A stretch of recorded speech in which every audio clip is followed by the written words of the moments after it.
Hi, guys. Welcome to the PWR Network. I'm Amy. Here's something that's always bugged me about the Watts case. Why is there no police interrogation for Cindy Watts or Jamie Watts? These are two people who were incredibly close to Chris, and just days before everything happened, they'd had that major blow up with Shanann, what everyone remembers as Nutgate, remember? You'd think detectives would have at least sat them down for a formal interrogation, right? But we never see that. What we do have are a few interviews, Cindy's defense of her son, and then Nichol Kessinger's full police interrogation today. So that's what my plans are for today. We're putting these two side by side, Cindy's defenses versus NK's denial, and breaking down what each woman said, how they handled questioning, and what their words still tell us about the case today. So I'm going to roll credits, grab your notes, drop your theories in chat. Shout out to my dragonflies and my replay crew. I love you, babies. Carefully strumming his old guitar again. Words rolling out into our fire. Heaven had wings out to you them, and fly away with you for a while.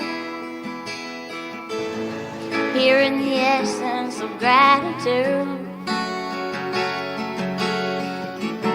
your dreamy little smile on my lips. I miss my cue, but baby, I had you. Miss my cue, but I had you for that day.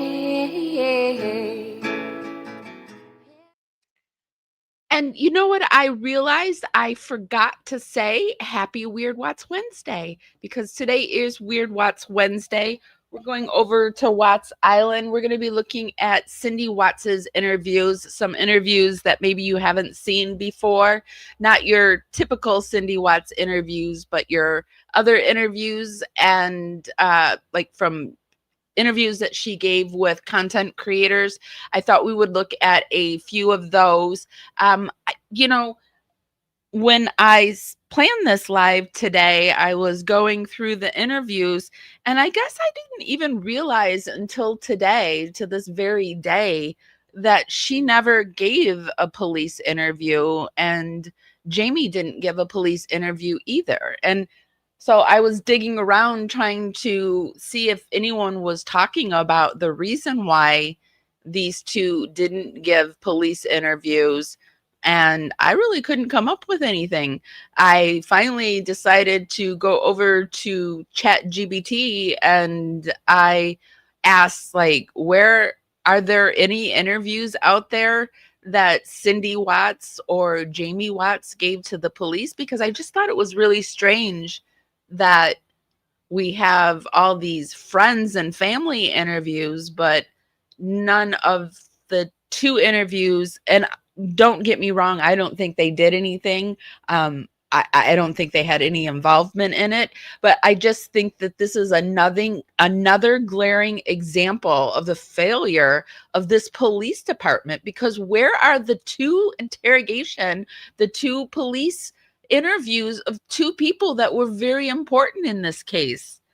It makes no sense to me. And so I asked ChatGPT, and it started coming up with some, I guess, excuses why possibly they didn't have any of it. And it said, here are some key reasons they might explain why Cindy or Jamie didn't have publicly visible interrogations, unless they had interrogations and they're not visible. I don't know. But it said, one, they were likely not viewed as suspects, which, yeah, they probably weren't likely viewed as suspects, but I think half of the friends and family that gave interviews weren't considered suspects. So, I mean, that doesn't make sense. And then it said number 2, privacy protection of non-suspects. And then it says investigators and prosecutors often limit the public release of interviews with individuals who are not charged for privacy, legal, or strategic reasons, especially at high profile cases. But I mean, they released the Shanann's mom and dad and Shanann's brother. So I don't think that's it either. And then number 3, media production choices versus actual law enforcement process. And it said many of the interviews you've seen might actually be media interviews, TV news, talk shows, which, yeah, I have seen many of those, but I've seen many police interrogation videos too. And then number 4, it says strategic investigative priorities. And it said investigations of unaliving committed by a single perpetrator, the investigative team often concentrates resources on the suspect, forensic evidence, confession, and known associates tied to the crime. People further removed may be interviewed, but not in a public interrogation format. If Cindy and Jamie statements were not central to unraveling the crime, i.e. the focus was on Chris's confession and evidence, and their interviews may not have been deemed necessary for public release. So it's saying basically they weren't released. Does anyone know that's visits Watts Island? Did they interview and then they just didn't release them, or did they not interview? And so I said, these are all BS responses to ChatGPT. I said they were the closest to the case, like I just told you guys, and they should have been interviewed first. And it just, to me, it's like this police department, oh my gosh, right? They interviewed, I said a SHIT load of people. They weren't keeping this close to the cuff, and they said that might have been another reason why they didn't interview Cindy and Jamie, was because they were keeping their interrogation close to the cuff. But I'm like, yeah, but they interviewed everybody else and their mother. So that's not it either. So anyway, this is what we're getting into today. This has taken me down the rabbit hole. I wanted to look at, if I couldn't look at her interrogation, I thought we would look at some of her interviews. And I also wanted to compare her interviews to the mistress's interviews. I'm having a rough week, you guys. I don't know what's going on, what's in the air, but I like, of all the weeks that I've come on here and said I'm having a rough week, this is maybe the roughest, but it's like change is afoot, and I'm really afraid of change, and I feel it coming, and I want change. I want bigger and better things, but at the same time, I'm really afraid of change. And so I was going through some spring cleaning, or actually fall cleaning, and switching out my summer clothes to my winter clothes. And out of the blue, I have a guest coming tomorrow. So got everything like blew up in my house. So I thought that we would go over all of Cindy's interviews together. And then when it comes to Nichole's interrogation, it's like a 3-hour interrogation. I'm just going to let that run while I'm cleaning and going back and forth and chit-chatting. So we're going to go over the Cindy interviews together. I will be here the whole time because there's like 3 of them I want to go over. And the ones that it's the big one. And then one is an interview that she did with 2 other content creators, some of their interview. So that's what we're going to go over. I know Cindy is a controversial figure in the Watts case. We used to not like her, but in looking at the case more and more, I can't say how I would have reacted if my son unalived my daughter-in-law and my grandkids and then gaslit me for all these years, I can't say who or what kind of person I would be. So I give her a lot of grace, and I know she's gone through a lot of health issues, and I know Ronnie just had some health issues. So here you can have any opinion you want, but we temper it with a little bit of kindness and grace. And the person that deserves all our angst and whatever is the loser, Chrissy Poo Watts, who did all of this. And if we ever find out the mistress had any role in it, then we feel her too. But anyway, that's how we stand here. Everybody's free to have an open opinion. I might show some content creators that you don't like. It doesn't mean I'm platforming them. It means I'm talking about the Watts case, because there are some content creators that some people don't like that are still in touch with the Watts, who have the best scoop on the Watts case. And I cover the Watts case. And I don't think anybody should be silenced.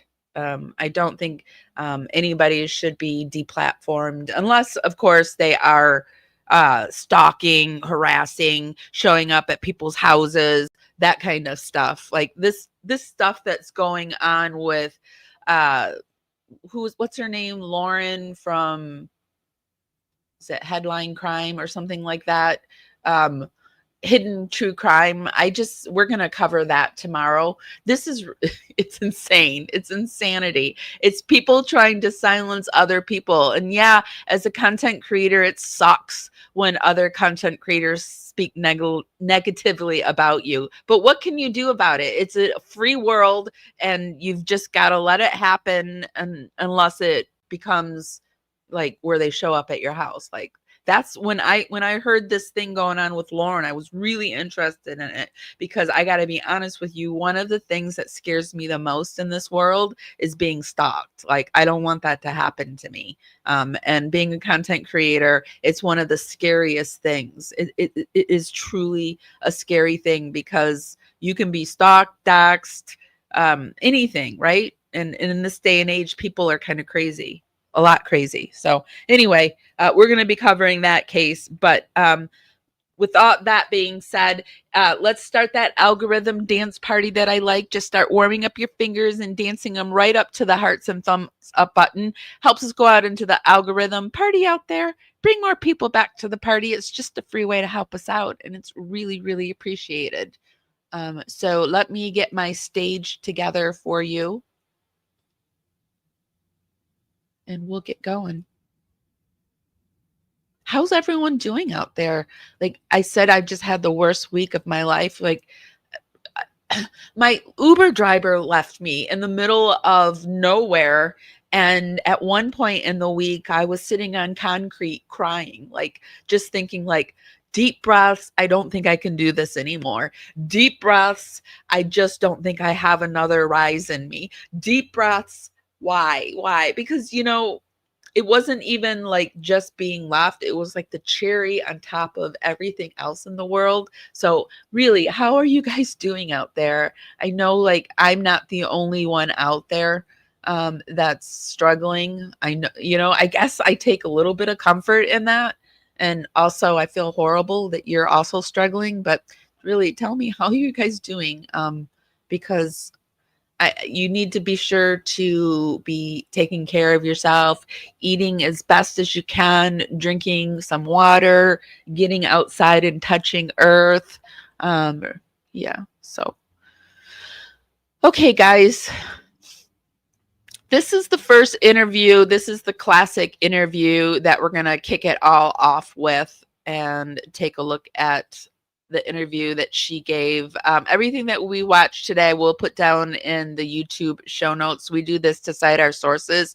We're coming to you on Facebook, YouTube, and Twitch. Hi, everyone. Be sure to give us love on the platform you're coming to us on. And if you could check and see if you're subscribed, we would love to have you subscribed.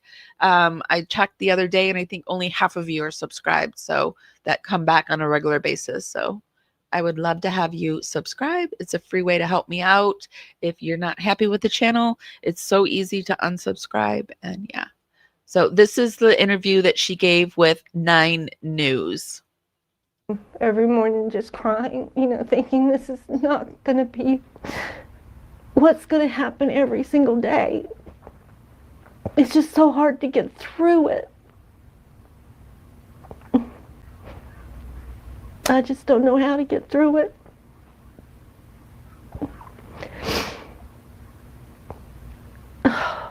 Tell me about his childhood. Did he play sports? Was he in scouts? What kinds of things did Yes, did he do? played sports. He played sports from the time he was 5 years old up until he was 17. And he was in basketball. I feel like these interviews, she felt like she had to go into protective mom mode, and it was just like the most absolute worst thing. But I can see why she did it. But the things that she said were a little hard to take. But I will say this too. I have noticed around the interwebs that Cindy seems to be having her comeback moment where people are starting to kind of sympathize and understand her a little bit more, understanding that as a mom, this must be the most horrific thing that could happen to a person. And also, I don't remember who I said it. I had a content creator on, and I mentioned like what it must feel like to realize that you gave birth to Chris Watts. Like, she created that child in her womb. She created Chris Watts, a man that unalived his pregnant wife and 2 daughters, and then drove him out to an oil field while supposedly the 2 daughters were still alive in the back seat. This is his story. I don't know. He's given a few with them in the back seat with their unalived mother at their feet with a garbage bag over her. What it must be like to be the mother of that. He was in baseball. He was in football, and loved NASCAR. He and his dad went to the NASCAR races all the time. Loved sports. And he was a good kid. Had 2 best friends, and that's who he grew up with, and still are friends with them today. And there's nothing that would have predicted any of this could have ever happened. Yeah. Nothing in his childhood at all. I would have. Which is interesting because we just heard from and this is, she says she's a pen pal. We haven't seen any letters, but from a pen pal, a religious pen pal. And she talked about Chris going through a lot of religious turmoil during his youth and being very confused by Cindy Watts and religion in the home. And he would go and pray for hours, and he was just really scared as a child all the time. This is what he's been telling the pen pal, at least reportedly. And guys, this is all my research, my evidence. We urge you to go out there and do your own, and it's all for educational purposes only. Never in a million years thought something like this could happen to him at all. You didn't see things like him getting into fights? Or... No fighting. He was quiet, and he got along with people, and he didn't start anything, and he was a perfect teenager, to tell you the truth. He did not even rebel. He wanted to go to NASCAR Tech. We made that possible for him. What did he do after he finished school?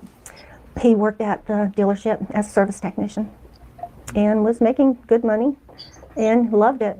He bought a toolbox, and he started buying his tools and enjoyed it. He was doing well. When and where did he meet Shanann? They met, and he liked her, she liked him, but it didn't, I don't think that was love at first sight or anything. They took a little while and I guess got to know each other and, dated. It was always a little strange that she always said a lot of things about Chris in front of me that I didn't like. Like, this isn't the kind of person I would date. He doesn't know how to do this, or he doesn't know how to do that. He looks like a skater boy. I wonder if Cindy ever said to Shanann, I don't like those things. Please don't say those type of things about my Look at his son to me. hair. I wonder if she ever said those things. I know there were a lot of arguments, and I just wonder if any of those arguments she ever vocalized this to Shanann, and then how did, like, if she did, then if Shanann continued, then that's an issue. But if she never said to her, don't do it, then maybe Shanann didn't know. Like, some people overshare, they just do. And also, there's no stopping it, because that's just kind of who they are. But you can try to set boundaries with them. And did she ever try to set those boundaries?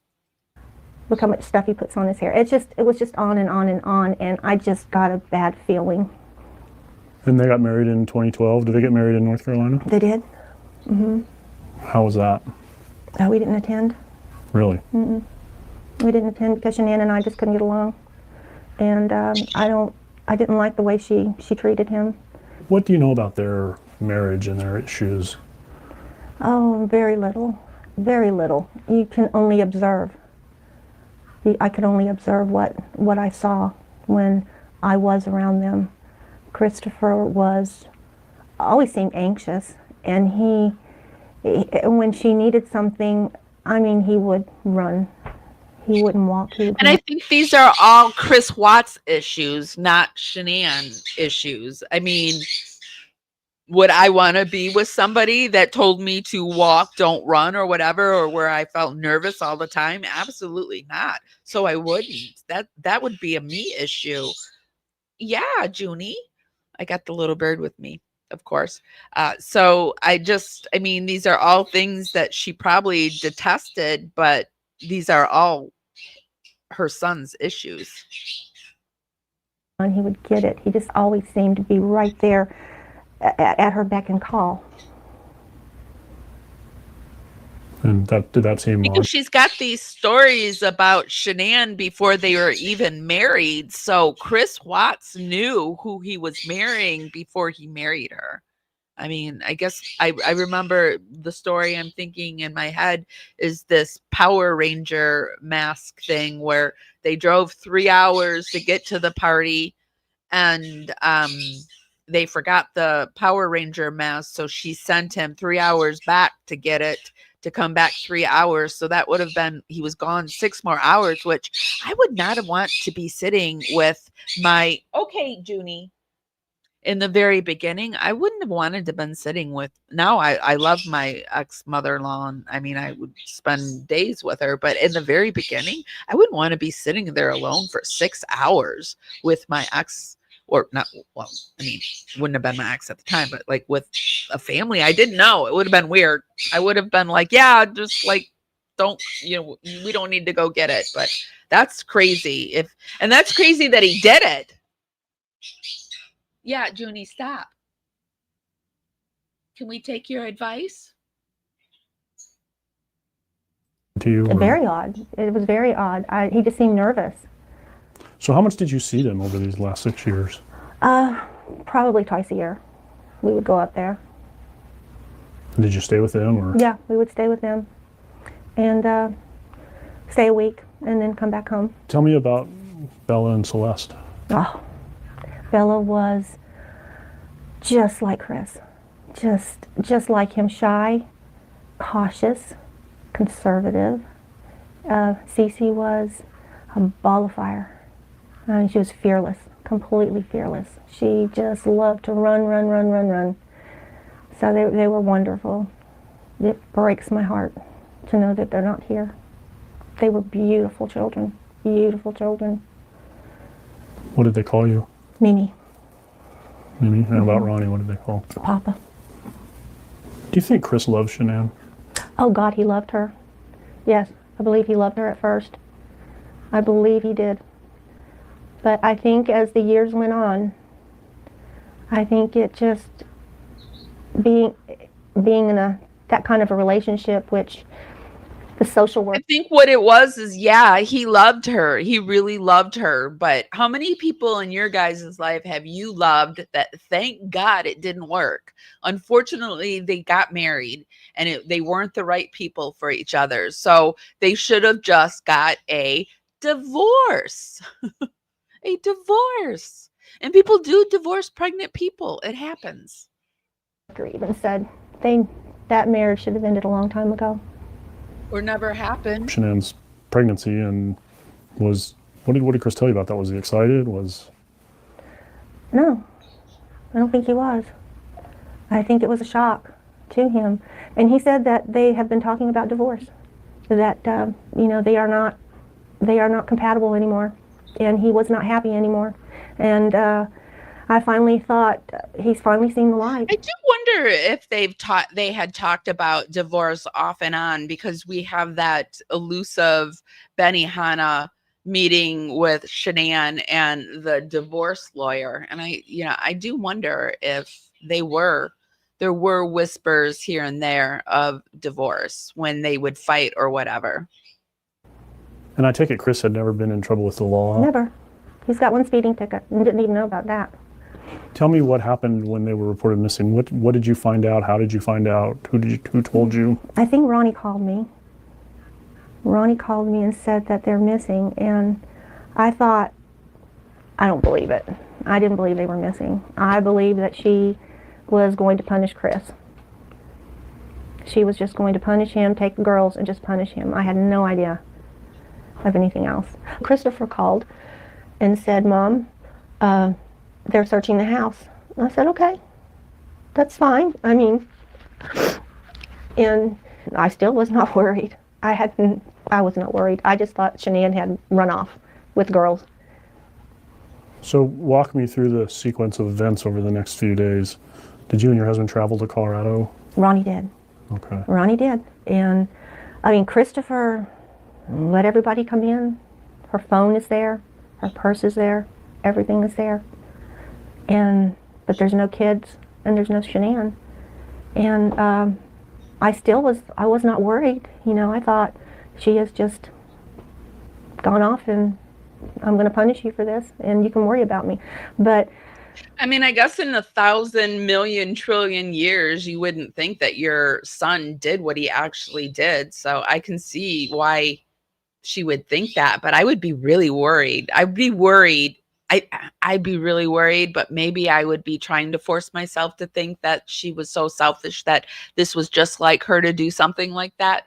And I'm just thinking because they had these fights and arguments. I don't think Shanann was so selfish, and but I'm just speaking as if I'm putting myself in Cindy's shoes, and I would if I had so little regard for her, I would, I guess, think that, or try to force myself to think that. But I would be terrified if my pregnant daughter-in-law and kids were just missing. I would be scared, actually. But it was early on in the investigation. But Shanann was like clockwork online. So, but then she had just deleted everyone from Facebook on the Watts side. So I don't know. when Christopher called us and he said, I said, do you want us to come down now? He said, tell Dad I need him. Tell Dad I need him to come down. And he should have got him a lawyer. I said, what about me? He said, no, Mom, just stay. Just send Dad. And he picked him up at the airport, and they drove to the police station. And Chris still didn't say anything to him. I wonder if she regrets not getting him a lawyer right away. He had already let the police go into his home, search everything. He was going in for another interrogation. The next thing, after 5 hours, they called Ronnie and said that your son wants to talk to you before he tells us anything. And that's when Christopher broke down and cried and said, I'm sorry, Dad. He said, I went into a rage and I killed her after she killed Cece and Bella. And he found out where he is, and then they wouldn't let him see him. He couldn't see him. And so he was going back to the airport when his the public defender called him and told him to come back. So, and that's when Ronnie met his public defender. And so, talked to her for a while, and they kept in touch with us and let us know what's going on. And then what was the next update that you got? Was it? The next update I got was Ronnie called Jamie and told them they found their bodies. And they rushed over here. Nobody told me anything until they walked through the door. And they told me what happened, and I just fell to the floor. I just fell to the floor. It was unbelievable. And it's been unbelievable ever since. And what did his attorneys tell you about contact with him, starting with his none. arrest? No contact. Everything is recorded. No contact. No letter writing. I didn't see the harm in the letters. Hi son, love you, keep fighting. We are here to support you. What is wrong with that? What can the DA do about letters like this? Why couldn't we just write him a letter? I've talked to various people about this aspect, one being a prison guard, and it's not like they were required to give him a letter because he wasn't allowed to get any mail at the time. So it's not like they were being cruel to you. They were just following protocol, I guess. I guess not even his lawyer was talking to his parents, but if Chris had told his lawyer to talk to his parents, I think the lawyer would have talked to the parents, and then they could have possibly gotten a message back and forth that way. But Chris was the jerk that cut communication off. I really truly believe that, because I think the reason why he took the plea deal was he didn't want his parents to know all his bad deeds. I believe that fully. We did what we were told to do. When they called us to tell us that Chris was thinking of a plea, that he wanted to speak to us about it. And when we got down there, it was a lie. They wouldn't let us talk to him about anything. And then we had to talk to him through a screen and a phone. And he just looked, he was crying. I mean, he wasn't crying. You could see the movement in his mouth that when I talked about Bella and I talked about Cece and the memorial service that we had for them. And he asked what pictures did we use, and what was the song. You can see how he was trying to hold back tears. What day was that? Do you remember? Well, we flew in on that Monday. We flew in on Monday, and we saw him Monday night, and then the plea deal was on Tuesday.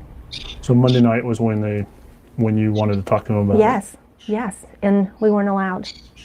And it would have helped us so much to be able to talk to him. I wouldn't have to go through all this now.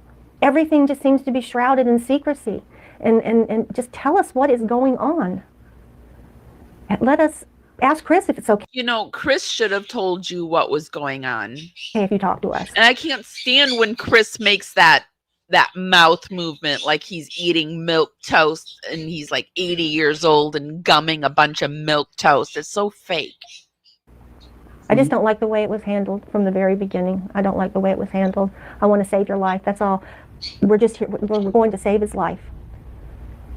We want him to get life in prison. It was like they already knew he was guilty, and this was the end of it. Were you worried about the death penalty being a possibility? No, I didn't care about the death penalty. Nobody's going to die in Colorado. I don't think anyone has. One person? And Colorado is changing. So people stay on death row forever. I think he'd be safer on death row. And her parents said they didn't want any more death. And in talking talking to other people, a police, prison sergeant, and Junie, stop. Okay. Do you want to take a shower? You want me to turn water on for you? Okay, let me get this playing and get the shower going for him. About how Shanann and Bella and Celeste died. Oh, God, I don't know anymore. honestly. I don't know his frame of mind, and I don't know his frame of mind, because why would you plead guilty to something you didn't do? And that's all I want to know. Why would you plead guilty if you didn't do it? If you told your dad you didn't do it? And that's what I want to know. And they said, well, you'll find all that out. Christopher will talk to you when and after he's sentenced. Well, isn't that too late then? I mean, is it too late? What if he tells me, no, I didn't do it? I just took this plea deal because they told me I was going to go to jail anyways. I just want the truth. All of us just want the truth. That's all. But I would like to know what triggered it. How can a normal young man, and he's normal. He was normal, but he wasn't evaluated when he came into the system. He wasn't normal if he did this. I feel like he should have been drug tested too, so we could see what was in his system, but he wasn't. It must be bewildering. It's bewildering to me. It is. It is absolutely. How does this happen? How did this happen? And I go back in my mind thinking, was there something I didn't pick up with on Chris? But I can't think of anything except he was quiet. It sounds like in your own mind, you're unsure as to what happened. Yes. Have you reconciled the idea that he could have done all of this? Yes. And that scares me to death. It scares me to death to think that he could have done all of this. And I don't want to go there. I don't want to go there right now. But I don't see why he's pleading guilty. I think she believed for a long while that he wasn't guilty, and I think they still believe the first confession he gave. I think they still think that Shanann was the one that harmed the girls. I think. I'd fight to the end. But then you ask yourself, would a normal person dispose of the bodies the way he did? And I would have called 911 if it happened like that. Most What would you have. say to Chris right now if he were sitting here? If it were a mistake, an accident, if we were by whatever. ourselves, Yeah. I would say, Christopher, I need to know what happened that night. I need to know what happened. I've got to get these thoughts out of my head. What I think could have happened, but I need to know. And I think in time he will tell me. Probably nothing you ever would have imagined you would have faced. Never. No, and not from the son that I raised and Ronnie raised and our children. You know, we just did everything for them. We worked for them. We wanted them to have a good life, good education, and we stressed education. And they were both doing well. I thought, you know, I knew marriages can be bad, but you can get out of them and go on. But I don't know what was going through anybody's mind that night. I mean, I feel too much. I mean, I definitely feel everything way too much and have a conscience that I just feel way too much. What do you want to happen now? What would you hope would happen now? Well, I want Chris to have his day in court. I mean, I need to know. I mean, I'd feel wonderful if I could talk to him and he could tell me what happened. And then we can all go on. But if he didn't do it, if he did not do this, then I need somebody to defend him. I need someone to defend him if he did not do this. Do they have the evidence? He's my son. I got to do everything. I've got to do everything I can to help, to make sure. And I blame all of this portion of her saying all of this because Chris just wouldn't tell them. He won't tell them the truth, and this is all Chris Watts' fault. That he is defended properly. But he said this is his decision, so I don't know. He let them There's go doubt. through all this. I have doubt that he did. I can't. He let them call him on a regular basis and say, fight. But for what? But he let them do that on a regular basis and probably lets them send them money and support him. And he's just a real jerk. I wanted a defense. I wanted him to be defended. And you haven't had any discussions with his attorneys about this? No. And this was his I asked them, fault. do you know what happened? They said no. I'm You don't. positive. I'm positive if he had wanted them to contact him, and he would have told his then he told you lawyers, his they story, could have you know. contacted him. I'm then sure gave this is a Chris Watts thing. They said they would defend him if he wanted to go forward, but he said he didn't want to go forward. And the bottom line is you would have liked to have been part of that discussion with him I would before he have. made that decision. That's what I thought we were going down there for. At least let us talk to him. Let us talk to him. It would have made all the difference in the world if they would have just let us talk to him. If he was going to do this, what difference does it make who's listening? But he has our love. He has our unconditional love. I will never abandon my son. He did a horrible, horrible, if that comes to pass that he did this, then I still love him. He's my son. And I will always love him. And a lot of people don't understand that. And I don't understand that, why they don't. Well, could you talk a little bit about some things we talked about yesterday? You said, I think your exact words were, he's not the psychopath next door. He isn't. He's not the sociopath next door. He's not the psychopath. He didn't kill little small animals. He didn't do any of these things. He was a good child. I didn't see anything. I didn't see anything that was abnormal about him, except he was socially awkward. He had trouble socializing, but so did I when I was younger. I think you learn that as you grow, and I think he felt a little bit more comfortable in his skin, and he just I don't think he just had the right person at his side. No, he didn't have the right person at his side, but a lot of people go through that where they don't have the right person by their side, and they don't murder them. They don't take out their entire family because they had the wrong person by their side. And Cindy Watts publicly defends Chris's question. Chris, she questions the plea. She pushes the narrative. He's not a psychopath, and hints that the full story hasn't been told. And she was in full denial here. But let's move on and see if later, this is before he went to trial, there are some interviews that she gave to a few content creators that I want to take a look at. So here we have, she gave a interview with Lady Justice, survivor advocate, true crime channel, and this was 5 years ago. So let's see what she has to say. Hey guys, in this interview. You're gonna love this video.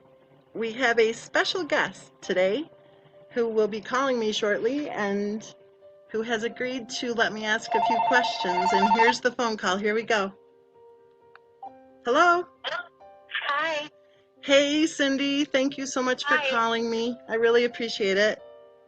You're welcome. I think that it's important for people to hear with your own voice the love that you have for your grandchildren. And we do. I do. We all do. So much love for them. We can tell by the photos that there was a lot of time spent with the girls, that you and Ronnie both spent a lot of time with Bella and Cece. We did. And that they just, you could tell by the photos, they felt so safe and loved when they were with you guys. We absolutely cherished every moment with them. And you spent a lot more time with them, I think, than what we're being told so far. It sounds like you guys spent a lot of time with Bella and Cece. We did. We did. So I'd like to ask you a couple of questions. If anything, like if you don't feel comfortable answering, just say so. But I think one of the questions that I think a lot of the subscribers are interested in knowing more about is the day that your daughter-in-law had a problem with nuts and ice cream and razor blades laying all over the house. So that was the first weekend. Okay, this is Nutgate that they're talking about. The infamous where the kids were supposedly, or Cece was exposed to a certain kind of nut. She wasn't allergic to all kinds of nuts, just certain nuts, and not even all tree nuts, just certain nuts, apparently. She was there. Which I think this was dramatically overplayed, this Nutgate. I think the overreaction, Shanann was pregnant. She was probably suspicious of her husband at that point. She didn't get along with her in-laws. She was stuck there. And I think both, they just didn't get along. I think it was both sides at fault in this, but this is Nutgate.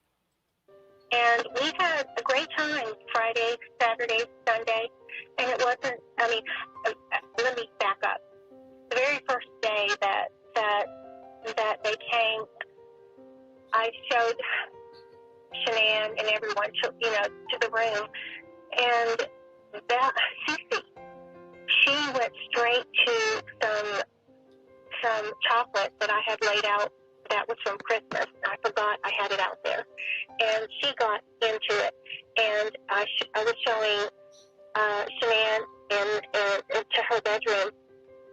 And Cece came in there with a mouthful of chocolate. I mean, her mouth, she unwrapped 12 Hershey Kisses in a matter of a minute. And her mouth was full of chocolate. Oh, my goodness. And I thought, oh, my God, are you kidding me? Oh, my God, she's allergic to chocolate. And Shanann laughed. And I thought, oh, my God, she's not allergic. How long? Not allergic because I sent them special chocolates for Easter because they couldn't have chocolates that were Hershey Kisses or any of these things. So I didn't say anything. I didn't say a word.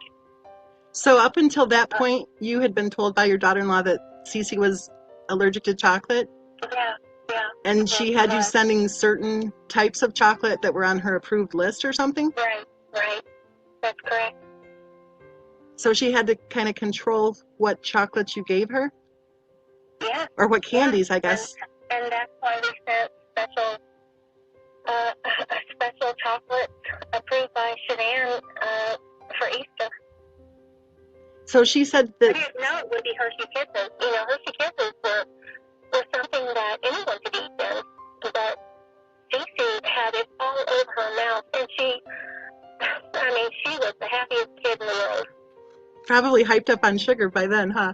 Yes. Oh, my God. She had it all over her mouth. And I was thinking, oh, my God.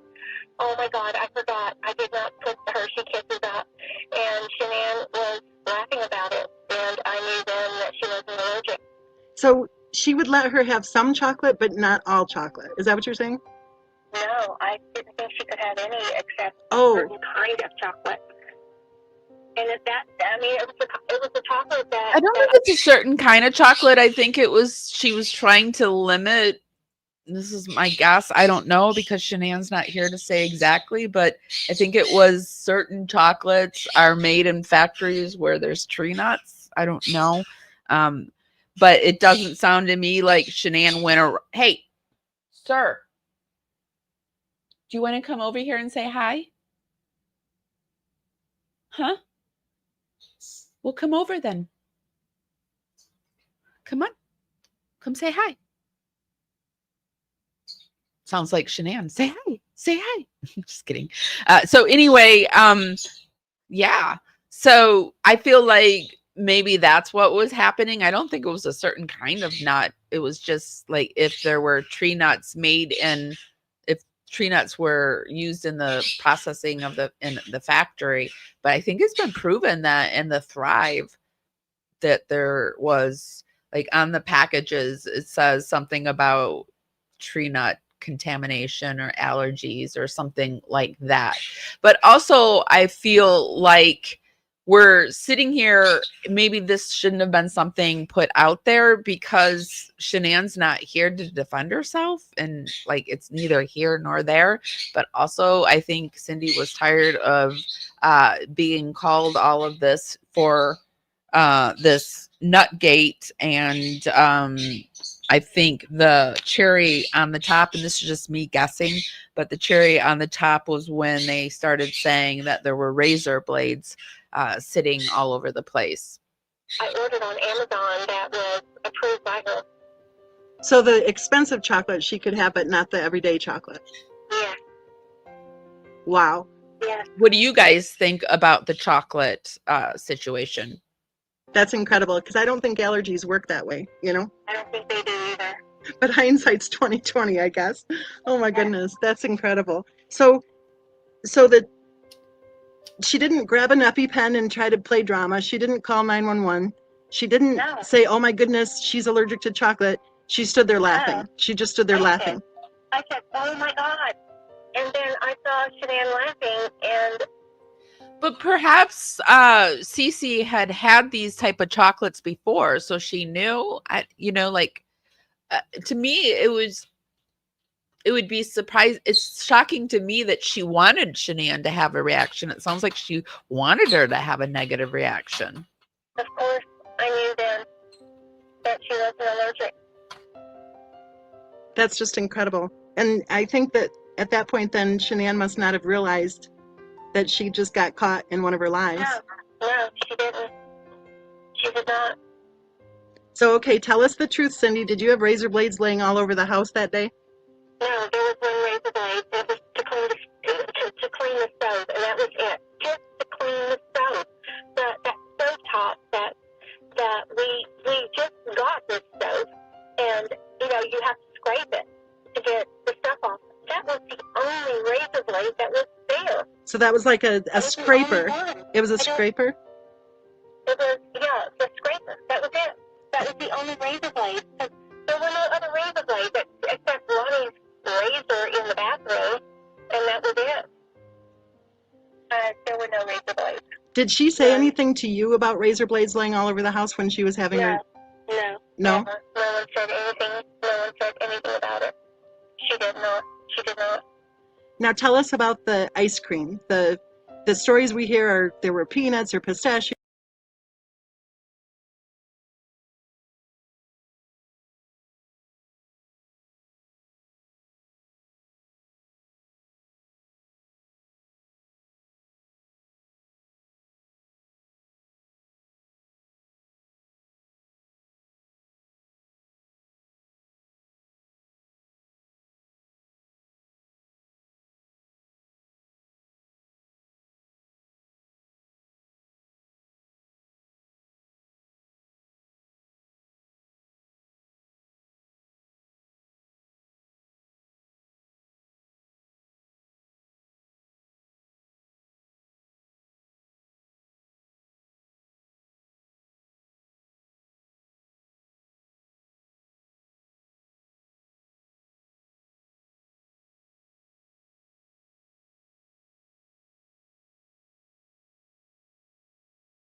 Were on the countertop, and she said, "Oh my gosh, Mimi, you have pistachios." I said, "I know. Put them on top of the stove." And she put them on top of not on top of the stove, but on top of the refrigerator.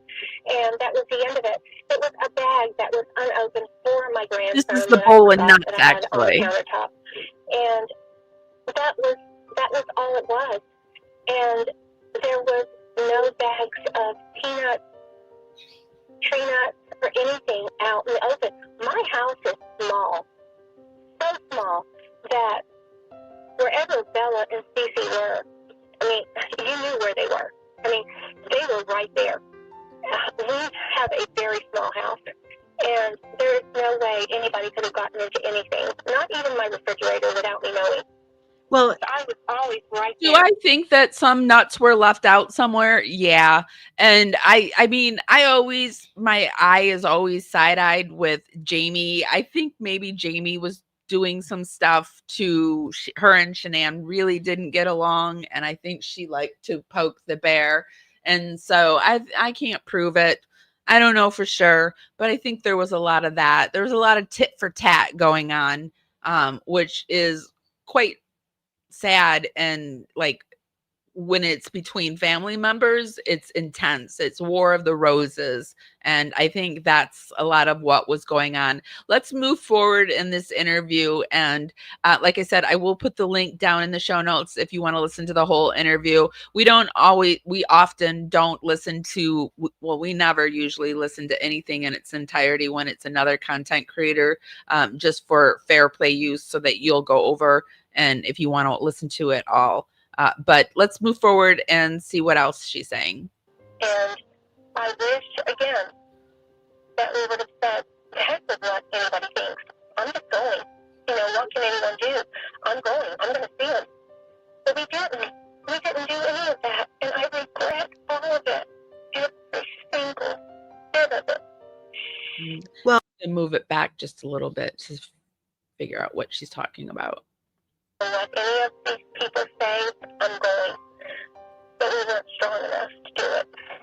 but then, And I regret it to this day. Honestly, I do. I think she's talking about not going to Colorado with Ronnie. Facebook posts started coming and coming and coming. And then for a week they didn't. And Ronnie and I thought, well, we can go to the party.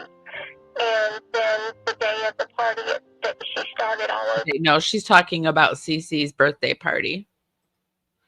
They didn't attend the birthday party after what happened with quote unquote Nutgate, Again. which is so interesting because then they also didn't attend the wedding. That seems to be their MO. There are people like that can't handle conflict in any form. They can't be in a room with people, like look at Lauren from Hidden True Crime. Can't be in a room with people they don't like because that's just really too uncomfortable with them. So they avoid it. And it sounds to me like that's what they would do, is they would just avoid it. And for Shanann, that's just pouring fuel on the fire because she's not a non-avoidant person. She's a confrontational type of person. So yeah, this was just like not a good match through and through. Shanann and Chris were not a good match.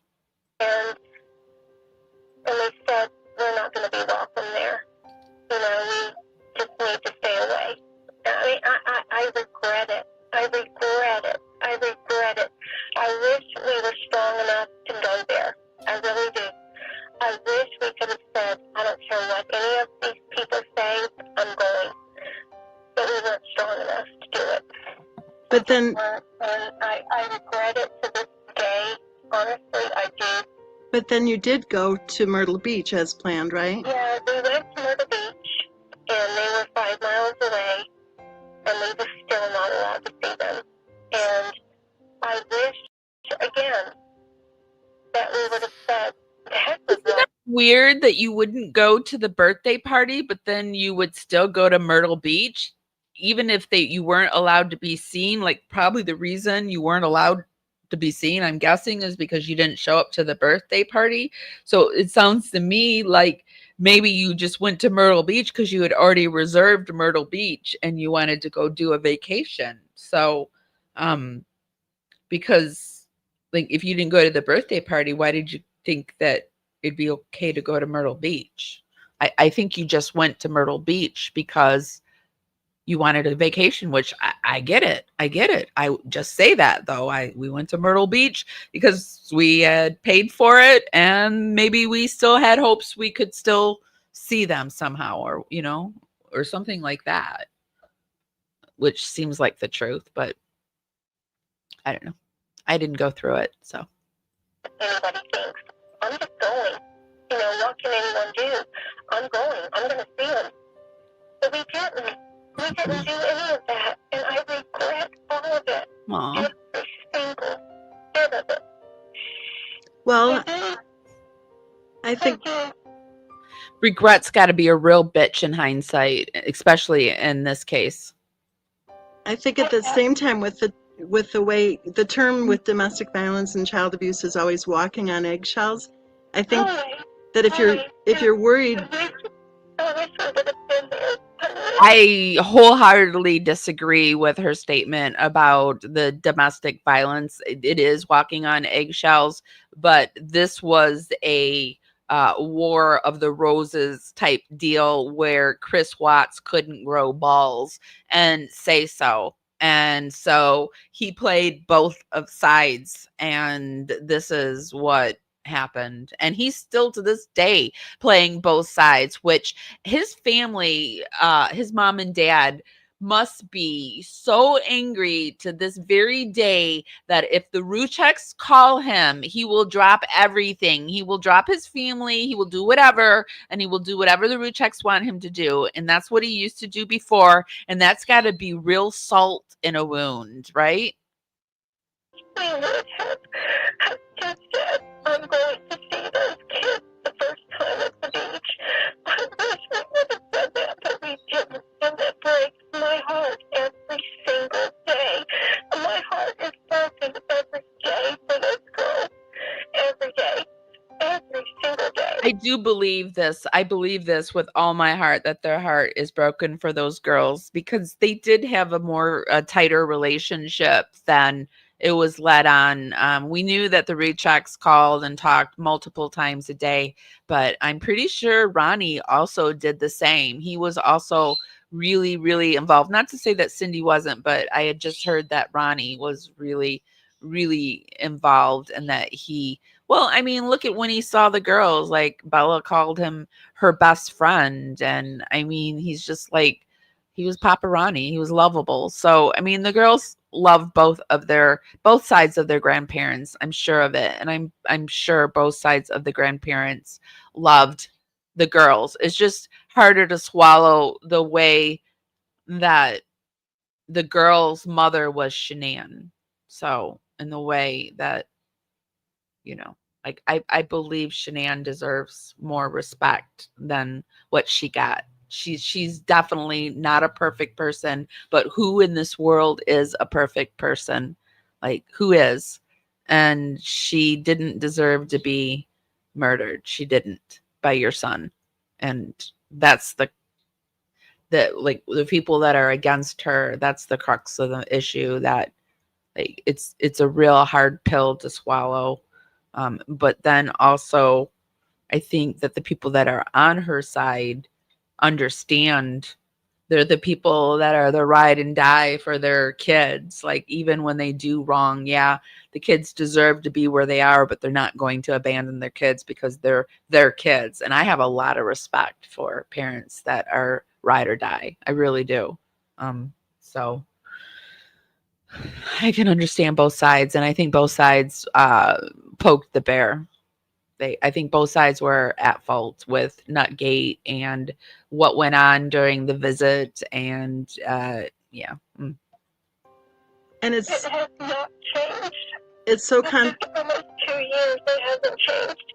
and it's so contradictory too, to complain that you didn't go to the birthday party, but then to not allow you to see the girls when you did go to Myrtle Beach. We did go to Myrtle Beach, and we wanted to see them, and no one would allow us to see them. And it's only when Chris called us, and said, I love you guys, and she won't allow you to see them, and so we didn't do it. I mean, we should have just went. If I could have known any of this could have happened, I would have went. I mean, who could have known? I have a hard time understanding her, because nobody can understand me when I cry either. No, any of this could have happened. It breaks my heart to this day. Every single day my heart breaks. Well, you can tell with like I said before, with the photos and with the videos and everything, you can just tell that your love for your grandbabies is strong. We love them so much. We love Bella, Stacy, Dalton, Joy. We love them all. And there's nothing we wouldn't have done for them. Not one thing. It would be crazy to think that they didn't love their grandbabies. So let's keep going. Let's move on. The final interview that I want to do with Cindy, this is an old live that I did a year ago, and it was uncovering Cindy Watts's blame game. And this is one of the interviews that she did over on Dave's channel over on Rumble, Seeking the Truth with Dave. He was over on YouTube at one point. Some stuff happened and he was deplatformed, and so he has moved his show over to Rumble. It's a real shame that that happened. There are a number of Watts content creators that this happened to, yeah, it's a shame, but it is what it is. And so the Watts do support Dave, and Dave supports the Watts. From what I can tell, and I'm not trying to speak for him, he thinks Chris is a real POS, and his allegiance is with the Watts, Cindy and Ronnie, and I think even Jamie. Well, no, I'm pretty positive Jamie too. So my equipment. Oh. How much do you miss Shanann, Bella, Cece, and Nico? Oh, I miss Bella and Cece so much. What can I say about Nico? Yep. I didn't know him, of course. I miss, the birth of him, all of this. But Bella and Cece, yes, I miss them so much. Shanann, I do miss her. I do. I mean, I know people will say all these things about me, but what people don't understand is that, yes, in the beginning we didn't get along, but in the middle we did. We got along fine. It was the beginning and I'm not really sure if it was fine, like if they got along fine. I think they were just trying to cohabitate with one another because they both loved Chris. Maybe that's what it was, because she didn't even say that she missed Shanann. He's like, first, tell us how much you missed Shanann, Bella, Cece. And she couldn't say that she missed her. Or did she say it? I didn't hear she say it. I mean, she went right into Bella and Cece. And that everything, which is fine. Like, if I didn't like somebody in life when they're gone, I'm not going to say that I miss them or that I liked them, or I'm probably just not going to say anything. And if I do say anything, I'll say to somebody, I'm sorry for your loss. And I won't go into their greatness or their not greatness. You know what I mean? I just don't say anything. Up, and I don't know what to say about that, but we did. Yep. We got along in the middle. It actually happened recently when a friend of mine's husband passed away. He was just not a good person. He was a horrible person. He said and did horrible things, but in his death, I think they may have forgotten these things. And I just, support them. I support them through it. I don't remind them what a jerk this person was, because what good does that do? Because people really remember either like the really good things about people or the really bad things. Like, it's just, and some people choose to remember the really good and forget the really bad, and vice versa. And people, I think, are just, people are rounded people. We come here to grow and become better human beings. Some people achieve that. Some people become worse human beings. And, I'm a firm believer in God and an afterlife, and then they have to deal with it then. But yeah, so. Perfectly. I mean, how could we not go out there twice a year and not get along? We did. That's true. Absolutely. Yeah, right. But, okay. That's it. Thank you, Cindy, for that. Many people out there will appreciate your honest words. What I would like to ask you in regards to this letter, okay, I just read out so lovingly. That's my sarcasm, everybody. I just thought I would ask you mainly about, because people have pretty much What said, are we looking at here? What is this with the... What are we looking? Why is half of his screen with this part? What are we doing? I never figured out why we were looking at and what it was. Oh, this is the razor blade. Yes, I did figure it out. This is supposed to be the razor blade that was during Nutgate. And what it was a razor blade used for scraping certain pots and pans, and maybe like a certain kind of range. You need those. I remember my aunt and uncle had a range where they had razor blades that you had to use to scrape the gook off of. And yeah, that's what you just use, razor blades. I forget the name of the range, the type of range. Here, does anyone know what this is all about right here? It has an R I'm gonna move it forward and get us in the middle of this interview. This isn't even the entire interview. That I only have like, I think 30 or 40 minutes of the interview, and the interview was like an hour and a half or 2 hours long. A week later, I believe. The ice cream. Okay, so people need to understand that there was certain ice creams that were in the freezer. Now, Shanann was present at the house at the time. Is that correct? Yes. When all of this was taking place. So Yes. CC went over and she went to the freezer because the kids were having ice creams. Is that correct? Nope. No? Okay. Nope.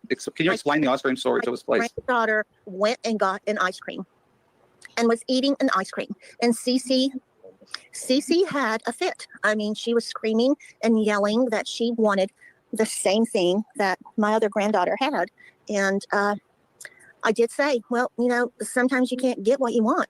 They had ice cream. And indeed, that is true. Sometimes you cannot get what you want, and it probably needs to be taught. But is that the moment that you need to teach that sometimes you can't get what you want when you got your daughter-in-law from another state visiting? Is that the time? I don't think that's the time. Ugh.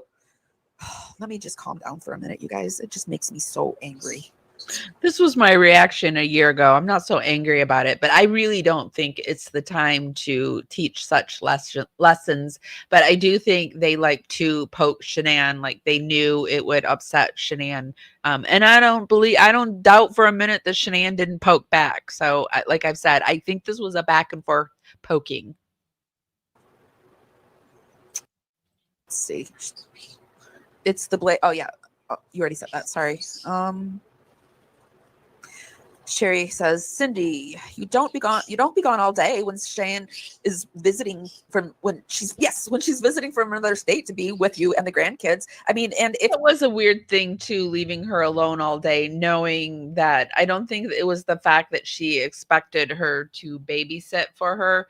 I think it was more the fact that you left her, like she came to visit and you went and did this hair thing for hours on end. And again, I think Shanann shouldn't expect the grandmother to watch the kids, and she was in the wrong for that. And the grandmother shouldn't have left somebody that was visiting their home for so long either. So I think it was a two-way street for these two. And I think what's really interesting about this is Cindy definitely has a defending, protective mode sound. Her tone is defensive, protective of her son, skeptical of prosecutors and the plea deal. Her tactics seem to be that she attacks the narrative in the very beginning that Chris is a monster. She suggests he was coerced into a plea, that not everything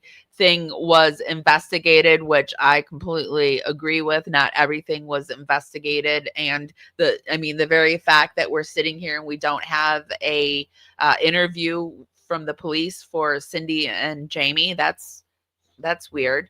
And the red flags are the victim blaming of Shanann in the interviews. I mean, that's a huge red flag and an issue. And I'm not really sure. I haven't heard her give any interviews as of late, so I don't know where she stands on if she still thinks that Chris did it all. Does she think, I don't know if she thinks Shanann how did the girls. I don't know where they stand on that. Common sense says that it was either Chris or Chris and the mistress, but what do you guys think? How do you guys think? Do you think it's strange that we don't have an interview for her? I mean, I think it's really weird. Just like really, really weird.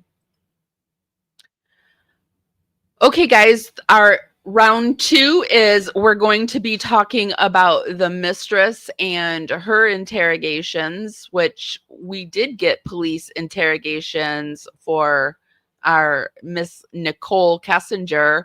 Her tone is cooperative with police. She publicly downplayed, however, the relationship when talking to media. She emphasizes she barely knew him, thought he told her he was divorced or separated or something like that. She expresses shock and concern once the crime came out, but, you know, again, wasn't worried about it and can't remember that 111-minute conversation. There's some evidence ties where police report CBI notes reference their text meetings and time dates of contact. Investigators log these as part of the timeline. They definitely did interviews with her. The red flags that I would suggest to look out during her interrogation is the contradictions between text logs, timestamps, and her barely knew him claim with and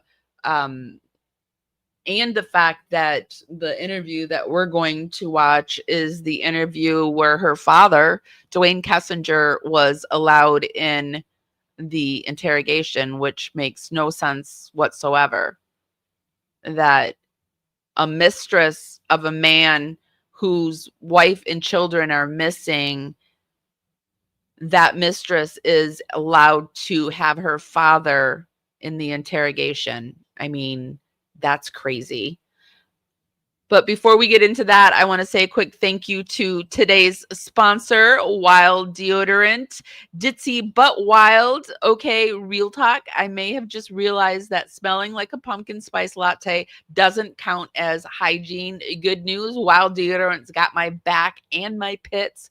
It's refillable, recyclable, and honestly too cute for how good it works. No aluminum, no plastic waste, just me, my chaos, and my sustainability. Sustainable, fabulous armpits. So if your deodorant is giving basic witch energy, switch to Wild this Halloween. Use my link, shopwildrefill.com/parawomen, and you can use my code parawomen for 20% off your first purchase. Thank you so much, Wild Deodorant, for supporting us, and I hope you try it out. And there is I will put the link in the YouTube show notes for you. Okay, guys, I'm going to pop up the Nichol Kessinger interview. What we will do, I'm going to go down into the chat. I'm going to be cleaning and watching and just watching chat. And I'm going to be in and out. So, but we're going to be watching this chat. Or I'm going to be watching the chat, I should say, and cleaning.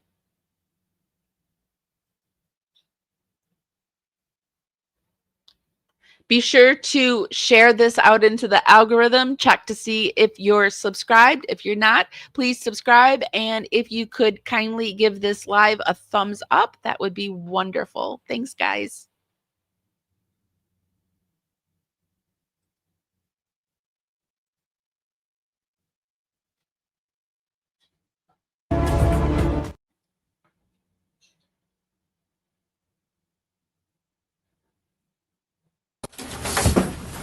I just turned the recorder. Okay.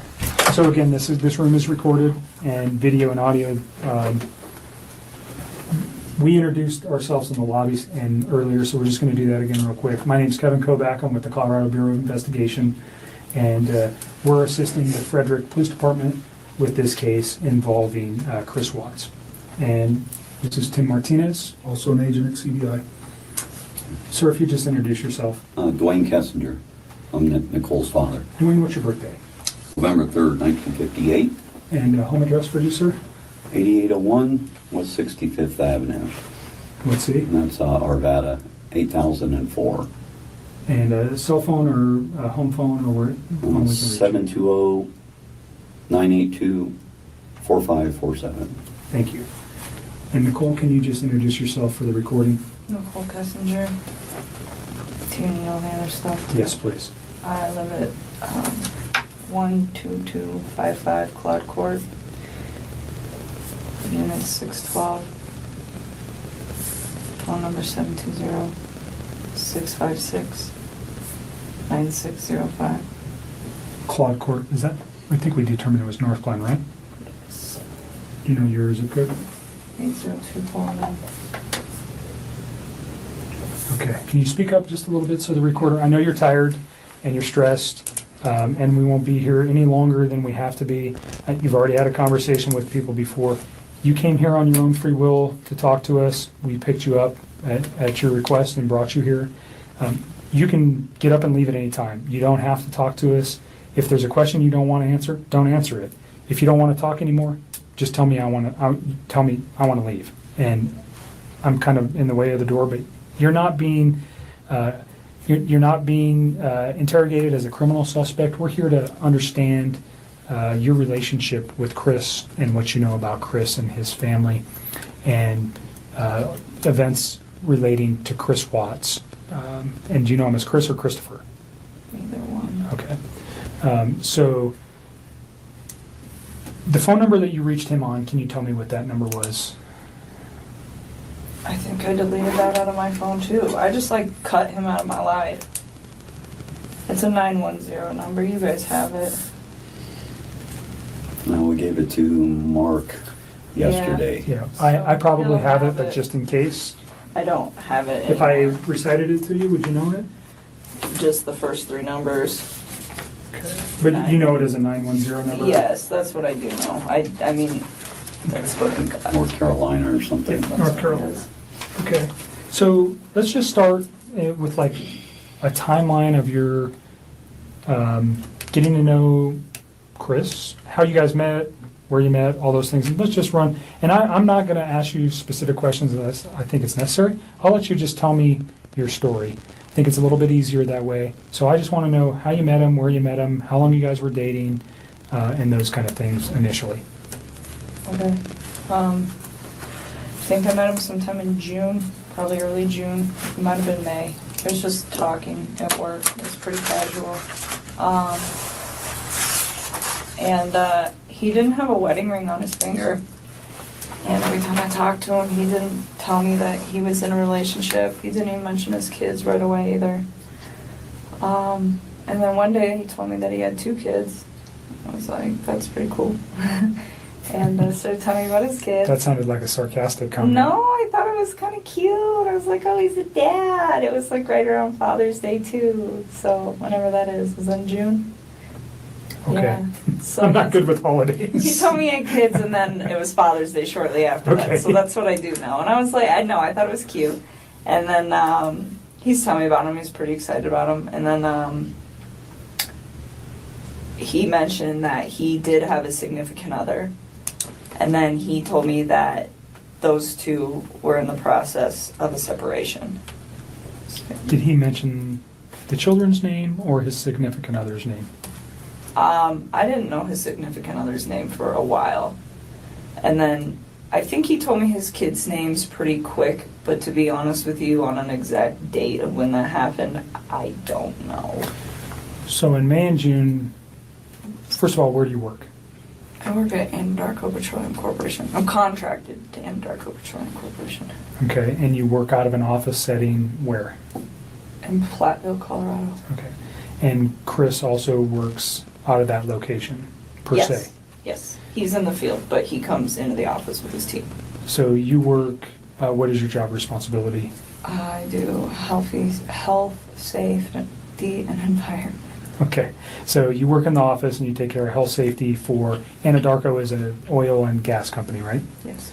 So you're doing health safety in the office and Chris works in the field Yes. as what kind of job does he do? He's an operator, so I don't know like all of his daily duties, but he's a field operator, so he works with like the oil wells.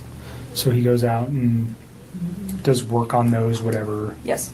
that work might be, but he comes into the office frequent.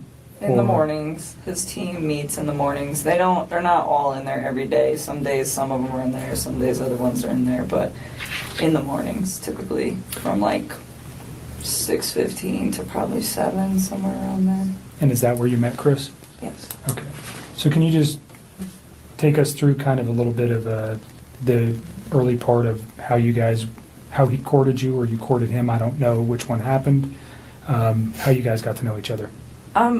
I guess we just started talking. He actually, so part of my job is to manage the gas monitors that we have. So Anadarko requires all of their field personnel to carry like gas monitor sensors for toxic gases, and it's my job to control the inventory and issues, anything like that. And we were having some pretty serious like equipment issues, and we had numerous amounts of people coming in my office one day, and he happened to be one of them. And I'd seen him before, like they meet in the lunchroom, and that's where I go put my lunch in the fridge. So I'd seen him, but I didn't ever like talk to him. So that day we just started talking, and then every time I saw him in the hallway after that, and it was always hit or miss, like it wasn't an everyday thing, it was just when I saw him, we just started talking, and we just kind of had a lot in common and just hit it off, so we'd always have, you know, pretty good conversations. And then, I don't know, one day he told me that he had kids and started talking about his kids, and then mentioned, yes, that I have a wife, but we're getting separated. So, okay. And When do you think that was? when he said all that, So specifically when he told you he was getting separated from his wife, was that within the first couple of weeks that you knew him, or was that later on? You said you met him around May or June. yeah, it was still in June. Okay. It would have been before Father's Day. So had you guys ever gone out on any kind of No. date at that time? You just No, were no. conversing at work? Yeah, that's all it was. And then, I don't know, we started hanging out. We hung out. We went to a park. Hung out at a park. Let's go back real quick. So why did he tell you that he was getting a divorce? Did he ask you out at that time? No, he didn't. I think he was probably interested in me.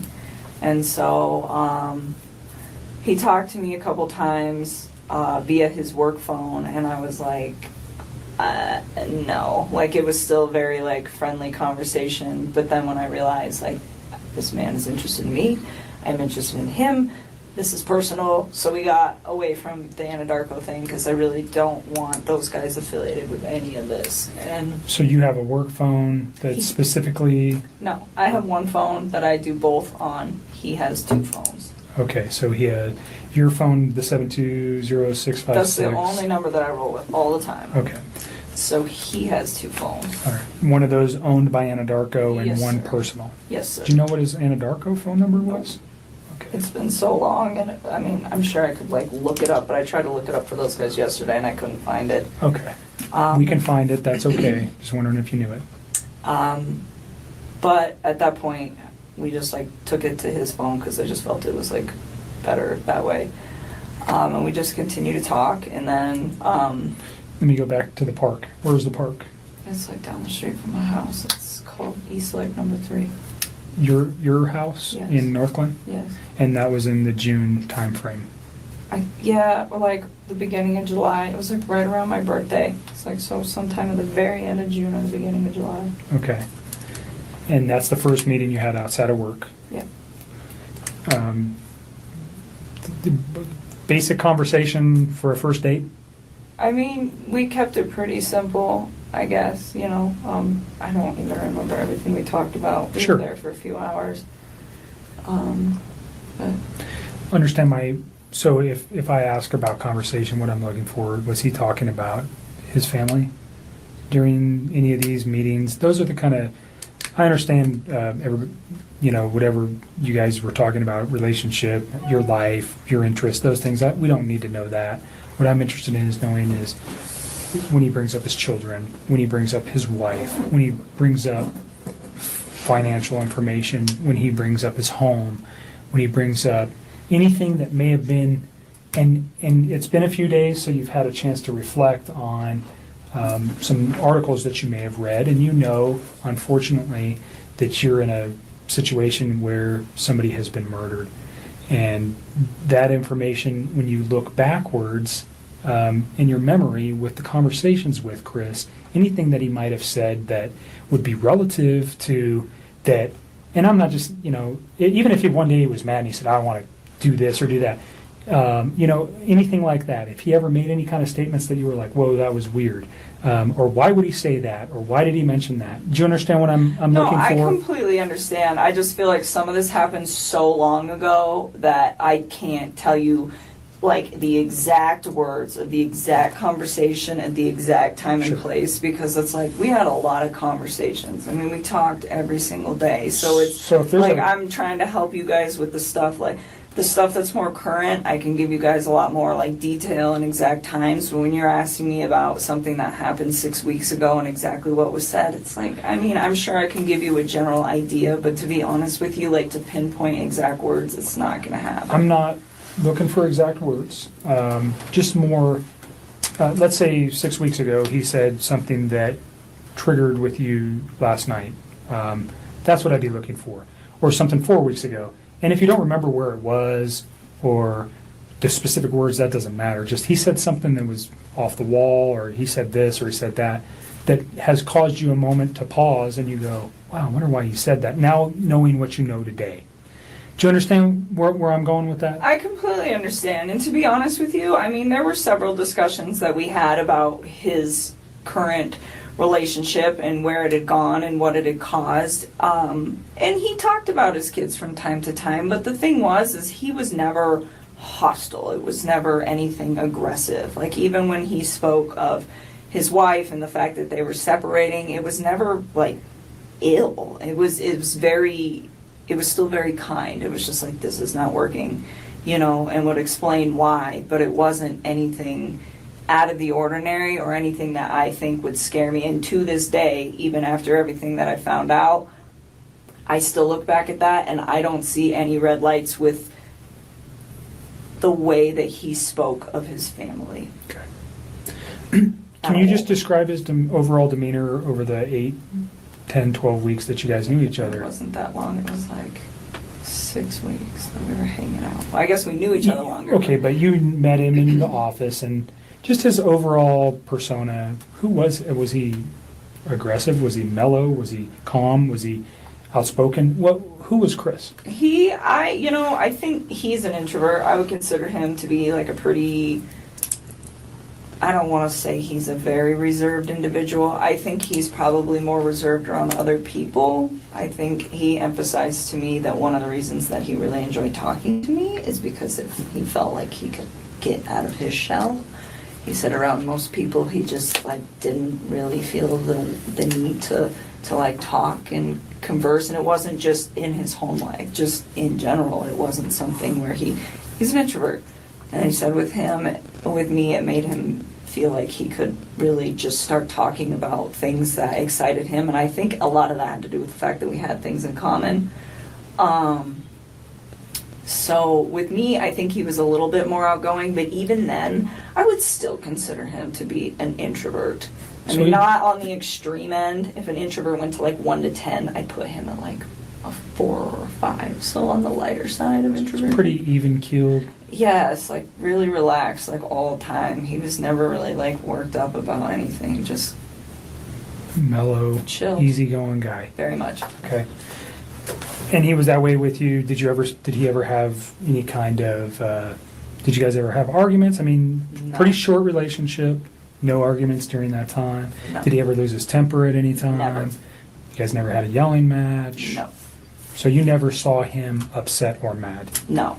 And there was a couple times that we had some disagreements on things that as we like further progressed into this story, but it was never like, I am very calm when I talk to people. It's like extremely rational when I handle situations that there's a disagreement in, and he always was the exact same way. Like always. Like I never stressed anything. I think one thing that actually kind of drew me to him was the fact that he was like very open with communicating with me if there were any like differences on how we saw things or just like open-minded about things. It was actually, I personally thought it was kind of unique because usually most of the men that I've ever met are typically very closed off, and I didn't get that from him at all. But it was always like kind, very kind.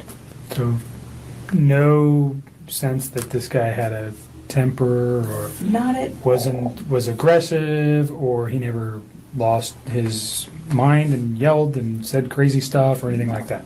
Okay. No. So can we just kind of go back to your relationship? You say you guys had a lot in common. What was that? Well, I mean, like we were both really into fitness. I think that's important. It's a lifestyle. Both of us ate pretty healthy, so I think that was important as well. he's like a total gearhead. He likes cars a lot, and I don't know nearly as much about them, but it's always been something that I've been pretty interested in, so we definitely talk about stuff like that. And I guess he was always willing to like learn new stuff, and vice versa. Like, I like to travel a lot, and it's not something that he's done a lot, but he seemed like really interested in what I had to share with him, and vice versa. So even if it wasn't something that we originally had in common together, it was just like, hey, I respect what you have to say, and vice versa. So you guys, just yin and yang, you got along pretty well. Very well. And no time, he never gave you any indication that None. that he was having issues. So during your guys' dating time, did you guys spend most of the time at your place? Always. Okay, always at your place. I told, well, or we'd go out, but I told Mark yesterday, he asked me if I went over there, and I told him about one time that I went over to that house. I've been to that house twice, but it was very, very brief, and it was not like an extended stay. I did not feel comfortable there, or like, I just didn't want to be there. It's not my life. Like, that is somebody else's life and somebody else's existence, and I respect that. That's their space. And so I used to tell him, well, come to my house because this is our space. This is my space. And so for me, out of respect, just for like whatever situation he had going on and the fact that it's not my home, I felt that it was better to be in my place. And I live alone. I don't have any roommates or anything, so it's pretty easy to do that. So during June and July, were you aware that his family was not did you meet his children? Nope. During June and July? And he didn't ask me to. Okay. I mean, not that I didn't want to ever. It was just not now. It's like you're not finalized with your separation, and not only that, we've barely been dating. Like, you can't introduce kids to somebody new in a situation like that. That's something that takes time. I mean, would I have liked to have met them? Of course. That would have been a great honor for me to have somebody introduce their children into my life, but not then. It was something that it was like, okay, well, let's see where we're at in 6 months. Let's see where we're at in a year. And if we're still doing this and you and me are still, happy with where we're at, and you think that this is something that is going to be long term and is worth bringing your children into the picture, then yes, I would love to meet them. But it's like, not right now. You are still in this situation where you're not even completely out of it, and I'm getting in it, and that's not fair for them. And that was kind of the policy that I had with him, it was just like, yes, but not yet. So did he ask to introduce you to his children? Not at that time. Okay. I think both him and I were on the same page of eventually, if things went as they should in I understand your guys' relationship. relationship is very new and young. Yeah. So although it was short, just laying everything out helps us understand what actually was going on with him. And Yep. I might ask you a question and you're going, why the heck would he ask me that? Probably because I have information that I'm not willing to share with you, and I'll tell you that right now. I'm not going to tell you some questions I'm going to ask you, and you go, what the heck? I want to share some information with you. Just, it protects you, it protects our investigation. So if it seems weird, there's a reason I'm asking it, That's and fine. it's usually relative to what I know. So don't take offense to it. Again, it's just part of what we need to know. Understood. So you went to his house on 2 occasions. Yes. Was that recent? No, that was like pretty early into it, and I did not like it and did not want to go back. Do you recall where the house was? Yeah, it's like right off the highway in Frederick. Okay. And you know the streets? I mean, I'm sure I could figure it out again if I like really had to. Like off the top of my head, no. Do you know the street name? No. Okay. I would have to like drive around in there to get there. Okay. Did it look like anybody else lived at that house at that Oh, time? definitely. Okay. I mean, So the is that whole what thing. freaked you out? I mean, he told me that he was living in the basement, and he said, we're separated, but we're not divorced, and we're going to get ready to sell the house. And that was the impression that I was under. And I was under the impression that they were taking everything pretty slow with this, with like getting ready to sell the house. I mean, those are big things. So that's what I was informed. And I mean, if you think about it, this whole thing happened in a 6-week stretch. Like, that's not really that much of a time frame. So in that sense, like, it's believable to me. Yes, I went to the house, and the first time I was there, I hung out in there like front living room. I just sat on the floor, and it was on the 4th of July. It was the morning of the 4th, and I was helping him to set up MyFitnessPal app and like track his food, his calories and stuff, because he does pretty good with the working out and stuff. And he asked me, he's like, "Can you help me just like get this dialed in?" It's like, "Yeah, I can do that." So that he invited me up to the house, and I was already kind of hesitant to do it because I was like, there are other people that live here, and I just felt like it was an invasion of space. And so I went up there, and we just stayed in that front room, and I helped him out with that, and got him all set up with that. And then, he asked me if I wanted lunch, and he grilled chicken and carrots, and then that's all he had. And I was like, okay, so we ate, and then I left. And then there was another day about, I can give you the date-ish. Let me look at a calendar. I think it was the weekend after my birthday. Just a thing on the courtesy for the phone for, what was that guy's name, Don? This gentleman, Oh. Thornton PD. I just met him today. Do you want to do the phone I forgot today? about that. For TPD? It's not for them. They're doing it for us. Yes. We don't have the equipment with us to do it, and I asked them to do it for us. They're not involved in this investigation. He would just be a computer person. He would not be looking at any of this stuff. That would fall to myself. So keep that in mind. He's not involved in this investigation. Thornton PD has nothing to do with this, other than letting us use their facility and helping us with some electronic download. He's not going to look at your phone right now. He's going to put it on a disc, and they're going to give it to me. Gotcha. I don't know anything. I really want to help you guys. I do. I feel like this whole thing is just going to be crazy regardless of whether I give you my phone or not. I mean, that's kind of how I look at it. Like, it's happening.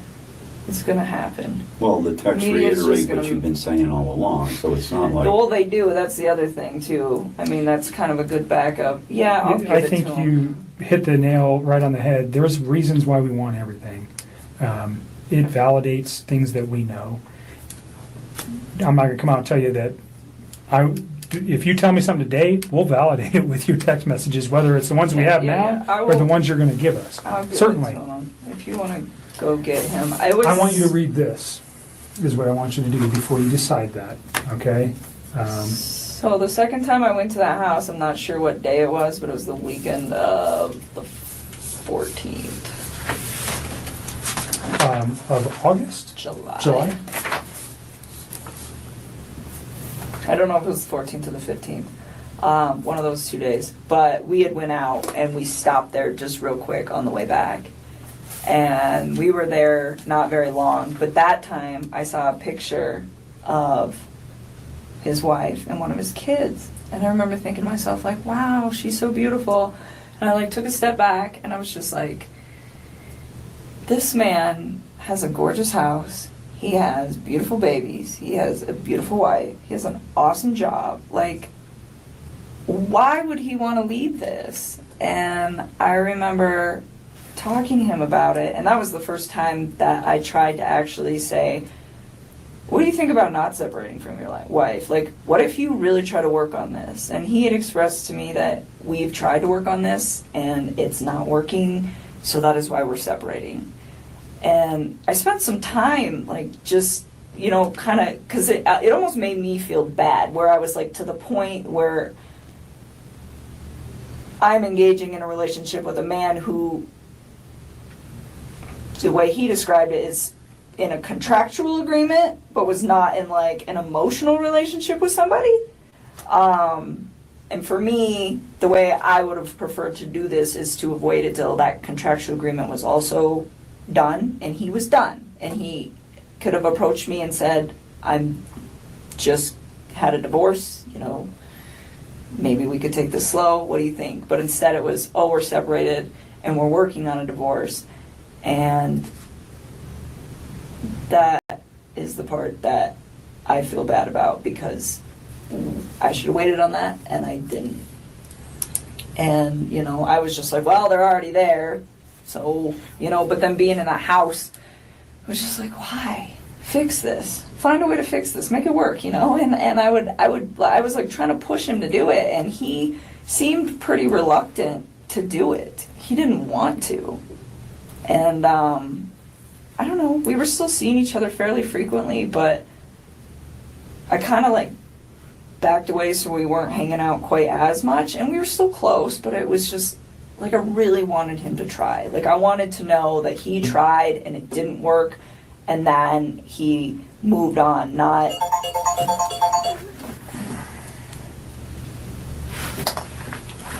that, you know, they both kind of tried and then he got himself into a situation with somebody else. And I don't know, I just thought he had a beautiful life going on and he could have made it work. That was the way I looked at it from the outside. So is this something you reflected on since this event, or was this you? No, I was doing it then. Like you said, this doesn't look right. He's kind of, I don't want to be responsible for breaking up a marriage, especially with 2 children. Is that kind of the gist I'm getting here?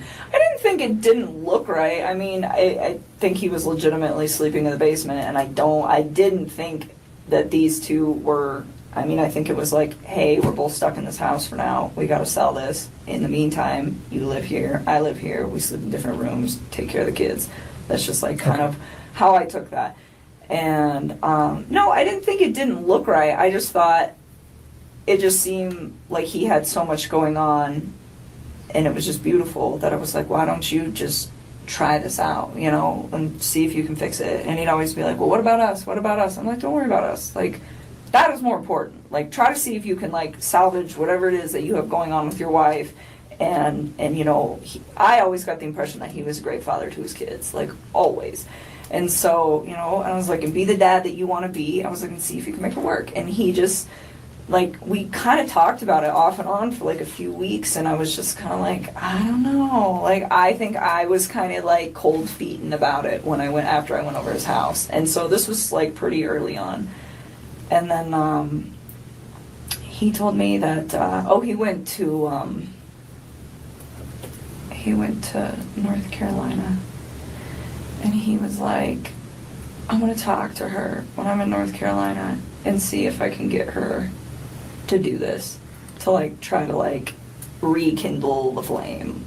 Okay, so try to salvage his relationship as you've been asking him. Yes, and then if he when decided, did he go to North Carolina? I think it was like the last week of July, somewhere around there. Okay. So I mean, this was like a couple weeks that I was just kind of like trying to push him to do that. Let's pause at North Carolina and we'll come back to that real quick. I want you to read this. If you don't understand what it means, then ask me the question. But basically what it says is you have the right not to let me look at your phone.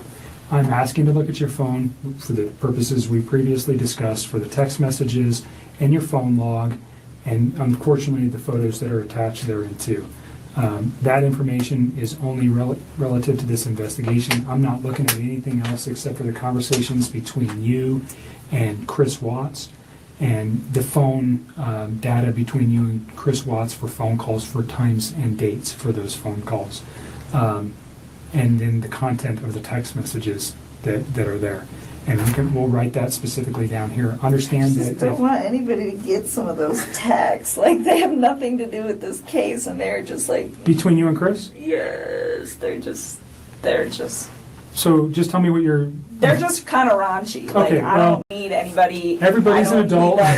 Posted, like, we're not going to somewhere... post it. I don't want the newspapers to get that. That's all I want. The only ones that we would be looking for, again, is the same kind of questions we're getting to here, is things about his children, things about his wife, the questioning of, did he ever, has he ever said something to you that might indicate, maybe not then, but now, that there was something like this in his mind, or you know what we're looking for. I don't need to come out and tell you that. I understand the embarrassment of particular photos or potential sexual types of conversations you may have had with Chris. It's not relative to the investigation. We don't care. Okay, you're an adult. I'm an adult. Everybody in this room, even your dad, and I give it to you for saying that stuff in front of your dad, because I'm not sure many women could do that. So that's not what we're after. We're after the information that corroborates things that you've told us, and also that corroborates or may tend to prove that things that Chris told us were a lie. You understand that? And that's maybe going a little bit far. I usually won't tell people that, but because of your reservations, that's what I'm looking for. If I can disprove something he's told me by a phone records don't lie. People do. Okay? So if I can disprove something that may be important, that's what I need it for. I'm not saying I can. Has it happened before? Absolutely. Is it critical in cases that I've worked in the past? Yes. So that's why I want it. Okay? Again, you don't have to give it to me. You can tell me I don't want you to have it. Go get a warrant. I'm not even going to tell you if I go get a warrant, try to get a warrant right now. I'm just asking for you to consent. And again, we can write right here what you're willing to give me, which is the text messages and the phone log. And unfortunately, again, the attachments on some of those text messages. And I'll write it on there, and then you'll just sign it. Okay? Do you understand the questions there? Do you have questions about any of the things that it says? You understand you don't have to do this. You're doing it of your own free will.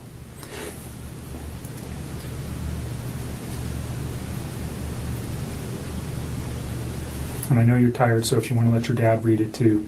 He will. Thank you. That's a good idea. Can you fill it out before I sign it? Yep. And just, you read it, and if you have any questions, then we'll put on there what we're after. I'm so hungry. You should have told me. I would have got you some food. I got food in my car. It's not staying down. It's just coming. She hadn't been down. feeling good. Not because of any, just Like I got sick prior to this Jim. whole thing happening, and then I think all of this compounding with the Stress. fact that I'm sick, it's just not good. I've not really been eating or sleeping much at all.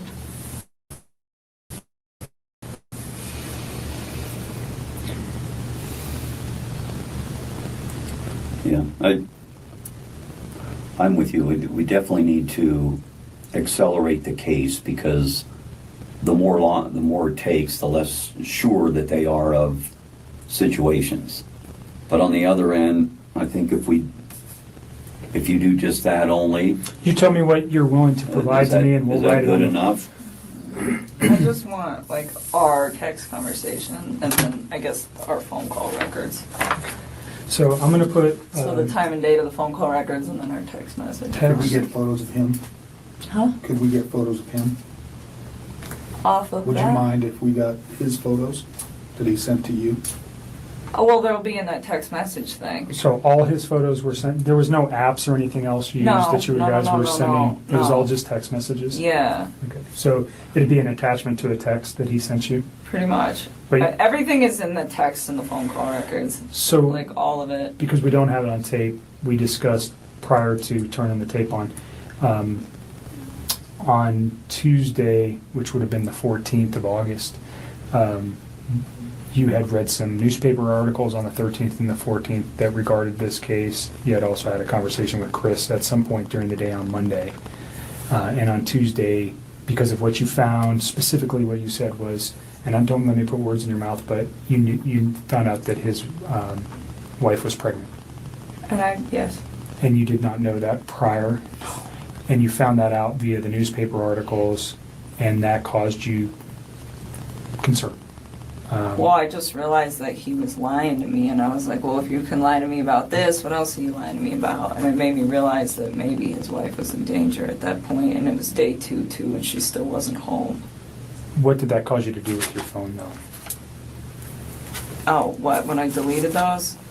I was just kind of grossed out by him, to be honest with you. I was just like, I don't know what's going on right now, but you just lied to me, and I don't want to see this come over my phone anymore. So I removed it. So you already said, but you removed text messages? I deleted all of his stuff because he lied to me. I mean, that's what it was. It was the hurt that made me delete it, and then it was the lie that made me start questioning everything else he'd been telling me for the last few days. And that's when you decided to come forward? Yes. Okay. So just for context, Yes. when people delete stuff off phones, usually we go, hold on a second. No. It And wasn't that's why I wanted- malicious at right. all. It And I'm wasn't not saying it's malicious at malicious. all. He lied to me. It just hurt. Like, I had never felt like he'd ever lied to me before. And it was a big lie. I mean, Right. telling somebody that you're in the midst of a divorce and then you have a wife that has a 15-week-old baby on the way is a huge thing, and I was very taken back, and it was hurt. And so at that point I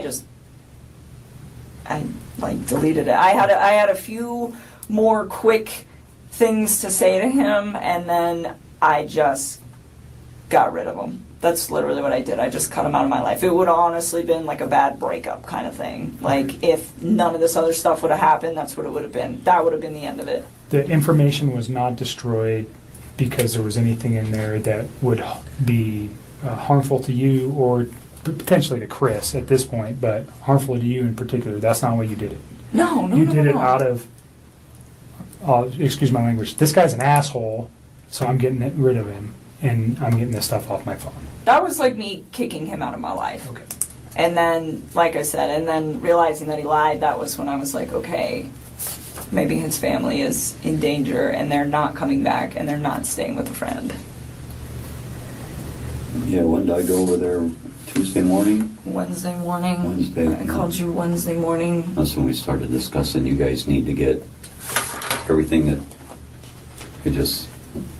You can understand the importance of... Oh, no question. We were... Like I said, people lie, phone records don't, and they really help specifically establish dates and times. Mm-hmm. I think we have a very good grip on that in this case already, but there may be a time when we go, we need to know something else, and then we would have it. We don't want to lose it, and that's really what it is for us, is if we lose information that later on we go, man, I wish we would have got that. And we may never even use these. We may never even look at them, but if we have it now, then we don't worry about losing it. So I appreciate you being cooperative and giving it to us. Yeah. So the first thing I wrote was text messages between Chris Watts and attachments. Okay, so because we're talking about the photographs, unfortunately, that cause you much disdain. And then I am going to put phone log for calls between yourself and Chris Watts. Your phone number is 720 656 9605.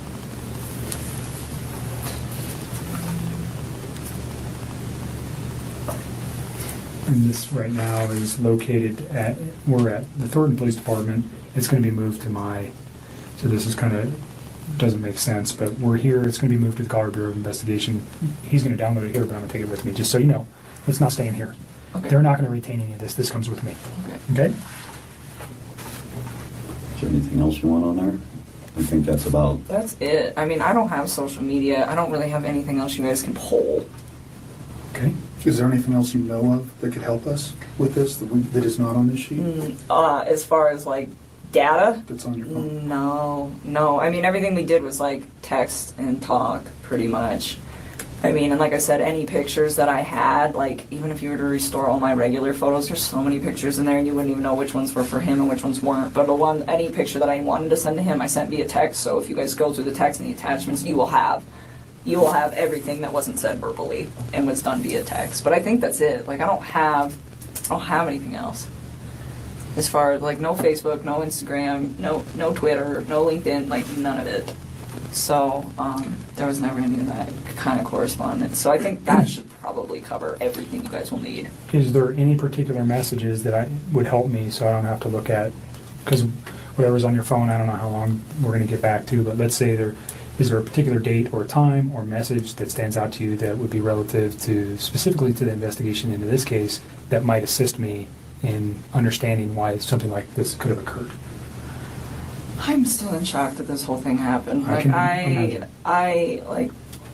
That's why I gave him the benefit of the doubt for the first day, because I was just like, no way. Like I didn't even think about that. I mean, murder was not on the top of my mind when somebody doesn't come home for an evening, especially if they've just like had some sort of like heated conversation. It's like, okay, you guys are separating, you have a heated conversation, you leave for a night. Like I didn't even think this guy killed his wife. I mean, that like murder is on something on the top of my mind when I call one of my friends for 3 or 4 hours and she doesn't answer the phone. Like that doesn't even process to me as like a real thing that is a possibility at that point. And so that's why I gave it a day.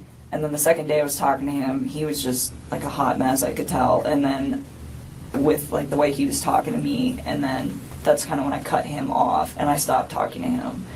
And then, So remember what you just said, and we're going to get to that because that's probably a very important yeah, conversation. so if you want to know So, but- days, I would probably honestly just start at like Sunday and work your way forward. I mean, all the rest of that stuff, it's just like the small talk of like, hey, this, you know? I mean, And your relationship building through the 6 yeah, weeks. I mean, like, and if you go like maybe like a week further back, like there's times like I was trying to help him find an apartment, like just for him, not for me, but for him and his kids, to get set up. And like there's times where I'm like, well, where's your wife moving to? Like, how close is she gonna be to you? You should be within like 30 minutes of your kids, so they're close, and like you want to be close to their school and close to your gym, and like what's your price range? Like I was helping him get all of this stuff set up, and it was like in a very decent manner. And I don't know if all of that is in text, some of it's probably on the phone. Like at this point I've talked to him so much that I don't even know which parts are like verbalized and which parts are texted at this point, but we can figure it out. Okay. You see what I wrote? Text messages between Chris Watts and attachments, and then the phone logs were calls between your phone number and Chris Watts. Those are the two things that were asked to be extracted from your phone. So if you're okay with that, Why does it say as removed cell phone data? Isn't that this? that is that, and that's what he's Oh. going to remove, and then that officer is going to fill that out. Gotcha. What is the date? I don't even know what Today is the 16th.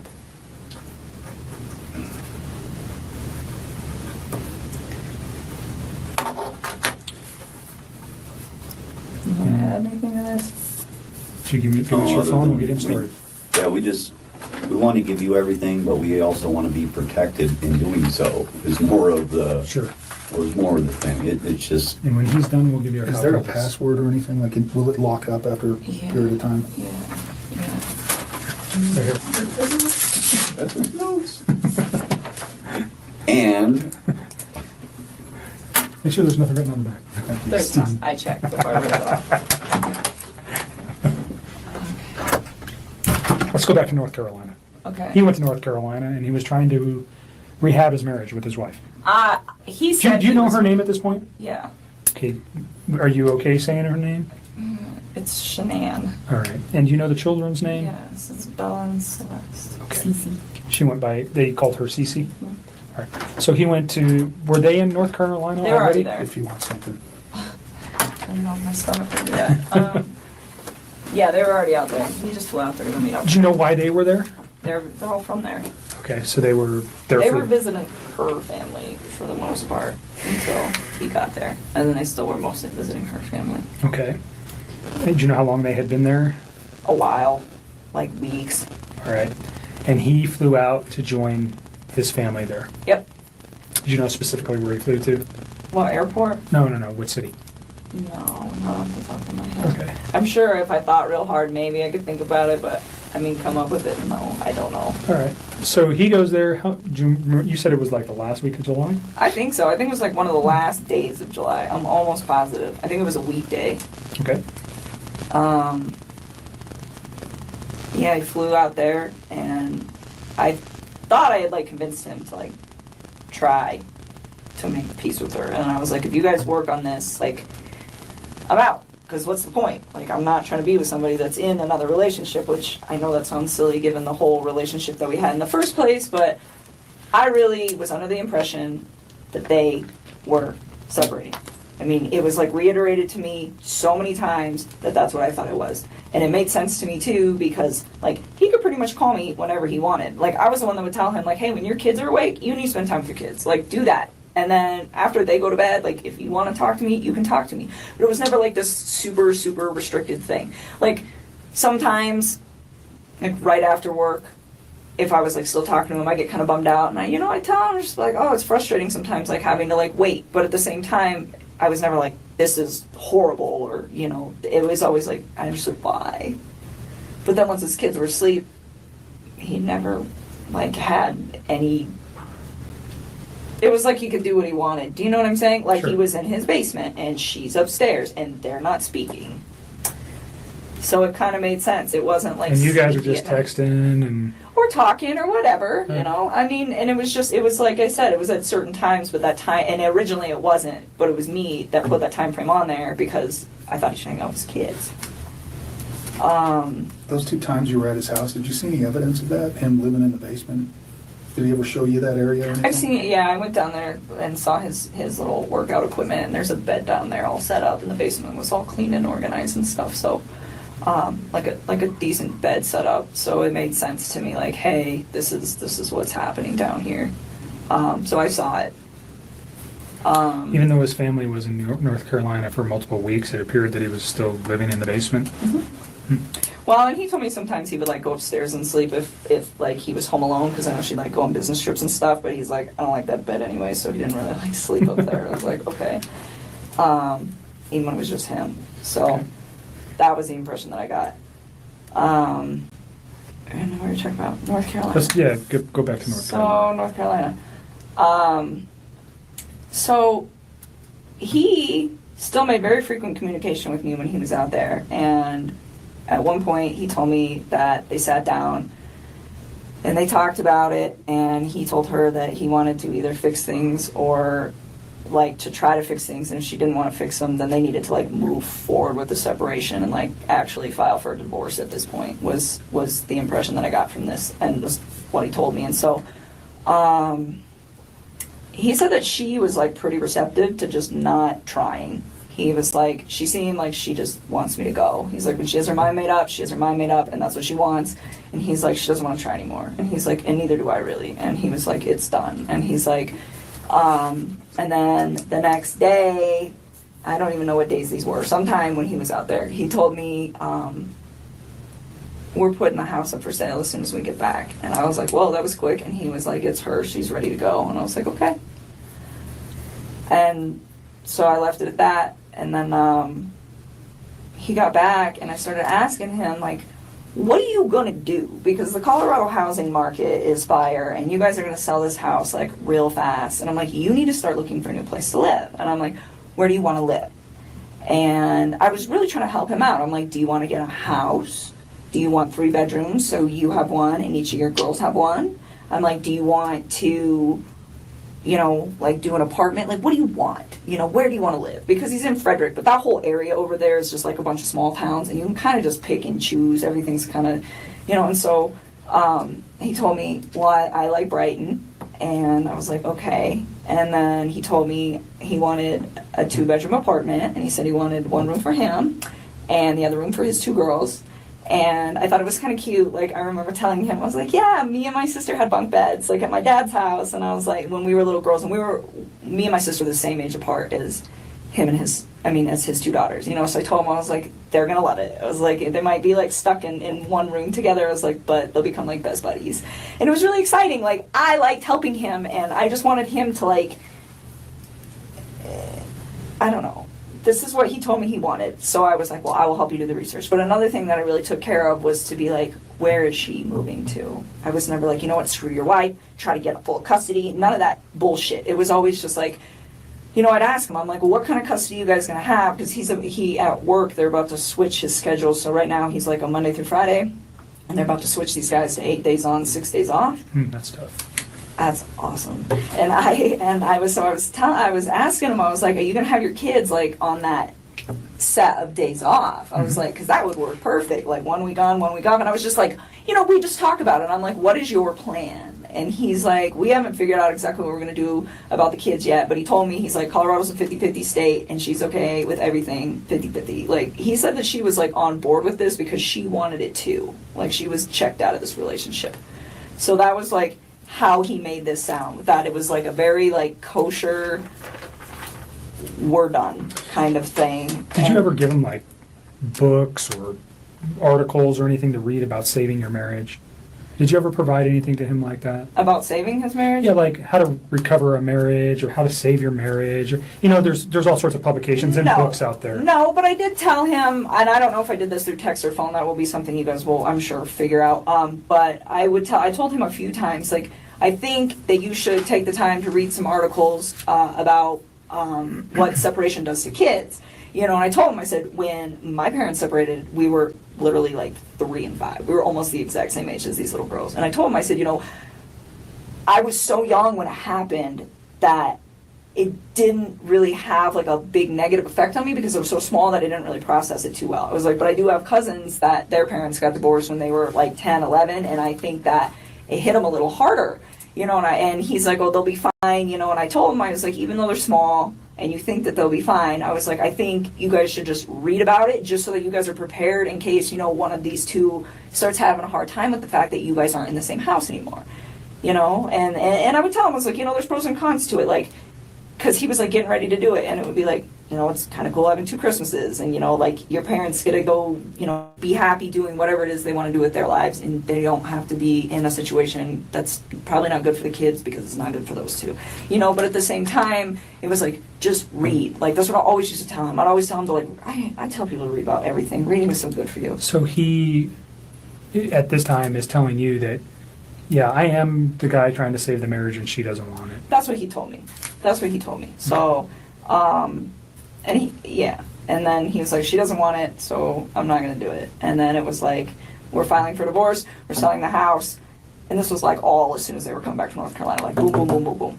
Would you recall when he gets back from North Carolina? No, I don't even know how long he's out there. I know it was like less than 2 weeks and more than 1. Okay. I don't remember. So he comes back early August. Would that be fair? Oh yeah, it was definitely like in the first 2 weeks somewhere. All right. Probably the second week of August at some point in that. I don't remember when. Does his wife come back with him at that time? Or Yeah, does they he... all came back. They all come back at the same They time? all came back. And then, yeah, so he continues to just, you know, tell me that this is like what he wants. And so I took the time, and you will see that in the text too, where I I found this apartment. It was perfect. It was so cute. I was like, it's in your price range. It's like 6 miles from the gym. It's 23 miles from work. I'm like, you know, it's super close to Frederick. It's going to be by your kid's school. Like, this is the spot, you know, and I told him, I was like, I'll keep looking for more places. And he's like, well, there's some that I want to go see too. And he actually had me thinking that he was going to go look at these places this week. Before all Okay, this. so this is fairly recent then, if we're This talking just about. happened, like in the last. He's going to couple go look at apartments. He wanted me to go during, with him. When you say this week, are you saying Like this Monday week. was the 13th? Like this week. Okay. Yeah, so I told him, I was like, well, pick out a few spots, and if you want me to come with you, I'll go look at them, but you know. You said earlier that he had never, or that the apartment wasn't for you and him. It was just for him and his children? Oh, yes. It was, you had no intentions of moving in with him? No, I have my own spot. I still have a lease there till July, and even then, like, he never asked me to move in with him, Okay. and I never tried to move in with him. I mean, I told him, I really tried to take everything with this whole situation very slow. The only part that I screwed up on was the fact that he wasn't completely separated from her when him and I decided to spend time with each other. That is where I screwed up. But other than that, everything else, it was always like, you know, you build your life, I'm going to build my life, we will intertwine them, but I am not ready to like do this. And he respected that. And I even said that, and I don't know, that might be in the text, but said that 2 words like, Chris, like, you need space. Like, you're just getting out of a divorce. Like, personally, I think jumping into a new relationship is a little quick. It's like, I was in a relationship earlier this year, and I think this is also a little quick. And I'm like, so why don't we take our time? And I'm like, if you guys end up doing a week on, a week off with your kids, I'm like, the week you have your kids, be with your children.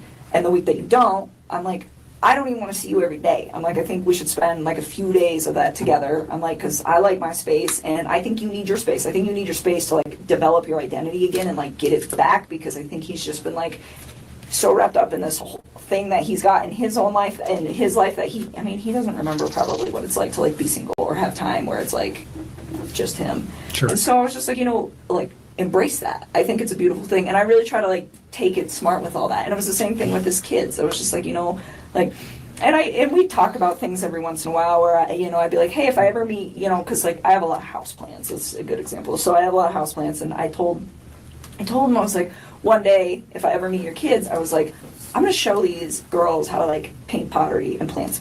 I was like, I think they would love to see something grow that they built. I think it would be really, really cute. And like little stuff like that, but it wasn't very frequent. It wasn't, hey, we should get married, and hey, we should have babies, and hey, I want to live with you, and hey, I need to meet your children now, and let's cut the mom out. It was never like that. And there was never any conversation about, you know, we can't do this with her around, we can't do this with the kids around. No. He never said that, you never said that. No. So the way you guys were trying to make this work was just, slowly trying to come together because of his current situation, and you, by your own account, Mine. I mean, you're just a independent person. It sounds like pretty much, Yeah. and but through text message or through conversation, he never said, "Hey, this isn't going to be financially able. I'm not going to be financially able to do this," or "This isn't a good thing. I got these kids." None of those conversations ever came up. No, I mean, he told me like he had a budget restriction. So for his apartment, and I'm pretty sure this is in the text, and this will probably be in the last couple weeks. He told me $1,100 to $1,400 when I was asking him, like, because I told him I'd help him do homework. I was like, you do some homework, I'll do some homework. We'll knock this out because if you guys are for real putting the house up, you got to figure it out. And so that was his budget. And I remember asking him, I was like, you sure you don't want to just get like a house? And he's like, I never thought about a house. I'm like, yeah, you can rent houses, man. Like, it's a thing. And he's just like, I don't know if I can afford that. And I was like, okay. And I knew that those two had been through some financial trouble. I definitely found out a lot more about that situation in the newspaper recently. Okay, so prior to the newspaper, how did you know he was in financial difficulty? Because when I went to that house, everything in there is very, very, very, very nice. It looks like it all comes with a very expensive price tag. And I didn't say anything to him about it, but I could kind of tell then where I was like just looking at everything like, how do you guys afford this? And then he has that car. I don't even know how much that car cost, but I bet it's what car is that Lexus. I'm sure that thing costs like 80 grand, but just like money. Like everything just looked like it cost a lot of money in that house. You probably have a decent idea of how much money he makes. Yeah, and it's not enough money to pay for all that, not even close. Did you have any idea what Shanann did for a living or how much money she might have made? I mean, I had an idea. I would consider her like a sales rep. I don't know how else to describe that. For the company that she worked for. And I don't know exactly how much she made. He said that she was really competitive and she liked to try to keep up with him. He's like, she gets close sometimes. So I don't know how much those two brought in. I mean, off the top of my head, if I could guess, probably somewhere around like $140K a year. I mean, I don't know. Because I don't know exactly how much he makes. And I don't know exactly how much she makes. But based just off of like what I know about the oil field, like, yeah, I would say that's probably an accurate estimate. So even if they're making, let's just use the figure $100,000, they're living above their means or below their means? Oh my God, like...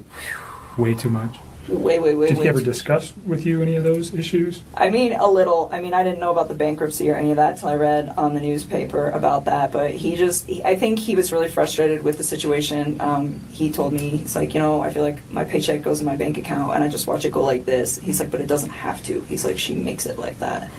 And I was just was he resentful for that? I don't know if he was resentful. I just think he was frustrated by the fact that they could be doing a lot better financially, and she, from the vibe that I got, had really bad spending habits. So she was a spender. The car, hers or his? I think it's hers. Okay. I'm pretty sure that that's hers. Do you know what other car they might have? Well, I mean, his APC pickup truck. And that's it, I think. That's owned by Anadarko, though, right? Yeah. But so I don't think they own any other vehicles, as far as I know. I think it's just that thing. And Anadarko doesn't allow him to drive that on his own personal time, right? So he just got one vehicle. Yep. And it's a very expensive Lexus. And then they live in a pretty expensive house. It's a huge house. Yeah. I was very taken back when I saw it. I was just like, whoa. How? And then the fixtures inside caused you to pause. Everything was just like... And then you mentioned today you read something about bankruptcy. Yep. What did you read? That those guys filed bankruptcy for a lot of money. Who are those guys? That couple. Okay. In 2015. Oh, Shanann and Chris? Thanks. Filed bankruptcy in 2015. Okay. And you said for a lot of money. Do you recall the amount? No, because it was different in each of the newspapers, and I don't know which one to believe. Okay. So, hundreds of thousands of dollars. So, yeah, I didn't know that. Let's go just back to him and the financial. He tells you he has a concern enough to at least express something to you that he's frustrated with the way she spends, or he's upset with working so hard and never having any money, and she's kind of the responsible party for spending most of the money. I pretty much got that vibe. I mean, he just told me, he's like, we're house broke all the time. I was just like, that's unfortunate. And I asked him, I was like, do you have 401k? And he was like, yeah. And I mean, the reason I asked him this is because if I get in a relationship with somebody, I want to know like what kind of baggage that they have. I think that's important if I walk into a situation where I'm like, hey, I have good credit and I have all these things that I've been building and you don't have your stuff together, like what are we going to do with this? And it's important for your long-term You're smart. thing. So I'm preparing. And so I just asked him, I was like, well, do you have 401k? And he was like, yeah, I do have that. And then I asked him, I was like, I didn't ask him like how much debt they had or anything, but I just said, is your lifestyle sustainable? And he was like, no. Okay. And I was like, how long do you think that's going to take? He's like, I don't know, but it's not sustainable. Where did his girls go to school? I don't know. He never actually told me. Like when I asked him once, it was like when I was trying to find him an apartment, I was like, are you comfortable telling me where your girls go to school? That's in the text too. I was like, so I can figure out what distance from the apartment is. I was trying to just make his life convenient with like him, his ex, his kids, and all the stuff that he needs to do and work. And he was like, don't worry about it. Their school's pretty centrally located, so anywhere in the area that we were discussing will be fine. And he just left it at that. So he didn't even tell me, which was fine. I respect that. Daycare is obviously very expensive for a 3 and 5 year old. Right? So I understand. did he ever bring did he ever discuss that? Never. Okay. Never. Like I said, the only financial thing he ever said is just like, she just likes to spend money, like a lot of it. So that was just kind of the vibe that I got from that, and that it was a lifestyle that she liked to live, like very, like materialistic kind of lifestyle. Wanted to Like project a certain image. Yes, all the time. And he said that was why they got that house too. It's like she wants everybody to think that we live a certain way and that we can like sustain all this stuff. And he's like, and we can't. And I told him, I said, when you're in those situations, why don't you, I'm like, do you like voice your concern about this? And he told me, he's like, when I try to talk to her, he's like, she's really bossy and she usually shuts me out. And he's like, when she does that, he's like, I just let it go. And I'm just like, all right. I mean, I don't try to like interfere with how those two interact. But I did ask about it because I'm just curious, because I would never put myself in a situation where someone was like, you know what, we're going to live in this house that costs like double what we can afford, and that's how it's going to be, because I want everybody to think we're fancy. Because I wouldn't do that. I mean, to me, like, I wouldn't put up with somebody doing that to me. And I'm not saying that that's what she was doing.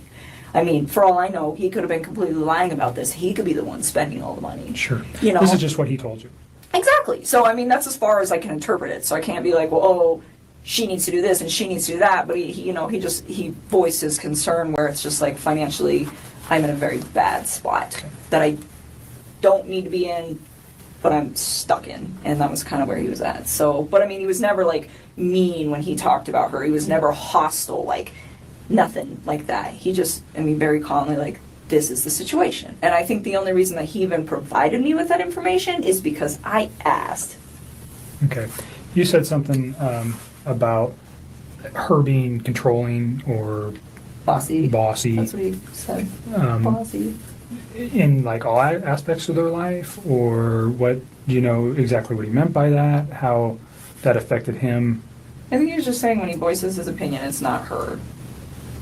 Is the gist of that, which I thought, from what it sounded like from their separation, from them trying to separate, that was a big deal for him, where he was saying that the reason that they don't really get along anymore is because he feels like he's not heard.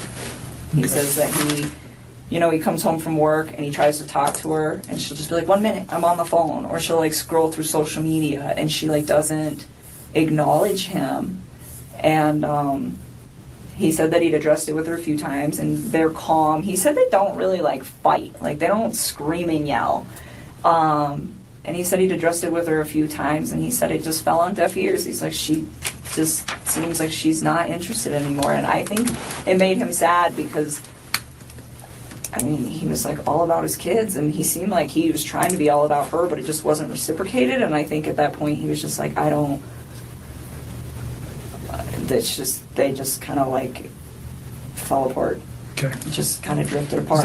Was that your words or his? What? Fell apart. Those are mine. Okay. Those are mine. He just said that they didn't communicate very well. And it wasn't in a aggressive way to communicate. It was just the fact that they didn't like communicate at all. They didn't talk. Yeah, they had children and was there ever mention that he was trying to resolve or save his marriage for the children's sake? A lot of people talk Yes. about that. Did he Yes. talk about that? I mean, he told me that he believed that the only reason that those two had still been doing it as long as they've been doing it, he told me that her and him have had communication issues for about 6 years, where she just seems really like detached and uninterested in like trying to like build something with him. And he said, and I said, 6 years is a really long time for you guys to not fix that, considering they were married for what, 8? I mean, that's like the majority of their marriage. And he said, sometimes I think we just do it for the kids or something like that. I mean, it's been a long time since I've Sure. seen these conversations, so I don't know like And verbatim, that's but it was we're trying pretty to much just like, get you to remember some yeah, things. like, but he said it wasn't just him though. He was like, I think she does that too. Okay. You know? I mean, and it was like this equal part where they are just kind of like going through the motions, I think. Mm-hmm. And so, like, when he told me that she was cool with like the 50% everything and just like breaking it off and being really civil about it, it kind of made sense to me, because I was like, the way he made this sound, it wasn't, oh, she's this horrible person, or oh, I'm this horrible person. It was, her and I have drifted so far apart that it's kind of a mutual agreement that this is not going to work. So in those 6 years, though, they had 2 children. Yep. And you said earlier you did not know she was pregnant until reading the newspaper. Yep. So that never came up in any conversation. There was no indications that that was going on. None. He never hinted to anything like that. As far as you knew, he was just leaving her. He had 2 children, and that was the final take on that. Yes, I know why he lied to me. He lied to me because if I'd have known that he had a child on the way, I'd have never wasted my time with him in the first place. Like, none of this would have even occurred if he would have just told me the truth. So do you think if he found out that you, if, let's say this week you guys were to go look at some apartments, and this is hypothetical, but you've never found out that his wife was pregnant, would that have changed anything? Like you just said, if I knew his wife was pregnant, I wouldn't be in this picture. So if his wife was not pregnant, and forgive me, but if he takes her out of the picture, you're never going to know that she was pregnant, right? What do you mean takes her out of the picture? Like, If he murdered her, she's out of the picture. You're never going to know if she was pregnant. If he can get away with murder, you're not going to. I got divorced from my wife. You say, do you understand what I'm saying here? If she's gone, but this, Don't lead, hypothetically, please. Don't lead on. hypothetically, if she, Okay. you understand where I'm going? If Right, you but didn't know, You're leading into Right. questions that are nothing with your, if you didn't know though wait, Nick, that she was there, did you hear what I said? I'm following you. I just want her to answer a question that relates to, she said something that's important, that if he didn't have a child on the way, or if she didn't know that, she would have continued the relationship, right? but he killed his kids. At what point does he think that I'm going to be in a relationship? I'm not talking about the children. I'm just talking specifically about her. If you only knew, if the kids were still here, and he called you and said, "I'm divorced from my wife," and he gets away with this, do you understand what I'm thinking from his aspect? I still wouldn't do it. I still wouldn't do it because I'd be like, where did she go? Okay. Because I'm under the impression that she's a really good mom. Like, he never bashed her momming skills. Like, no, I wouldn't, no. Okay. No. And that, you see where I'm trying to take that? Yes. So you guys never had a conversation about the child, period? I didn't know Okay. at all. All right. And by your words, if you did know, you would have ended the relationship. Well, because it wouldn't have made sense to me that he's like, I'm getting separated. Oh, by the way, I have a baby on the way. It's like, That's 15 weeks. you are a liar. You're just trying to sleep with me. That's what I would have probably interpreted that as, and I'd have just shut that off at work, and that would have been the end of it. Okay. All right. We can move past that. The week that he comes back from North Carolina, you don't remember, somewhere in the first couple weeks of August. Yeah, I think it was the second week, but I don't remember off the top of my head. So we'll just use August as a time frame. Is that fair? Because you know he left in July and he comes back in August. How many times do you think you see him? I saw him a few times. I saw him this past Saturday. I saw him the Wednesday before that. And he wanted to see me more. I was the only one in my space. I was like, nope, your kids are home. Go hang out with your kids. And even on Wednesday, I cut it short. Like, he came and hung out with me for a few hours, and then I was like, go chill with your kids.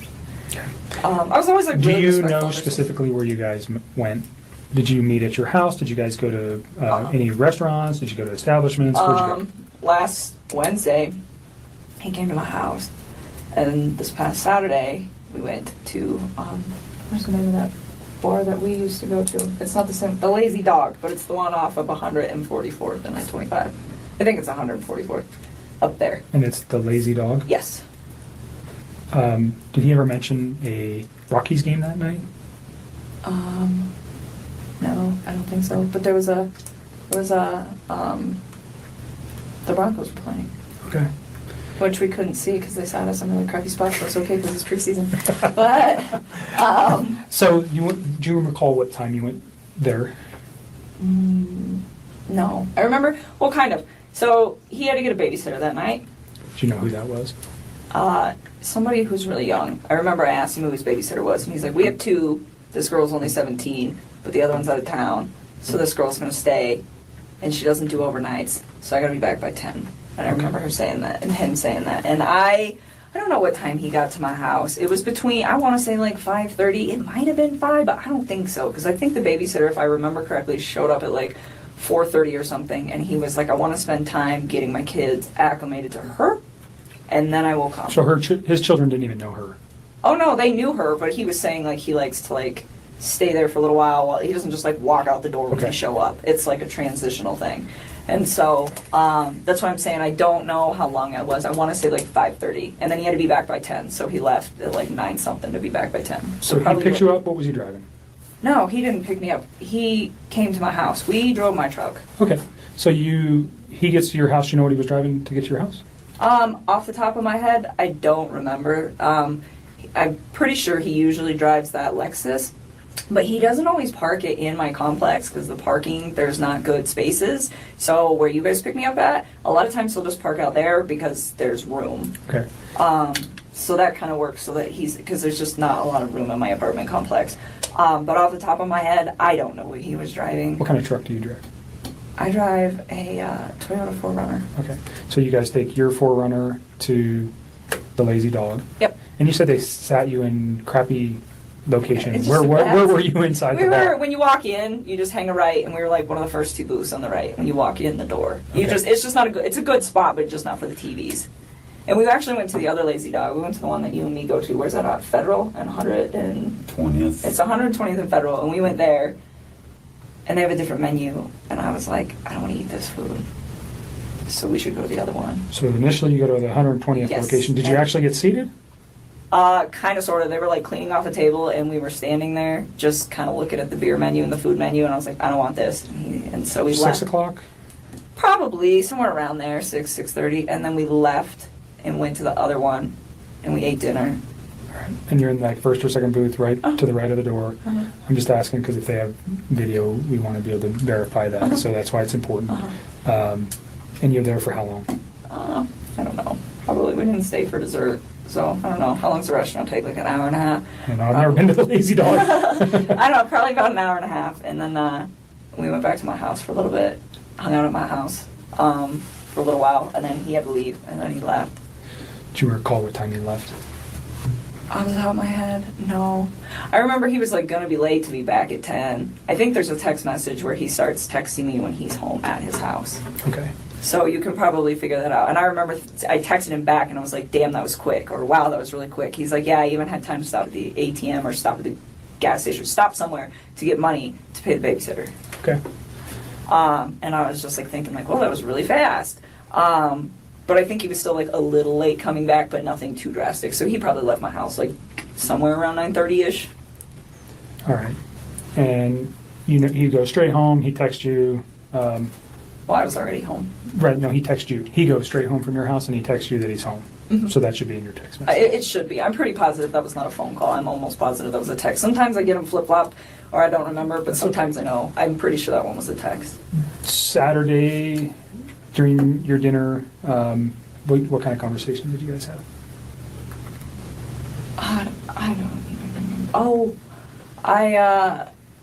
so he's been trying to like eat a little healthier than he normally does, and he's always like been in the working out since I knew him, and he like tries to eat clean, but he was trying to like step it up a little bit, and nothing like the people who do like the competitions and the shows that are all super restrictive, and it's nothing like that. It's just like day-to-day general maintenance, but it's how I eat, and it's pretty healthy. And he's been losing a lot of weight. He lost, I want to say like 13 pounds in the time that we were hanging out. And honestly, when you start eating a little bit cleaner and you start working out a little bit harder, the first couple months, especially for a man, because they lose weight faster, it's not something that's like that drastic to me, but it did stand out that it was like a little much. And so I was like, whoa, like maybe you're not eating enough macronutrients, so let me look at them. So he had been working on his MyFitnessPal app and like programming like all stuff he eats, and I just started going through them, and I was like trying to figure out like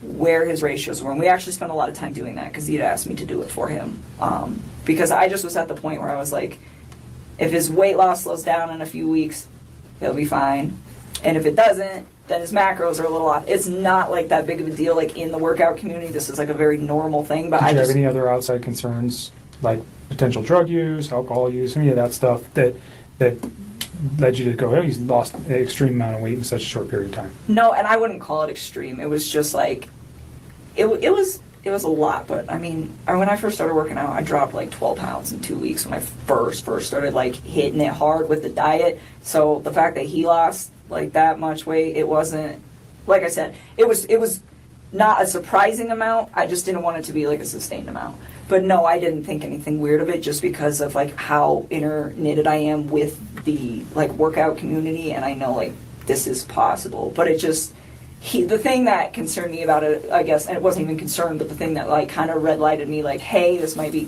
carrying on, is the fact that his macros were like pretty dialed in. Like I wrote them and he like didn't stay exactly on them, but his calorie intake was about where it needed to be, my experience anyways, for like what he was trying to achieve. And so I don't know, he didn't seem to have a problem with it. He liked where he was at with all of that. So that was your main conversation Saturday? That was like a big chunk while we were there, is like us actually going through, because I was like going through each item, like why are your ratios off? Do you know where his kids or wife were that night? On Saturday? Yeah, his kid. Well, you know his kids are with the babysitter. Do you know where his wife is? She's in Arizona. Okay. How do you know that? Because he told me. Okay. Do you know what she's doing there? I think she's on a business trip. He didn't even tell me right away. He actually told me, I think, like on Saturday or something. It might have been like Friday or something. I honestly don't remember. I just remember I was like really surprised where he's like, hey, like, I'm going to try to get a babysitter if you want to hang out or something like that. And I was like, why do you need a babysitter? Like, your wife's home. He's like, no, she's out of town. I was like, oh. Okay. Is there much conversation regarding that, her on being on a trip, or the children during those conversations? Not really. I just asked him what time she was coming home on Sunday, and he just said really late. Okay. And that was it. I mean, there's nothing really to talk about with that. Okay. So your conversation's mainly health related. Mm-hmm. You guys return to your house, and then he goes home, and then you talk to him for a few hours on Sunday. Did I? Are you asking me, or are you telling me? I'm asking you. Oh, I was like, I don't even know. Someday, honestly, so wait a minute. That was Saturday. We're talking about Saturday. We're not talking about Sunday right now. Okay, so you're still on Saturday. Yes. You guys have a phone conversation when he gets home? That was the day that he got the babysitter and I went out to dinner, not Sunday. Okay. Okay, sorry, I just want to make sure That's you okay. got your Yep. dates right. So Saturday, yes, we went out, he had the babysitter, he went home. I'm sure we did. We always talk on the phone. And honestly, I mean, Mark asked me that the other day. He's like, how long are you on the phone? 15 minutes, 20 minutes? Like, you're going to have to look at the records, to be honest with you. Like, so much. You like to talk, I can tell a little bit. Yeah, a little bit. 400, when she was young, she'd crank out about 400 words a minute, gusts up to 600. That little thing can yak, man. You're a talker, so I'm letting you talk. I need to use the restroom. Let me show you where it's at. Can you So, give me some water while you're out there with Sure. me, please? Thank you. Another bottle? let's Yeah, at least one. let's move to Sunday. Well, let me reverse something. Your conversation with the children, or about the children, was there ever talk about medical concerns with either of the children? Well, I know Cece is allergic to not peanuts, like pine nuts. So she has a nut allergy. Yes. Did they take meds? I know that she had like an EpiPen, but as far as I know, she didn't have any meds, but I never asked. Like, I was just told, like, she has a pretty severe allergy. And Enough to carry an EpiPen, that's pretty severe. yeah, while we're on this, so when he was in North Carolina, this is all like hearsay now because it's like, this is not a conversation. Like, he's telling me this stuff, but who knows exactly what happened. But he went out there to go see his family and her family. And while he was in town, before he went out to North Carolina, I guess his mother had accidentally, like, not exposed her to something with nuts, but had, like, given a product, I think it was like ice cream, to a different kid that could have traces of nuts or something. I don't know. But it was like, his daughter was fine, but she was, like, in the range of contamination. And I think his wife was very upset about that. And when he got to North Carolina, he told me that he was supposed to spend like half time with them, half the time with her family, and that was supposed to be what it was. I don't know. But he said that he went to go see his family and they weren't answering the phone for like a day or two before he went out there. And then when he got there was a note on the door that said, son, if you step by, we're at the beach. And they ignored him for like most of the time that he was out there. And His own family? yes. His mom, his dad, and his sister. What's the significance? Do you know why? Yeah, he said, and again, I don't know what is true with this man anymore and what's not, but he told me that, like, leading up to it, I was like, well, why are your folks, like, ignoring you? And I was, like, really concerned about this. Like, every single day he would talk to me when he was out there, and I was like, you talked to your family today? You talked to your family today? Did you talk to your dad? What happened? Did you talk to him? No, I didn't. Or, yeah, I talked to my mom. Well, what'd she say? Are you going to hang out with him? Like, I wanted him to see his people because it's important. Family is an important thing. You know, it just needs to function properly. And, Sure. And so I was like, well, and he was like, well, they're ignoring me. And I was like, what do you think happened? And he's like, I'm not really sure, but I think something was said between my wife and them during that incident. And he's like, because The every time, peanut yes, or that happened nuts? before he got there, yes. And he's like, because every time that I try to, I talk about possibly going over there to see if they're home, she gets upset about it. And I was like, okay. And he told me that his mom and his wife did not get along at all. He said that his mom didn't even show up to his wedding because she's like really did not care for Shanann. Okay. So again, I don't know what's true and what's not, but I just know that there was like some tension there. Mhm. And again, like that part is like, I feel like it's almost third party. So that's why Sure. I didn't even Well, but bring it came up from later. him to you, so it's not. It is something that whether it's important or not, we can validate that. I'm sure we will be having some conversations with family. What does it mean? I don't know. But Yeah, I don't know either, but I just know. so like, maybe she, I don't know. well, and then he ended up seeing them on the last like full day that he was there, and they told him supposedly that she had gotten really upset and had screamed and yelled in front of Chris's sister's kids that are very young, and to his mom and to his dad, and said like, you're never going to see Chris again, you're never going to see me, you're never going to see the babies, and just like threatened them, and then like walked off. And I guess that was the incident that happened prior to him coming out there, and then she didn't tell him about it. Mhm. She just like let it go, and then he just spent all week trying to figure out why his family was like not trying to be involved. Gotcha.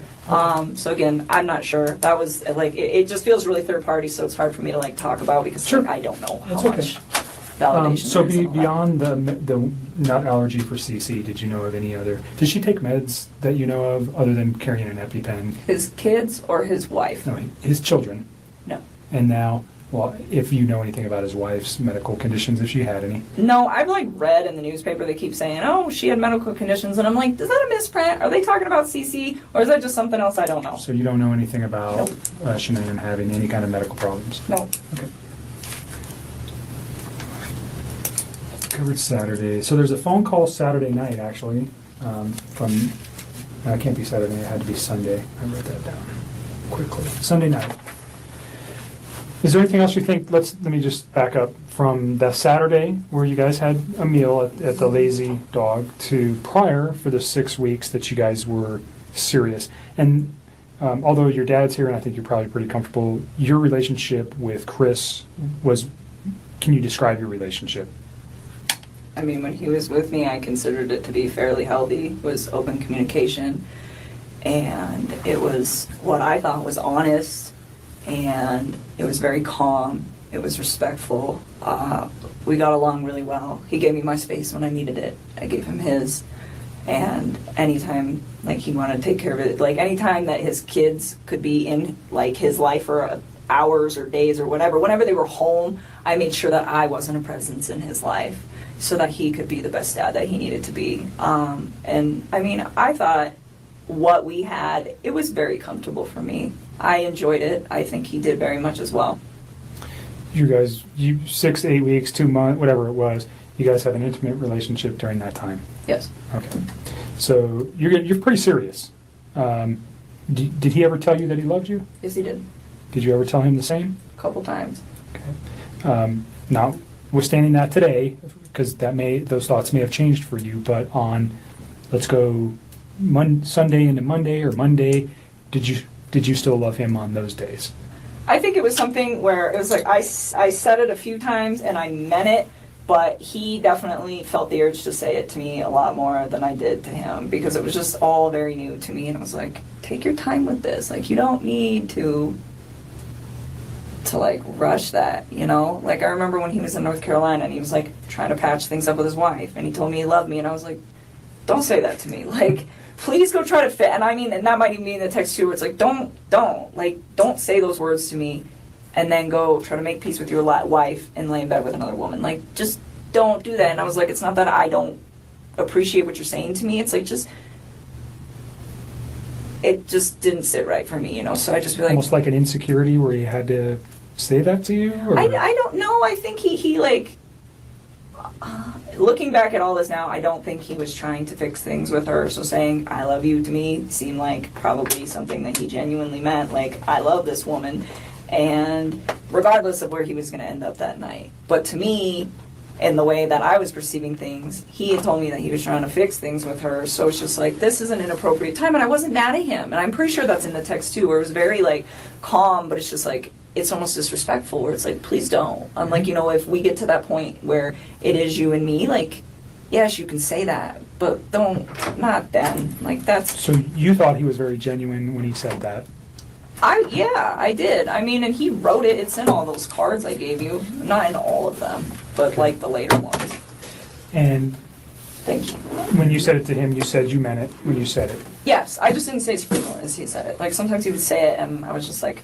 For me, it was still like very, very new, so I kind of like took my time and only said it when I was just like, this is a really important moment. So you got, I mean, in the short period of time that you guys were together, he became very attached to you. Yes, very, very he's attached. sending cards, flowers. He's telling you he loves you, he sends you flowers. Does he buy you any other gifts? Nope, I wouldn't have wanted them anyways. Flowers is enough. I don't need expensive stuff. Okay. But he becomes very attached. Yes. You guys are talking multiple times a day, at least. You're seeing each other on a regular basis. Yep.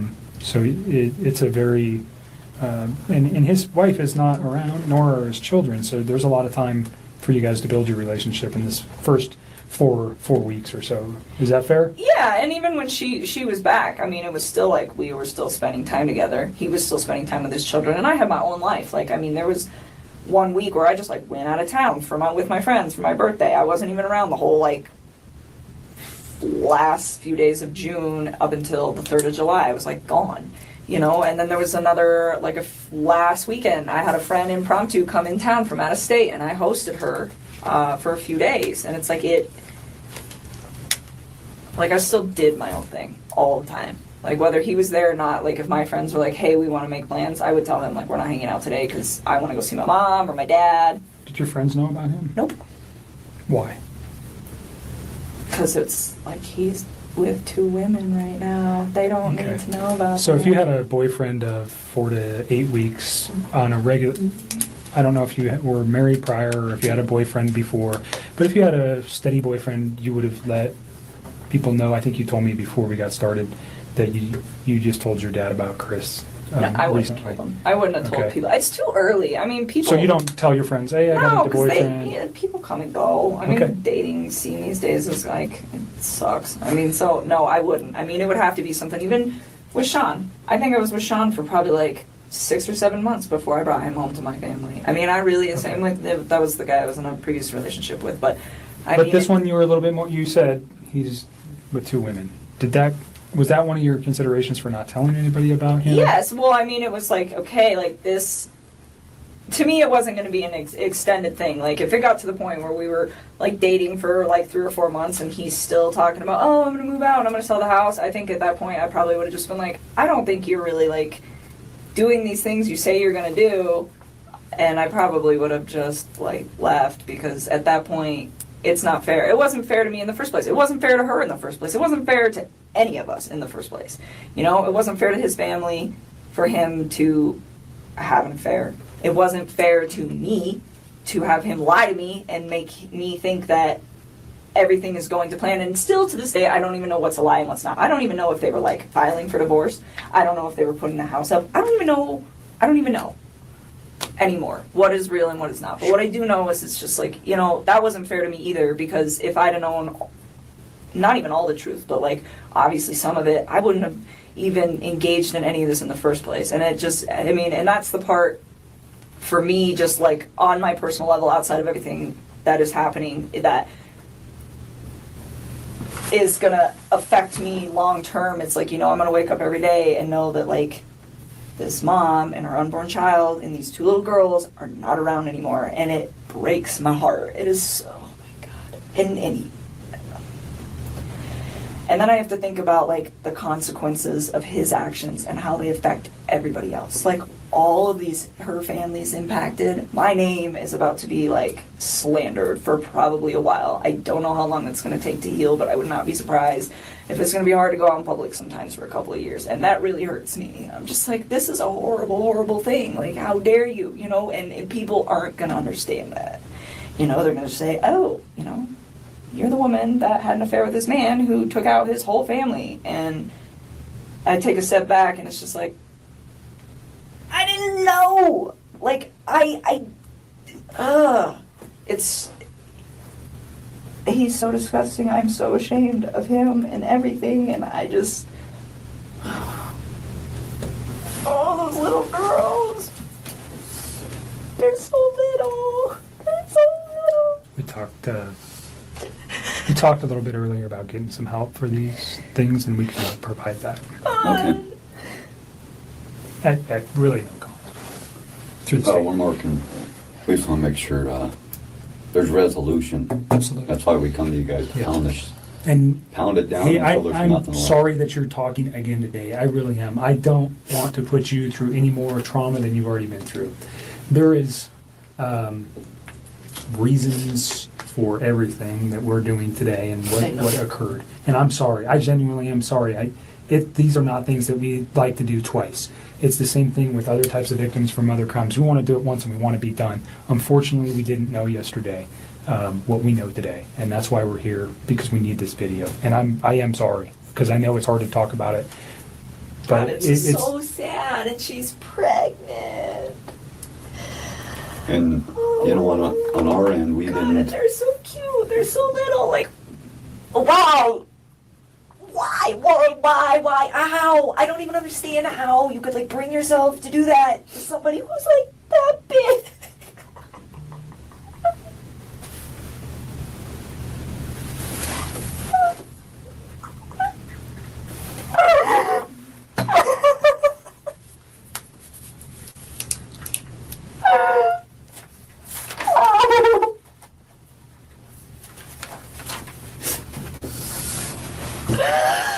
Oh, Jesus.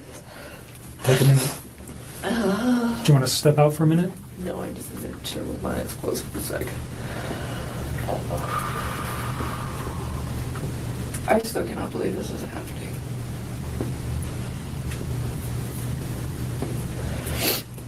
Alright, let's keep going, because we're just getting to the meat of this whole situation. Let's get to the phone call on Saturday from 9 to 11.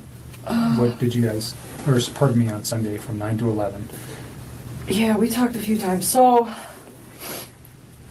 Sunday, Okay. I think so. I need to think. I can't even think. Take a couple breaths and take a second. Sunday night. I don't even know. I don't think I was, like, concerned about anything at that point. You guys had had a meal, a nice meal the night before. You knew his wife was probably coming home late that evening. Oh, you know what? I still don't remember what we talked about. I honestly, we talk about so much random stuff. It's so hard to pinpoint some of these things. I don't remember what we talked about. I do remember that was a long phone conversation though. We probably talked about all sorts of stuff. One thing I do remember though, that I didn't remember earlier when I was talking to Mark. So this is where I'm starting to remember little bits and pieces. I don't remember. Yeah, I know. So the phone conversation.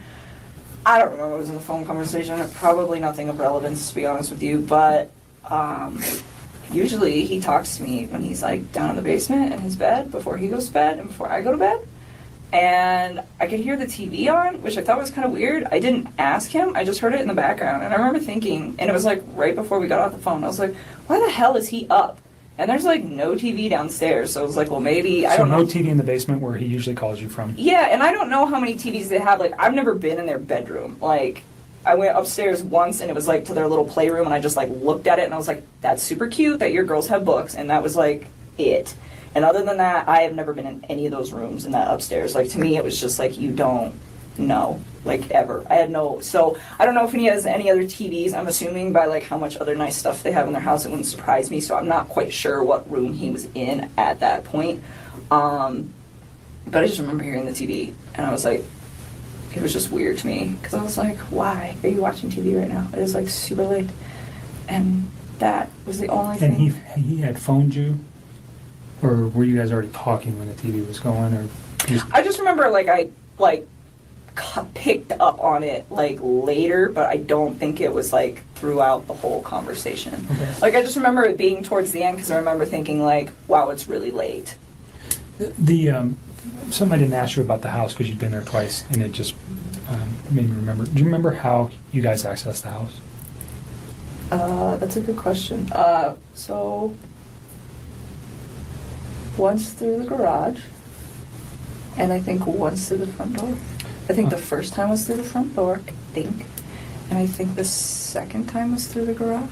Was there anything unique about either of the doors when you went into the house that might not be typical of another house? A unique door? Not the door itself. On their door. Okay, there's a camera on the, which door? It's on the front door, isn't it? I don't know. I'm asking I think so. Okay. I don't know. Did he use a key to access the house? No. He did not. The first time I went over there, he just let me in. And then the second time, did we go through the garage? I don't remember. I've been through his garage before.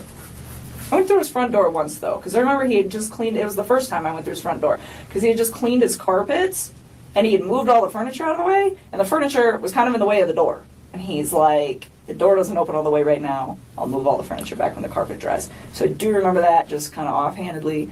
And the second time, I want to say we went through his garage, because I remember his garage. I remember, yeah.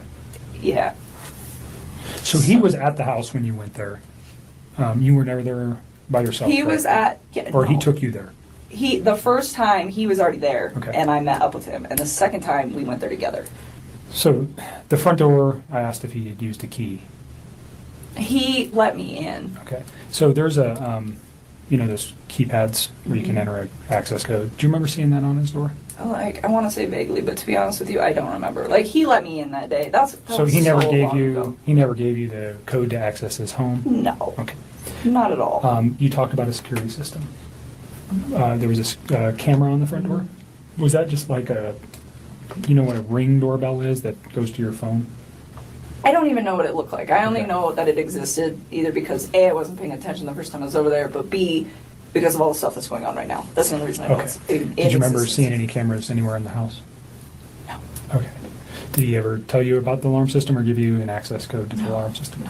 I wouldn't have asked for that. I wouldn't have wanted that anyways. Sorry to regress to that. No, you're Go okay. back to the phone call, or where you noticed the television in the background of the Yeah. phone call. Yeah. So I didn't know what room he was in, but I was just I just thought it was weird because he's always before I go to bed and I lay down, he's always kind of trying to do the same thing. We just talk. It's a really chill thing till one of us is about to pass out, and then that's I was the TV's on. I remember I was thinking, maybe he's waiting up for her, and then I was like, maybe not.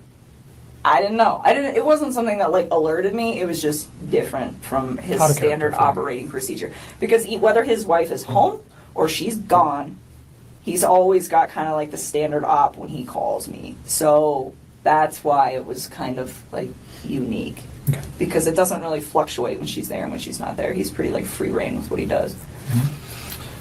So anything important that you recall during that conversation about the children, about his wife, about what he was doing the next day, what he had planned, anything like that? Did he tell you any of that information? I remember he told me he had to go to the field and not to the office on Monday morning. Okay. Did he specifically say where he needed to go on Monday morning? No, I don't ask him for those sites. There's like Anadarko's got like thousands of sites. If he were to tell me, I wouldn't even. They're just like random numbers and stuff, right? Well, he told me, he said I got to go to a site. I got to go check out like a valve or something where they think that they had a release, something like that. Did he mention the town or anywhere? No. He just told me that that's what he had to go do. He's like, he was like, I won't see you in the office in the morning. Because I see him, but I don't actually like talk to him. Like I will go in the cafeteria, I will put my lunch in the fridge, and him and his whole team are sitting in there, and I don't talk to any of them. I just walk out. But anyways, yeah, he's like, so I won't see you, I'm going to the field, which is not an uncommon thing for the ops guys to like just go straight to the field. Like it happens. Like typically they go to the office, I would say like 3 or 4 days a week, but there are days where him and his other team members are not there. Or like I'll get in there and some days the cafeteria is packed and they're all there. Okay. And other days I get in there and there's only like 3 or 4 of them. So it didn't cause you any concern that he said, No. I'm going to the field on Monday, I won't see you? That wasn't... No. That's happened before. Yeah, I mean, Okay. it wasn't something, and it's not just him, it's like that whole team. Like, you can just tell when they've got like a lot going on, because I'll walk in and there'll be like 2 of them, as opposed to like 6 or 7. Do you know what he did Sunday during the day? I don't even know what I did on Sunday during the day.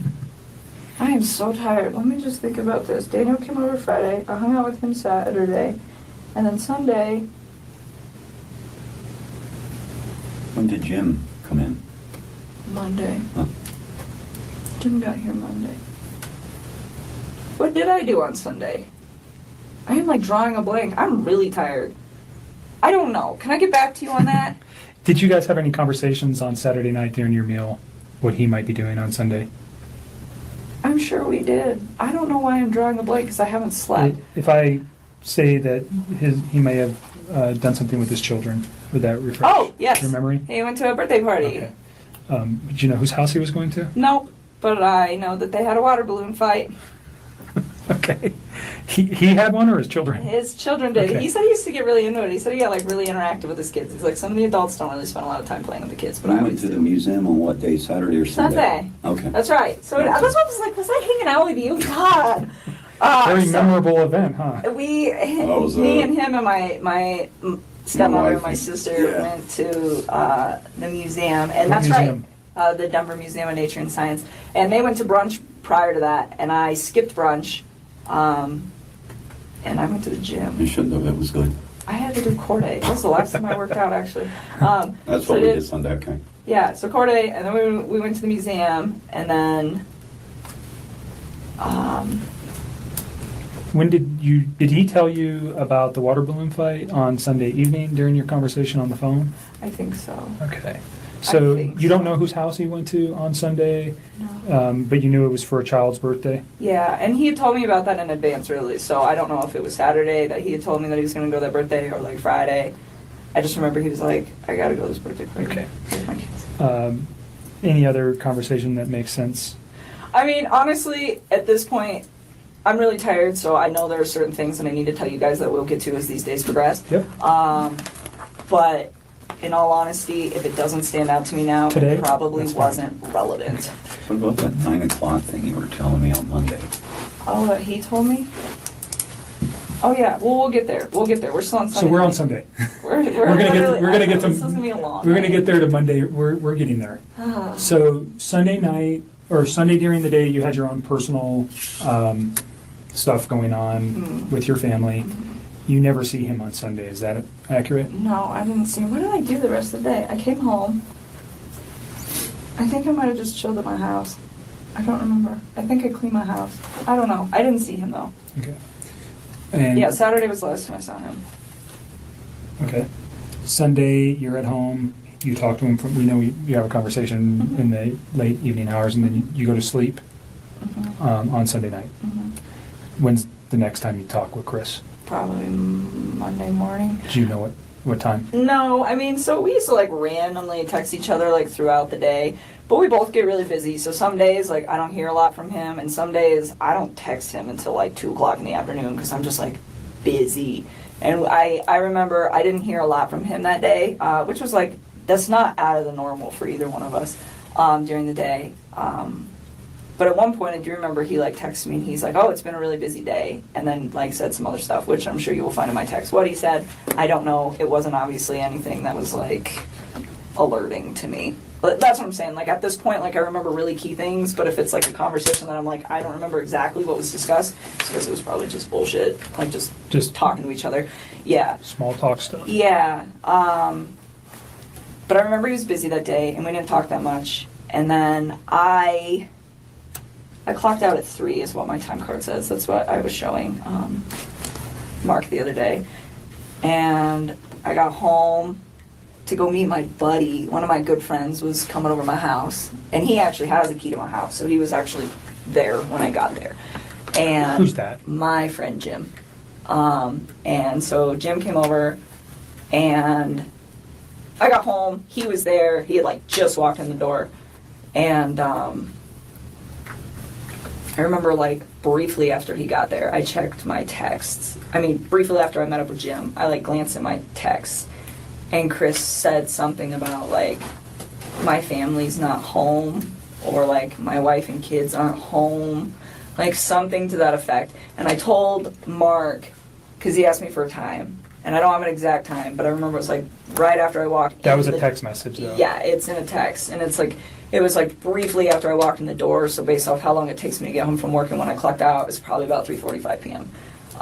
Texts me and tells me that. And like, he knows when I get off of work too, so he doesn't always bug me if I'm busy, so I don't know what's up with that, but that's when he sends that to me. And so you're saying that he would have known that you would have had your phone available to you and not been at work when he sent you that text message? Yes, that's what I'm trying to say. So looking back at it, you think it was purposefully sent at that time? Oh, I'm sure. I'm just asking your feeling on that. Yes, and then he said, call me when you can. And I was There was like, no other communication between you and him that morning, on Monday morning? well, at all? there was, but it was like random, like, But nothing about this event? no. About like my wife's missing or No.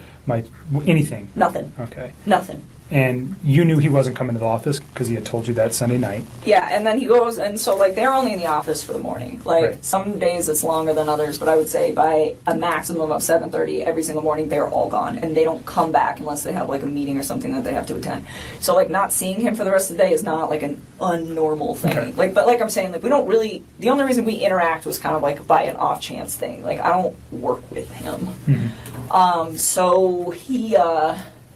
Yeah, we talked like randomly throughout the day, but it was really sporadic, and he seemed pretty busy, so we didn't talk too much. Like I said, didn't put too much thought into it. It happens all the time. Waited till about 3:45, then sent that text to me, and yes, he does know that I will be home at that point, or getting home. Did you give Mark Jim's information? No, I would really like not like to involve him in this. Okay. He does not know about this. He was not, like, he doesn't know any of this is occurring. Okay. Like I was So literally he knows certainly through the media that something's occurred. Yeah, he's with like Chris. out of town. He's probably has Okay. no idea. He doesn't know Okay. who Chris is. Like he's not. I do not know. So he's just a friend of yours yes. that He does not was need to be coming dragged to your into this. apartment and doesn't know anything about Chris. Does he know anything about Chris? No, nothing. Absolutely And not. we've known Jim for Yeah. years and years. You're not dating him or anything like that? No, It's just a he's friend. like one of my very good friends. Like my dad knows him. He's a great guy. He works out of state a lot, so when he's in town, we hang out. But when he's in town, he's off of work to save time. So I give him the key to my house, one, because I trust him and he's one of my best friends, and two, because sometimes he will just meet me there, because I'll be like, hey, I'm getting off of work, and then if I get stuck in traffic or something, he ends up like sitting outside my apartment waiting for me to get off of work. So I'm like, here's the key, and like my dog loves him and stuff. So no, he's not. So he's just involved family with it. friends. Yes, I don't even The only want reason to I be ask, dragged into this. and I'm not really concerned about your location. I think we already have your cell phone records. At some point, did Mark ask you to supply did they ask for consent to get cell phone records? That'll probably be done by warrant. If we wanted, What you just did? nope. What I'm talking about is your movement Oh. by GPS or by cell phone tower to show where you were. Obviously, and I don't want to cause you concern, we want to know where you were that day too. You're dating a man who did some egregious stuff, and we want to show that you were never near him that day. Period. I mean, you guys So- can track my No, stuff. yeah, I mean that was something we will have to get a warrant for, anyways. I'm just saying, if we asked for it, would you have any Yeah, objections to that? No, you can have Right. it. So. And we'll- I'm a pretty boring person. I Well, don't it sounds go like you many just went to places. work that day, and then you came home and you were there at 3:45. Yeah, like on give or Monday. take like 5 Yeah, minutes. whatever. But yeah, so 3:45. I need Jim there. Yeah, I would And totally so Jim understand from an investigative point, he could be a person who could say, yeah, I was there at 3:45. He doesn't know Chris. He doesn't know anything. He could say with one phone call, yeah, she came in at 3:45, done. Totally. Do you know what I'm saying? And I don't have to ask anything more than, hi, Chris, my name's Kevin, or Jim. And I'm not saying you have to go to Jim. Sue. Just leave Jim But alone. if Jim's at not some gonna be wrapped point- up in this. If at some point I needed Jim's info to, let's say we couldn't find your phone records, would you You tell me can who have Jim them. was? I will give them to you. Would you tell me who Jim was if I If couldn't you do it? had to. Okay. I don't really want to Great. involve him in this. That's not Perfect. fair to him. That's not, no, if I do not have to do that. That's fine. Yeah, so anyways, Chris was like, call me. And this is the 3:45 text. Yeah, he sent me like a few. I think there was 3 of them, and I don't remember what the other one said, but something about like, yeah, my family's gone, or I don't remember verbatim, but call me when you can, or call me when you have a chance, something to that effect. And so when he told me call me, I was like kind of alerted, where I was like, okay, what's going on, you know? But first when he told me like his family was like not home, that didn't really seem odd to me that his family wasn't home. It was really vague. I'm like, okay, like, are they at the grocery store? Like, elaborate. And so, you know, and then, but he says, call me like it's like an emergency, but then just says that they're not there. And so I'm like really like floored by that. Well, not like floored, but just kind of like, he says, call me, so I'm concerned. And then he's really vague, so I'm like, maybe he just wants to talk to me? I don't know. I think it took me a little while to like really process the severity of the situation, just because this is not something that you expect to see every day, and the way that he talked to me made me believe that this is not what was going on at all. Okay, so you make a phone call to him and you guys have a conversation.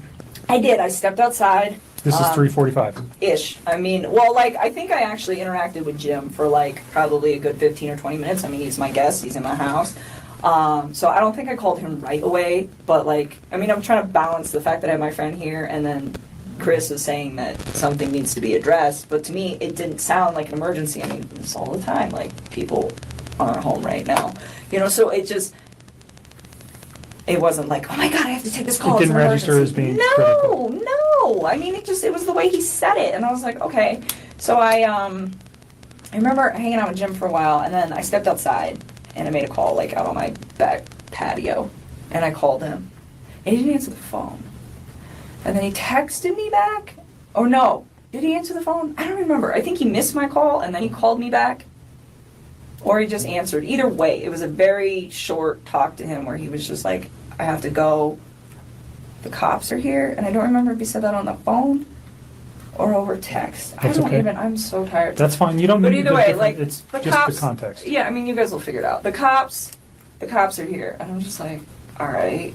And then I remember we were like we were texting, but I was like hanging out with my company, so it wasn't like a nonstop text. It was just kind of like I would check my phone every once in a while, and we would communicate with each other.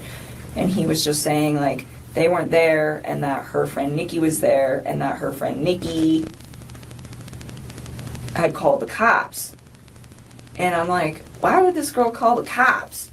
And like, I honestly do not remember the order of operations on all of this, but I'm pretty sure the majority of our conversation that night until my friend Jim left the house, which was probably pretty late, I don't even know what time, like 9 or 10, was all via text. So you should have this via text. Like, Okay. I don't think we started talking again on the phone until like after my company left. And he was like, I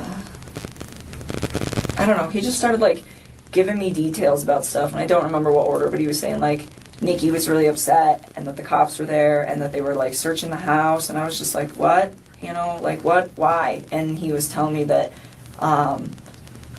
they had like had a disagreement or something like that, and then he told me like she was gonna go to a friend's house, and I was like, okay, well, maybe she left, you know, maybe she just like went to her friends. And then I think I don't remember, but I think he was the one that told me that her cell phone and her purse were still there. I think he told me that. He told you her cell phone and purse were still there? I think he did. I don't remember. What's the significance of that in your mind at that time?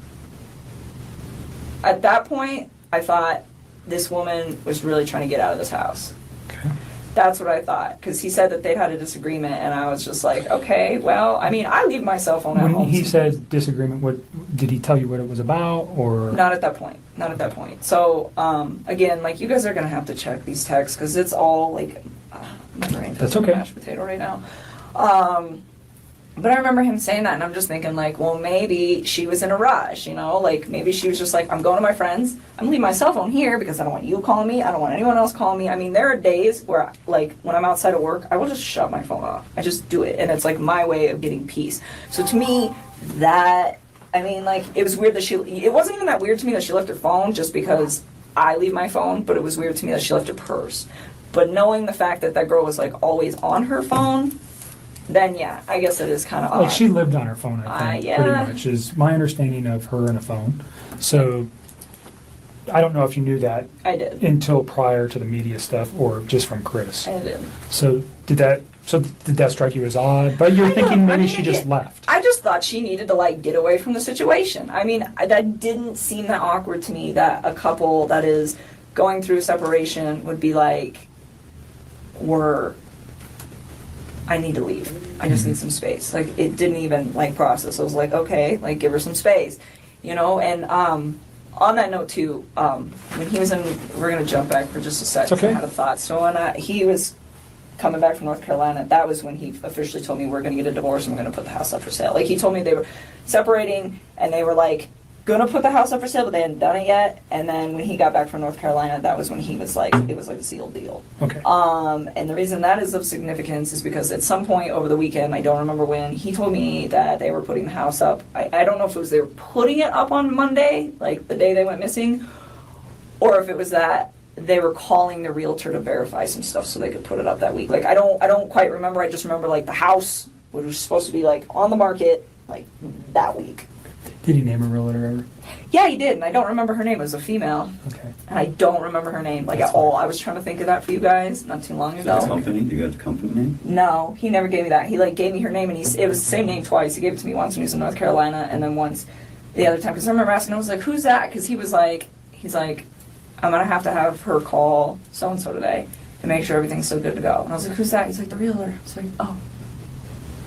Or not today, but, like, If it ever comes to your Monday. mind, just Yeah, I give me a doubt voice it. That note, was you such call. a. Yeah. I will try. I don't lots of remember names. what it was. It's fine. It's not that critical. That person may come forward to us anyways, perhaps. So don't worry about it. Let's go back to the phone calls on Monday afternoon.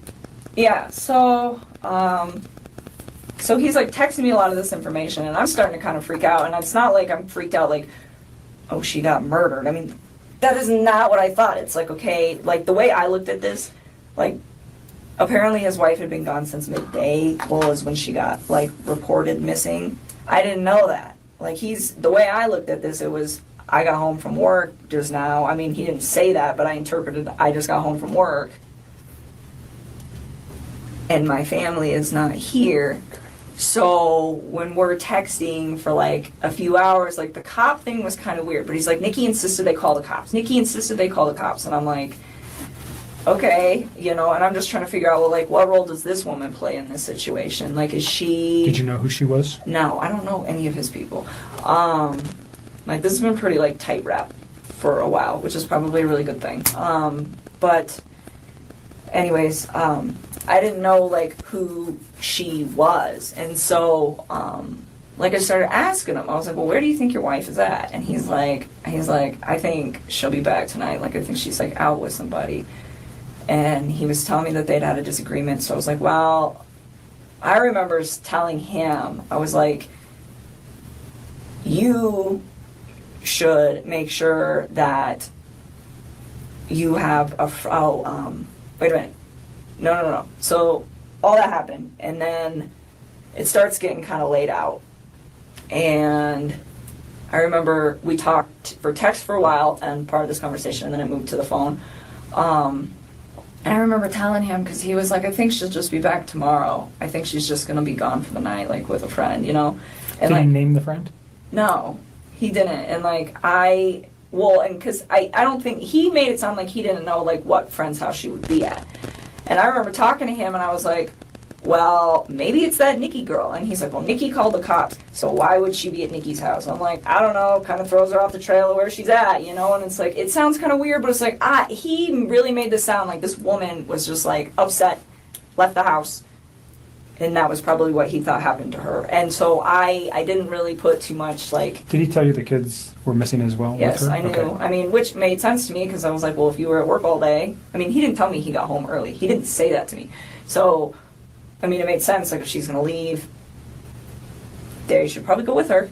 And so, I don't know. I feel like I wish I should have, like, processed all of this earlier, but I just don't feel like when one of my friends is gone, I'm like, oh my God, they got murdered, we should address this. Like, I haven't heard from them in 4 hours. It's not a typical thought when somebody just checks out for a day. No. So it got late at night, and like I remember telling him, I was like, he's like, I think she'll be back tomorrow, and he was gonna go into work, and I told him not to. I was like, you need to stay home, and you need to help the cops. I'm like, and you need to wait for her to come back. And he's like, telling me like, well, what if like she comes back and she sees my truck? And I was like, you know what I would do? I was like, I would ask one of your good friends who's off of work tomorrow to come over this house and hang out with you while you're here. I was like, and go park your truck down the street. I was like, so if she's upset at you and she wants to come back, I was like, but she doesn't want to be here if you're here maybe. I was like, if she comes back, I was like, and she doesn't see your truck, maybe she'd be more willing to come in the house. I'm like, you know, I'm like, but don't be alone with her. I was like, because if she's upset enough to leave, I was like, you don't know what kind of confrontation you're going to have when you get back in the house. And I was like, so that's why you should have a friend there so that you're not alone with her. And I was like, and if for some reason you are alone with her, I told him, I was like, I really thought she just left. I did. I was like, get your phone, put it on video, and put it in your pocket. And I was like, and just zip it up. And he's like, why? And I told him, I was like, because you can voice record. I was like, so if she comes home, I was like, and you two are still like, you know, if there's some choice words being said, because you guys obviously got into like something that's, you know, early Did he in the ever morning. articulate what their argument was He did, about? and I will get there. But, you know, I told him, like, just be prepared. You know, because at this point, like, it wasn't like I was, like, trying to make her to be a bad person. It was just, like, I didn't know what was going on. I assumed that she had left. So I was like, well, when you get back, because I knew that they were going through a divorce, it was like, just cover your bases, you know, try not to be alone. And if you are, just record what you guys are talking about. So, like, at the end of the day, like, nothing bad happens to you, you know? And, like, that was kind of how I processed that whole situation. And so he was like, all right. And then she didn't come home that night. That was Monday night, right? Yes. We're talking about Monday. Monday night, yes. And he told me this is what he told me they talked about, and I realized that this is like total bullshit, and I think he's telling you guys a different story. And I think the reason that he's telling me what he's telling, I think the story he's telling you is probably slightly more accurate than the one he told me on this case. And the reason is because I think he was trying to save his ass with the fact that she's pregnant. So he told me that she had asked him to wake her up before he left for work on Monday morning. And so I don't know if she did that on a text or how it was supposedly communicated. But he said that he went to get her up, which I also found weird because, like, she's still sleeping when he leaves because she gets up with the kids and they get up shortly after that, but, like, it's just him in the mornings, you know? And so he said that she woke up and those two kind of just, like, got in a disagreement, and I don't know what all was said, but he was like, she was being pretty mean. And then he said, she told me that she's pregnant, and she told me that the kid is not mine. That is what he told me. So she's pregnant, the kid's not mine. And that It's like he's playing, he didn't know she was pregnant Yep. until that morning. Yep. And that she had an affair with somebody else. Yes, and this is before I knew she was 15 weeks pregnant. Okay. Like, all the stuff on Monday that I read from my recollection, because I didn't find out she was pregnant until Tuesday. So anything that got posted on Monday did not emphasize the fact that she like had a baby on board. So then Let me ask you something. You said that he usually gets up in the morning and just, it's him and she gets up and takes care of the kids. Is that the routine that you know for them?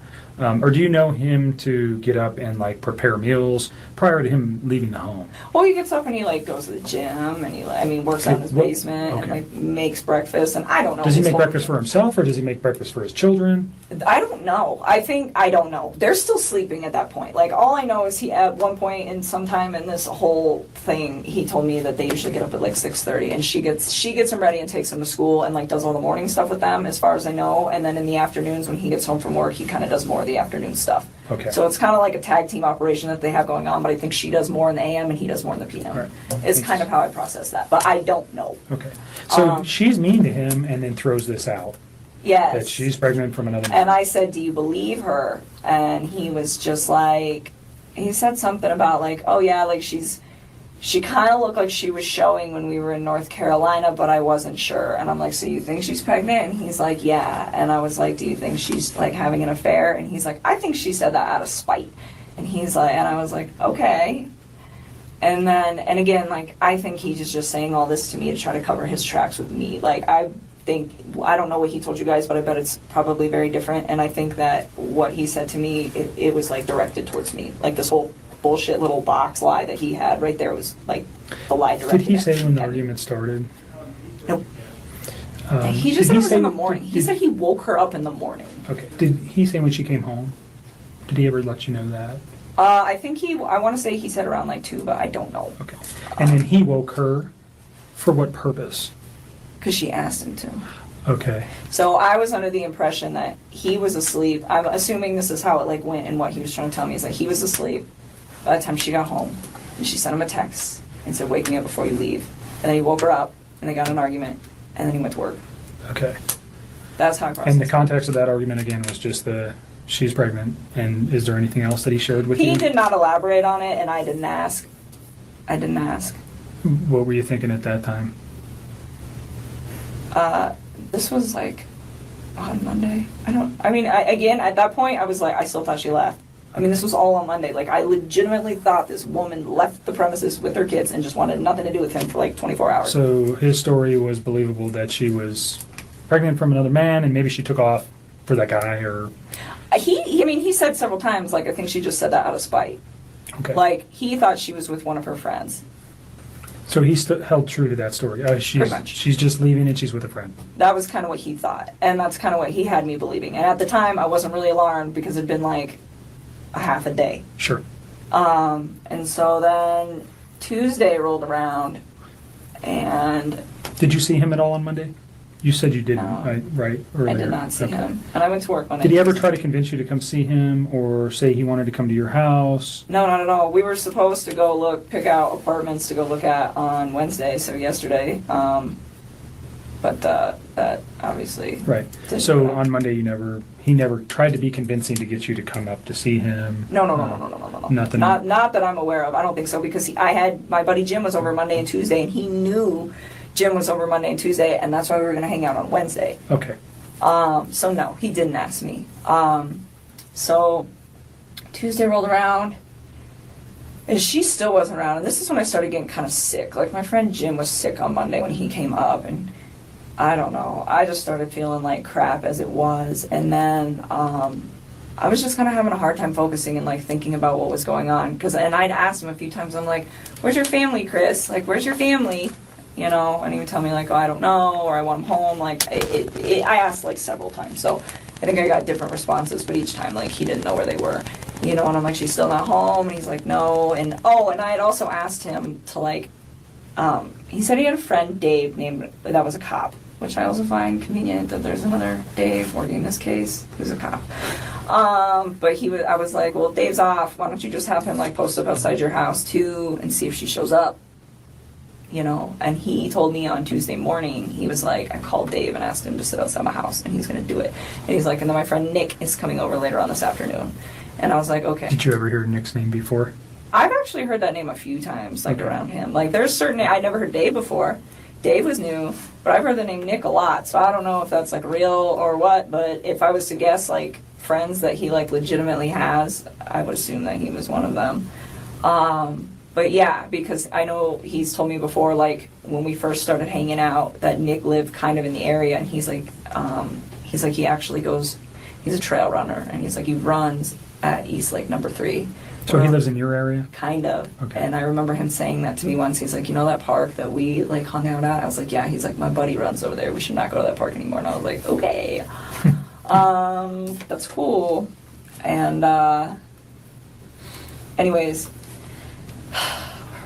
Tuesday morning. Tuesday morning. We're almost done. I know. I'm trying to just keep it all together here for you guys. Tuesday morning. Oh, so he said Dave was going to stay outside of his house, and Nick was going to come over that afternoon. I was like, all right. And then I think most of the texting throughout the day was kind of like, have you heard anything? Like, what's going on? It was kind of like me checking up on him. And I don't remember everything, but it wasn't, I didn't even make it through the entire workday. Like, I was feeling really, really sick, like in general. And then I decided on my lunch break to get on the internet and look at what was going on with all the reports. And I saw a report that was like this woman who's 15 weeks pregnant and her 2 daughters are missing. And I was like, whoa, what? And I was just like so floored, and I read a couple other articles just to make sure that, you know, all the newspapers are, and like just double check, like, am I really reading this right? And I'm like, okay. And he had told me previously, like, she said she's pregnant with another man's kid, but he'd said like he could kind of tell in North Carolina, but that girl is like obviously pregnant. I mean, in her photos, I mean, 15 weeks, that's like 4 months. That's pretty far along. And so it's like, how would you not know if she's showing? Like, you totally know she's showing. And so, oh my God, I got so sick. I was just like, I need to go. I just like packed my stuff and I left work and I went home. And I remember I told Jim that I was going to get home early, and he wanted to come over right away. And I was just like, I just needed some time to like process what was going on. But I did tell him, I was like, you can come over earlier than you did yesterday, because he didn't want to wait in traffic. That was the thing. He's like, save me some time. So I don't remember what time he got there. I probably still have that text, because I don't have any reason to delete those. But he came over a little early, but I did have like a gap of time in there. I don't know how long it was. I bet it was like from the time I got home to the time Jim got there, but it was probably like, I don't know, hour and a half maybe, somewhere around there. I remember talking to Chris during this time, and it was like all text. I did not talk to him on the phone at all on Tuesday. And I was pretty upset, where I was just like, you know, I was going back and forth like, where's your family, this and this and this, but I'm like, she's pregnant, you know, and this and this, and he's like, the baby's not mine, and I'm just like, you told me yesterday that you think that when she said that she cheated on you, she did it out of spite. And he was like, yeah. And I'm like, so then it's your kid. And he kept denying it. And then, like, he started, like, kind of worrying about us. He'd just be like, well, does this ruin everything with us, this and this and this? And I'm like, no. I'm like just trying to, like, his situation is so much more important right now than, like, our situation. But his main concern is you and him.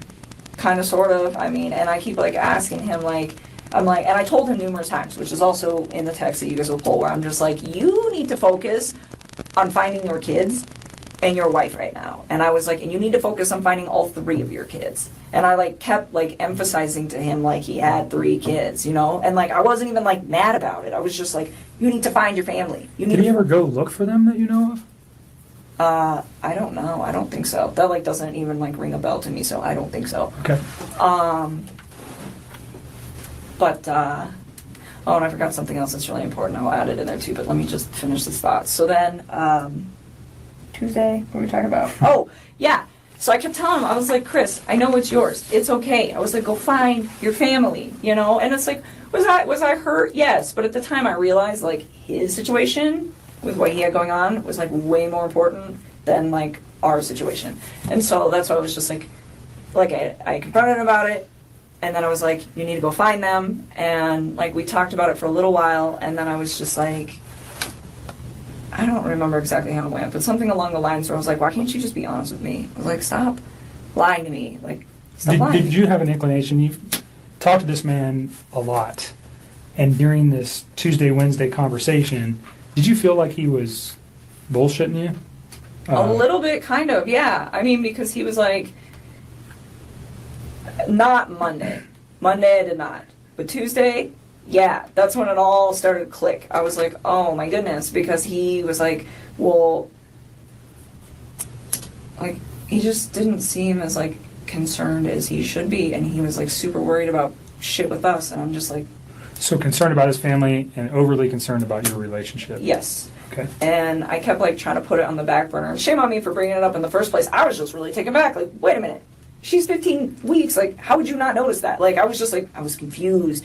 And I was also like, is he lying to me? And I kind of wanted to know because I realized that like there's a situation at hand here, and I'm just like, what is going on?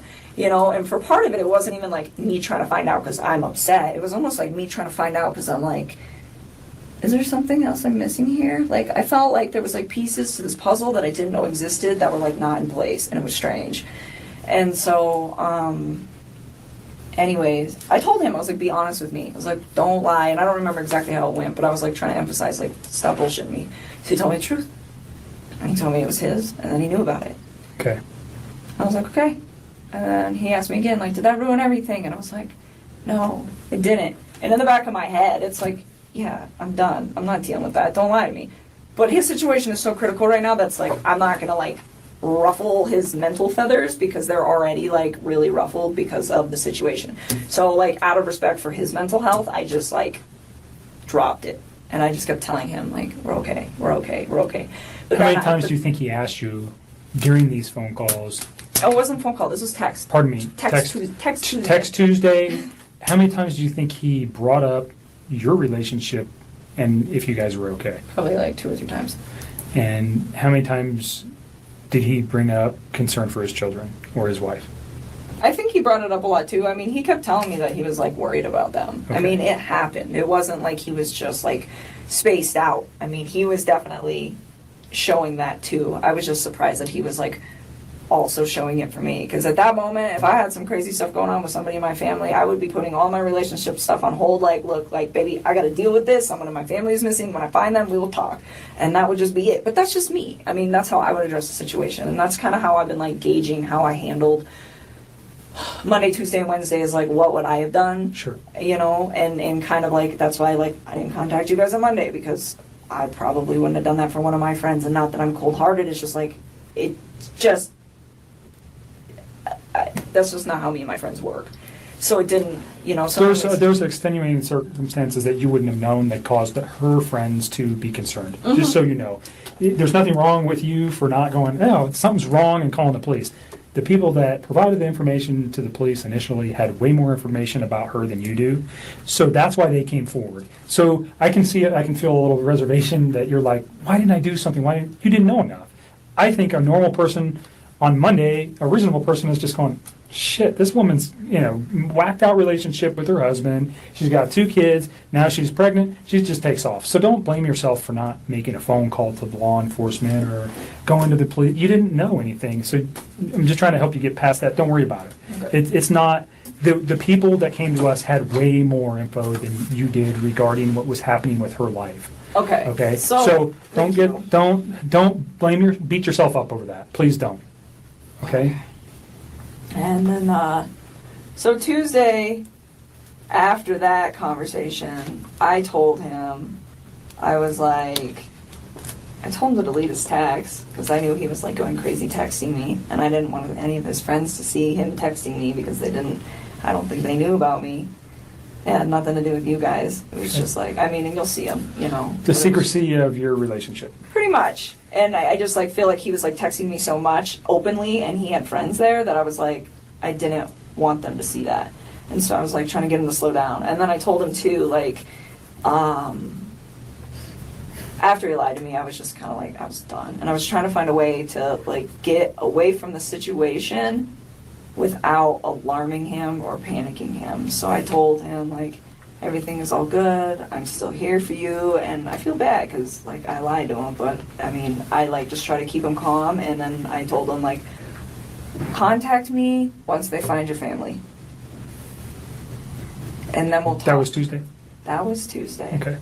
And he sent me a text back saying something along the lines of like, what did he say? Something like, please just think of, and like I kept telling him I was scared. I was really freaking scared. In fact, that's another thing I miss. I'm so tired. Monday night, like I called him back in the middle of the night because I could not sleep. I could not sleep at all. And I remember when I called him, he sounded like he was sleeping. And I was like, how the hell can you sleep right now? I think that's exactly what I said to him. And he was just like, I'm just kind of dozing off and on the couch. And I just remember thinking, like, I haven't shut my eyes yet. And this is not even my family. And so that happened on Monday night. So then I was going somewhere with that had to do with Tuesday. I forgot what it was. I'm so sorry. Take a breath and relax. We're almost to Wednesday, and then we're out of here. Yeah, so then, once he lied to me, I was really trying to, like, push him away, and he was like, just don't forget, like, the person that you knew me to be when you were with me, or something like that, and, like, Was that strange? it just kind of sounded almost like a farewell, and, like, I didn't think it was too weird, because I was like, I think he realizes that I'm really upset that he lied to me, and I think he's aware of the fact that I'm probably about to walk away from him, so I think that was, like, his way of, like, saying goodbye. So it didn't really seem strange in the context of what was going on between, like, the him and I part of stuff. And then, and I kept asking him, too, like, what did you do, Chris? What did you do? And he was like, I didn't do anything. And I'm like, where's your family? And like, I asked him that. I don't know if I started doing that on Tuesday or if I started doing that on Monday, but I think it was Tuesday, because I don't really think I was that alarmed on Monday. And then, so that was supposed to be like our final sign-off text. And then Jim got there at my house, and I was hanging out with Jim. But I was still, like, in my head, just kind of, like, stressed out. And I remember I, like, walked out of the room, went in my bedroom, and texted Chris one more time. And I told him, I was like, if you did something bad, I was like, you're going to ruin your life. And I was like, and if you did something bad, I was like, you're going to ruin my life. And I was like, and I promise you that. And he responded back to me, and he's like, I didn't hurt my family, Nikki. And that was, like, the last text. That was the last time we ever talked. And I never said another word to him after that. That was Tuesday. That was Tuesday. And then he left me alone. He gave me the space that I asked him. He respected it. And he didn't, like, mess with me at all. Was that a phone call where you said? No, that's all Tuesday. Text Tuesday. Text Tuesday. All All text text. Tuesday. Everything was text. I did not talk to that man on the phone all that day. I mean, I don't think so. I'm pretty sure it was all text. And then, So at that time in your mind, if you said that, what are you thinking? What were you thinking, that he maybe did something to his family? yeah, I started getting really scared. What caused that The thought? fact that he lied to me. Okay. And that she still wasn't home, and it was day 2. Like, I figure if you're upset for a day, you leave for a day, but you come back. And she wasn't back. And it was, like, midday. And not only that, but, like, she doesn't have her phone, she doesn't have her car, she doesn't have the kids' EpiPen, she doesn't have any of that. So what I'm thinking in my head is, like, for a night, if you're really upset, somebody comes one of your friends picks you up, like, okay. But I can't explain that for 2 days. Like, that just doesn't, like, logically process in my mind as something that any woman I know would do. The one-night thing, I know women that would do that. But the 2-night thing, no. And so I'm like, she's still not back, and he just lied to me. And it made me, like, I just started getting scared. And I remember, like, telling him that throughout the whole day. Like, I don't even know how many times I texted him that. I wouldn't be surprised if it's, like, 8-10 times. Where I'm just like, I'm scared, I'm scared, I'm scared. And one of the last texts that I sent to him, too, I told him, I said, I'm scared because I feel like I don't know who you are anymore. And his response to that? I don't even remember, to be honest with you. I think that was, like, in that, like, sign-off text that I sent to him. Okay. But I mean, I was, like, kind of scared. What I was really scared for was scared for his family's well-being, because, like, I don't know where these people are at this point, and it's scary. I mean, it's scary that she's gone. But it's even more scary to me that these little girls are gone. Like, that was the part that really freaked me out. Like, if it was just her, I'd be like, well, maybe she took off with somebody, maybe she didn't. I mean, I don't know, because she's a grown woman and she can make those choices. Was some of the was there fear in you that people were going to find out about your relationship too? No, I didn't even care about that at that point. I was just, okay. like, scared, like, of the situation. It was, like, getting escalated, and it was freaking me out. And he was just, like, not...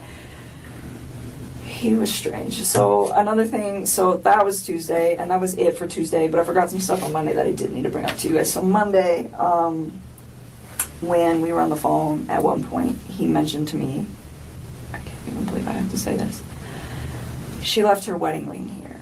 And I said something along the lines of, does that mean you two are done? And he was like, oh my God. He said, how much do you think it's worth?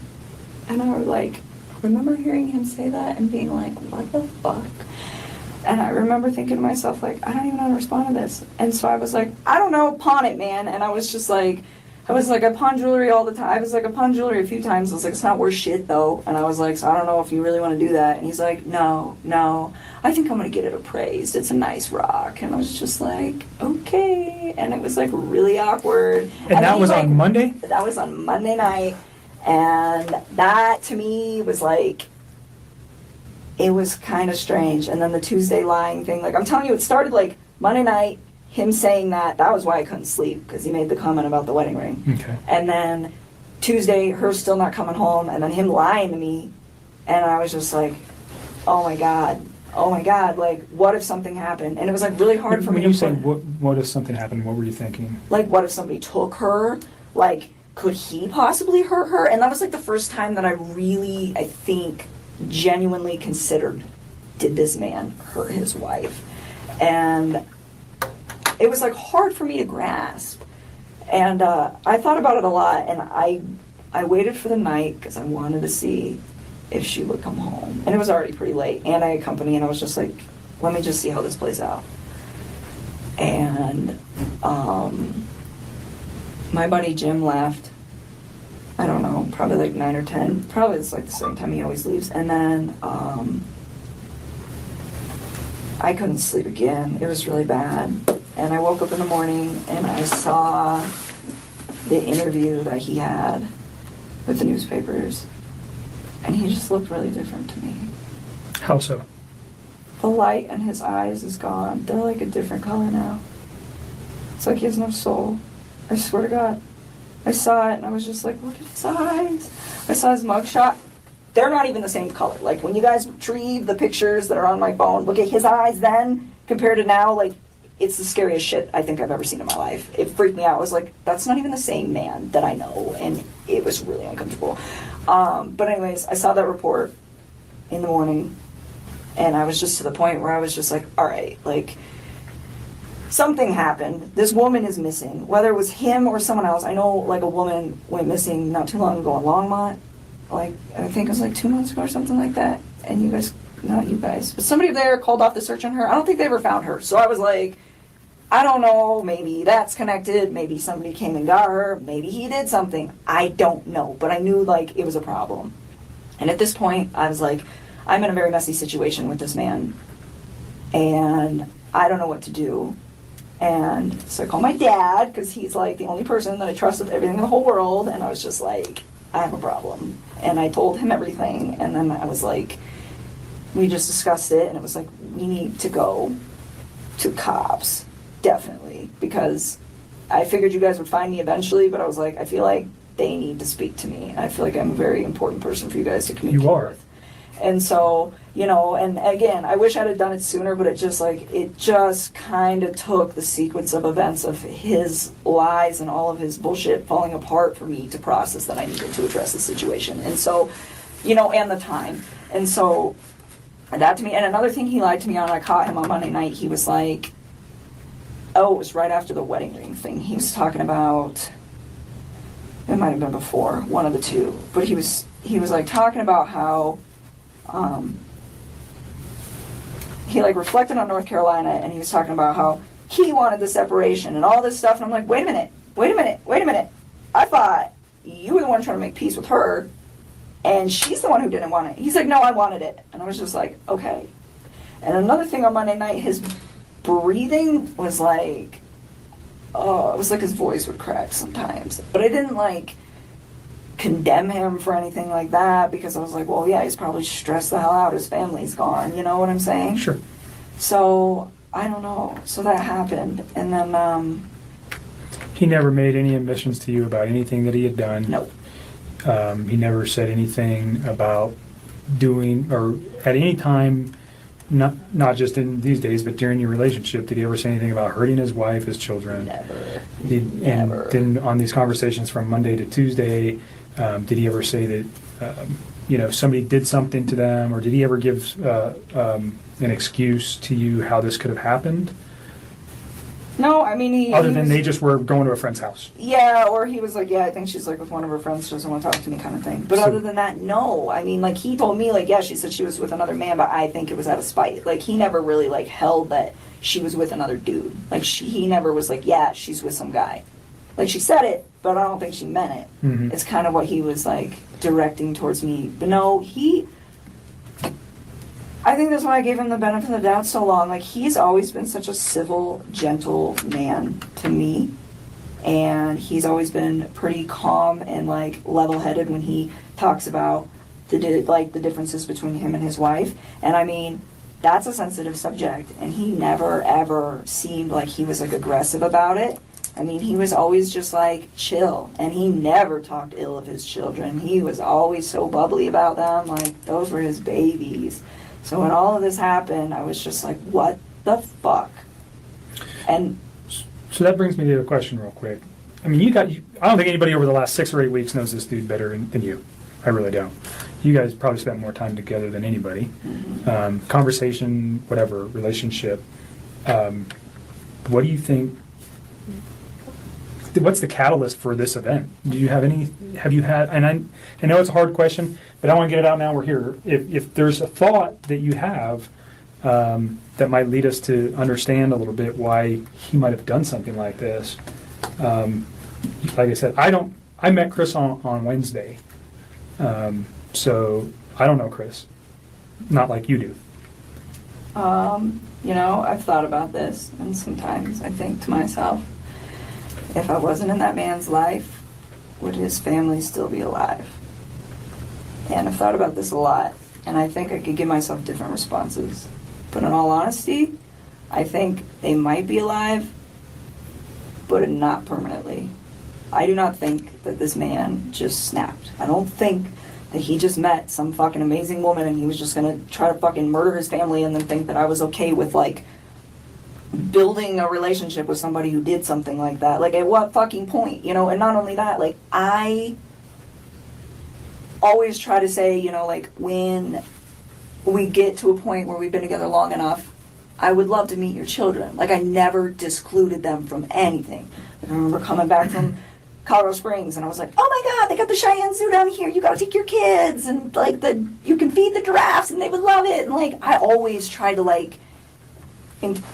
show him cool things, like, hey man, would your kids like this? Because my nephew would like this. Like, check this out, Like, I sent him a screenshot of some rainbow unicorn Lucky Charms the other day. I was like, do your daughters know about these? Because I bet these are epic.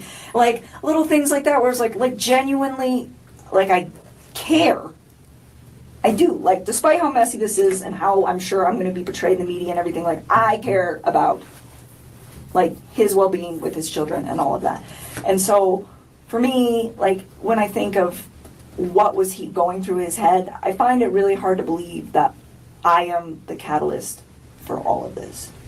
I will be willing to say that I think me being in his life accelerated what was inevitably about to happen, but I don't think people just snap. Love does not murder. Hate and resentment murder.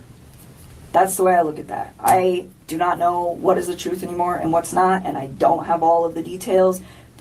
This is just my opinion, but I'm pretty convinced that that woman and him did not get along very well. And the reason they stuck together was, hey, we're going to do kids. And I think they also stuck together because they were in a very bad financial bind. And I think that she continuously disregarded it.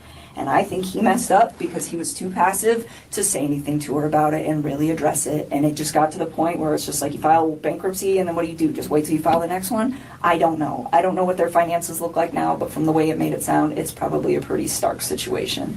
And I don't know if hundreds of thousands of dollars in debt over and over and over again are enough to lead a man to want to take somebody out, but I don't know. I've heard of people committing suicide over that shit before, and I would never justify what he did. I think it's fucking disgusting. He's such a fucking pig. But I try to like be like, why? I try to come up with a why. And I really think that he was struggling with her really bad. And not only that, he's got a third child on the way. And I know he was probably just like, I can't fucking afford a third kid. Wants it, but can't afford it, you know? And he always told me he like wanted a little boy. You know, he wanted a third child. Mm-hmm. And so I think that it was just something like, I think they were in a financial situation, and I think she was very non-responsive to him trying to like solve problems and like get out of the situations that they were in. And I think people just get complacent is what it is. And then, you know, I think he met me, and I think I was like a breath of fresh air for him, where it was like he could get away and just be like, you know what, I can be myself. I don't have to worry about money right now. Like, you know, and this girl, like, I have my shit together. Like, my life is so, like, very in You order. seem very organized and independent and dialed Always. in Like, I do really good at work. I have, like, almost a perfect credit score. I've been saving money for a house. Like, I don't mess around. I mean, I screwed up. This is, like, my one screw up ever, and it's about to be on, like, national news.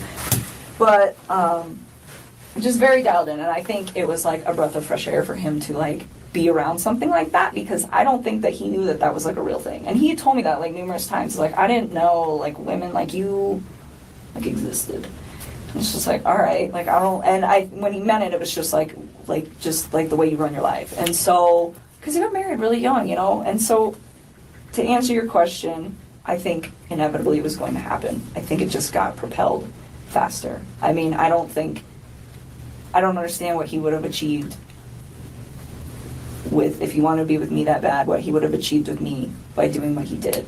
I think his situation at home was way, way deeper than anything him and I ever had, and it led to that. And I don't know what happened in that conversation that they had, but I kind of have a feeling that it wasn't even about her pregnancy or another man or me.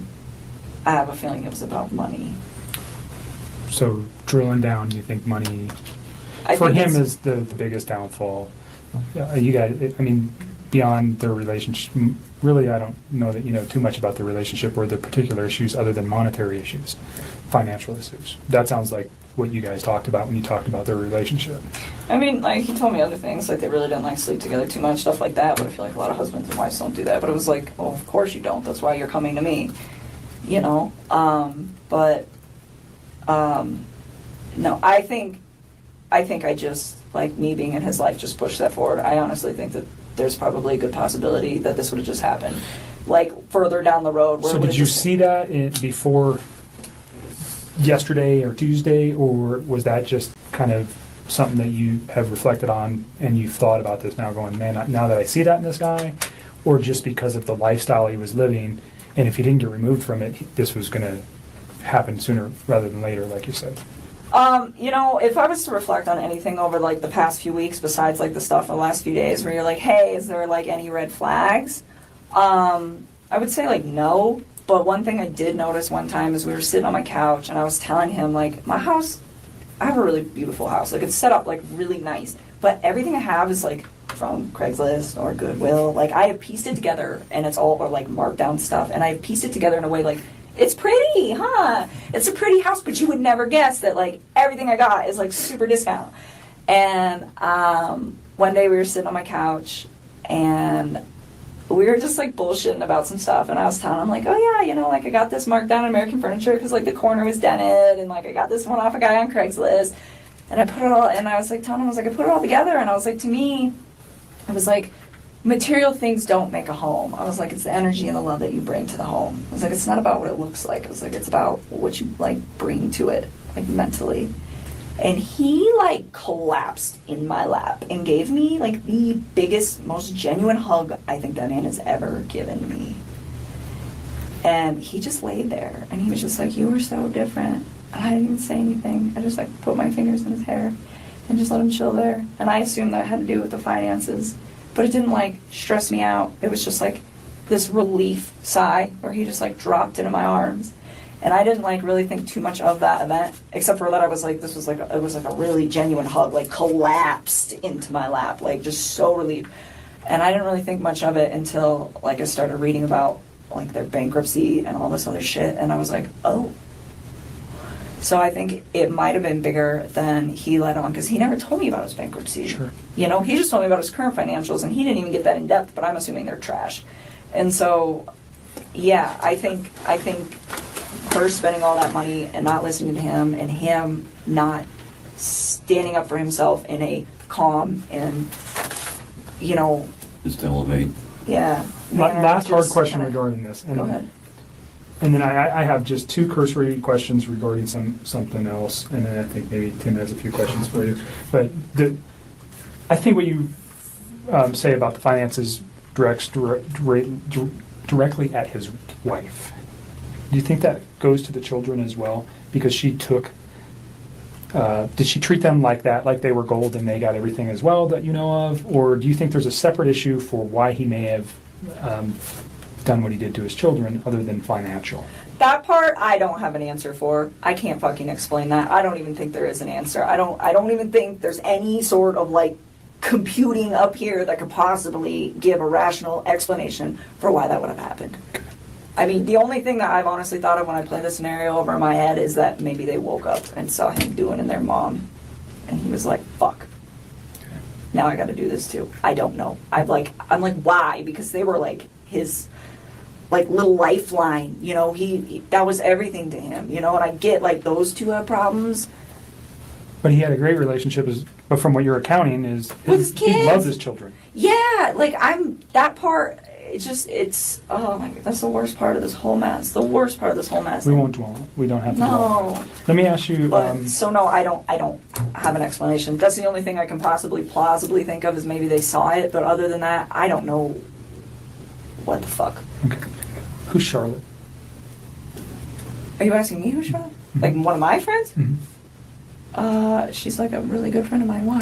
Did you have some conversations with her regarding another boyfriend that you might have met on eHarmony? Or did she meet somebody on eHarmony?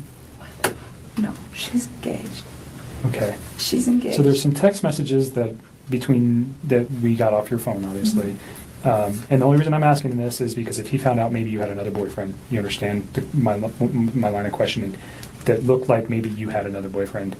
And I don't know if that's this Jim guy, that maybe you guys were, no, I'm not saying that he's your boyfriend, that when we were interpreting the text messages, that it seemed like he might, you know, this man came to my house, he has a key to my house, that you're saying right now. When I look at that from my perspective, Jim may be another boyfriend for you. Oh, no. Charlotte is like my oldest friend. So did you have a conversation with Charlotte about Jim?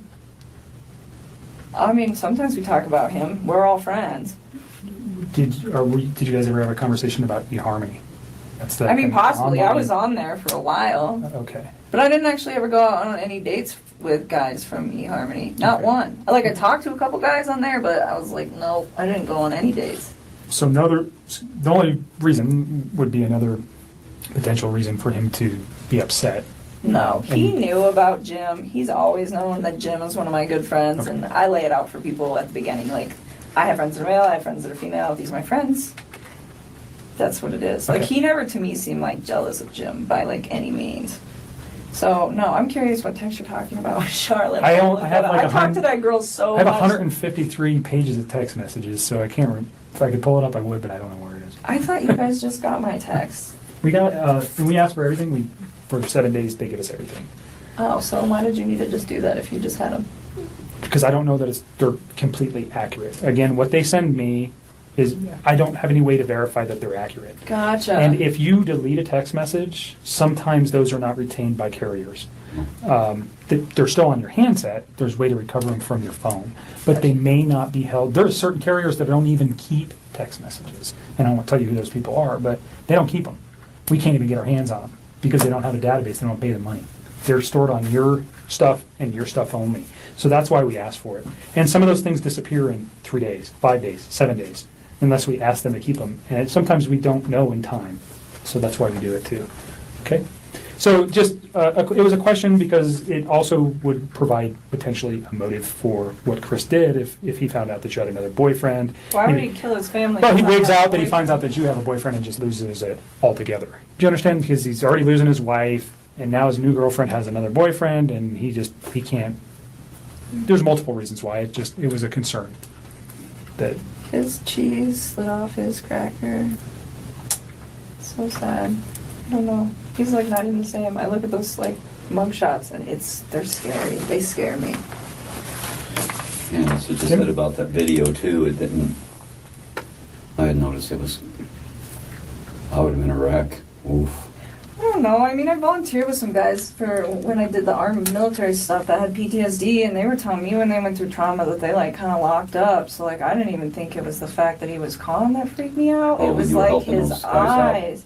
from the, Yeah. oh yeah. It was his, like that part didn't, because I was like, I've seen, there's these guys that have been in battle that I've worked with that are like, yeah, I've experienced this is how I handle my trauma. And they're like very like, just kind of like zombies. But so I didn't hold that against him. It was just his eyes, and just the light is gone from his eyes. So let me just finish just with a couple quick questions here, but besides the obvious, and what he's done, what's the worst thing about this guy? Did you ever have just some sense? You seem to be pretty together with who you date, the people you hang around with. You seem to know a lot about people. Was there some impression he gave you that The was whole negative? time, like the whole time we were together? Yeah. Anything negative that sticks out? I didn't think anything negative. I mean, like I have preferences. Like I thought he was like, I don't want to use the word clingy because it's fucked up. He was like really, he was a lot more into me than I was into him. And it didn't make, time? yeah, I mean, I really enjoyed his company though. I mean, enough so that I kept everything going despite the situation. And I mean, like it didn't scare me or anything. It's just like, I don't move that fast. Okay. So I think What things were were his moving. long-term plans with you? What did he discuss with you? Like, I mean, we'd like bullshit about it every once in a while and be like, oh yeah, like I asked him, I was like, if you didn't have that big house, because he didn't want to live in it, and he had made it very clear he didn't pick that out, he didn't, none of that. I was like, well, if you could have a house that you wanted, what would your house look like? And he would tell me, he's like, I want a little ranch home, like it doesn't need all these floors, just a few bedrooms, enough space for my kids, maybe some property so they can like run around. 2-car garage, maybe 3, put the old sports car in there because he liked cars, stuff like that. You know what I tell him? I'm like, I'm simple too, so if you end up doing that and we end up staying together, let's do it. But it was never like, sell your house, let's go buy a house. Like it was very... You ever say anything about getting married?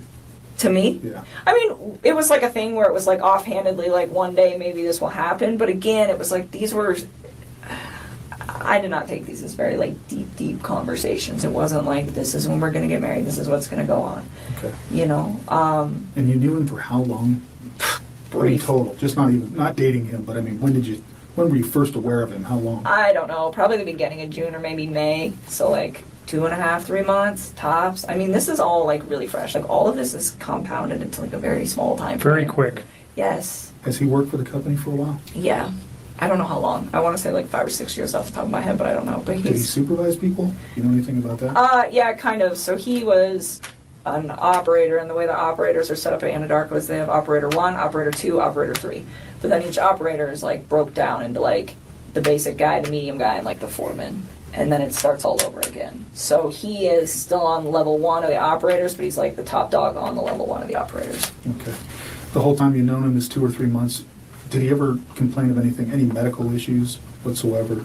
And did you ever pick up on anything? Is he allergic to anything? Does he have any, a special diet, anything that's messing with him physically? Not that I'm aware of. Okay, how about psychologically? Do you ever think there's something wrong with this guy? No, I wouldn't have dated him if I did. He honestly, I mean, maybe because I thought he was like one of the like most laid back and like decent men I'd ever met, and I just haven't met a lot of people like that. But I mean, no, not up until all this stuff started happening. Then I was like, whoa, you are not the person that I thought you were.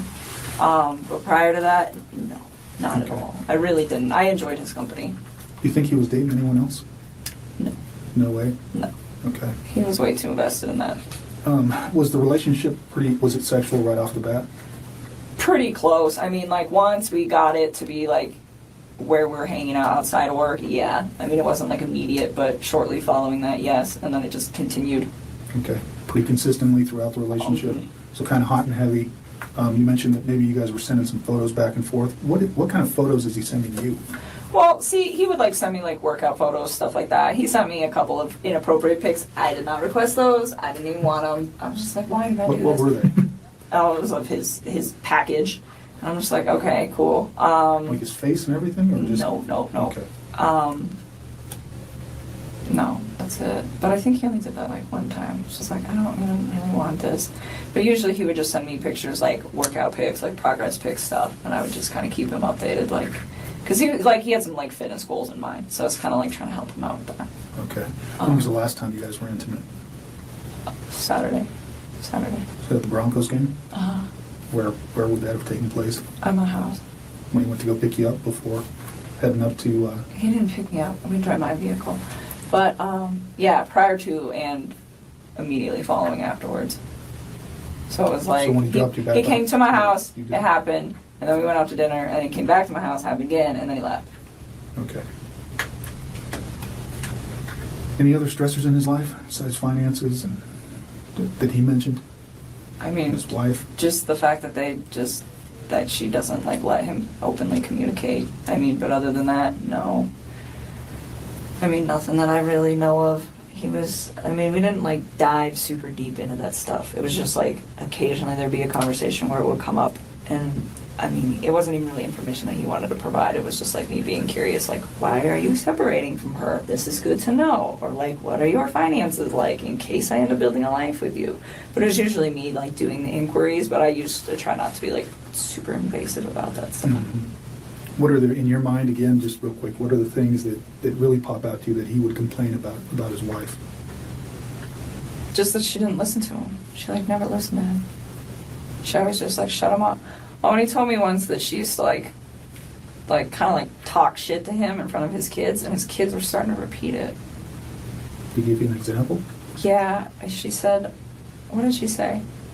He said he tried to ask her for something and ask her a question.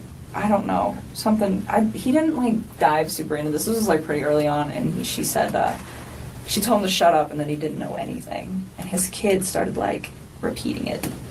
And he said that it made him really sad, and he realized that was when he needed to separate from her.